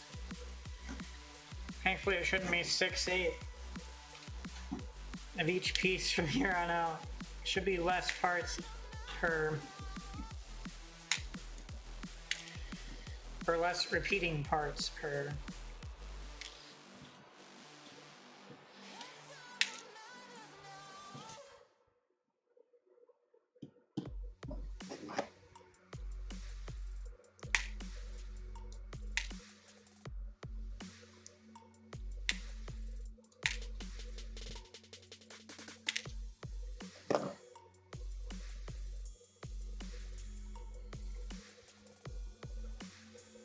Oh, that's annoying. Can I even reach that?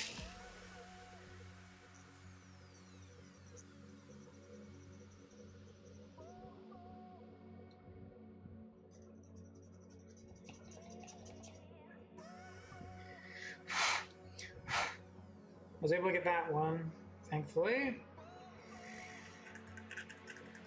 There we go.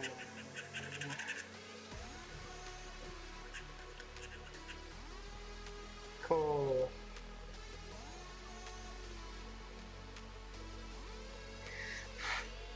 I'll say good enough.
Okay.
Yeah, there's no way I would have been able to do the other 2 kits after this, or even one of them.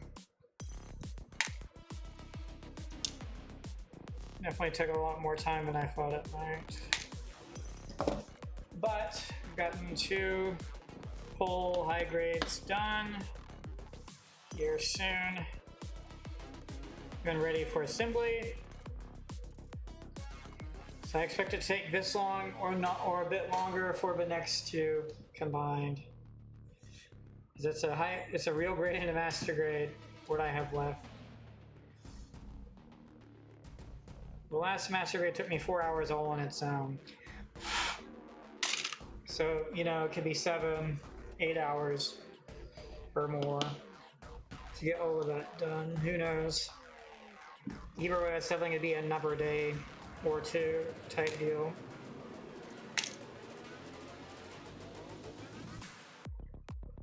The real grade's the next one I'll deal with.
Okay.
Last piece.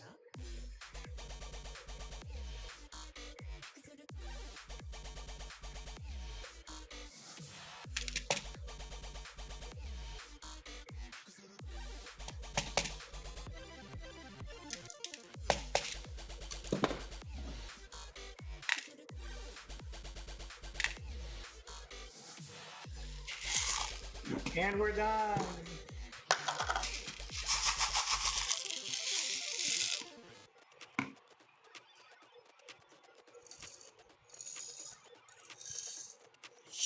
It's definitely growing.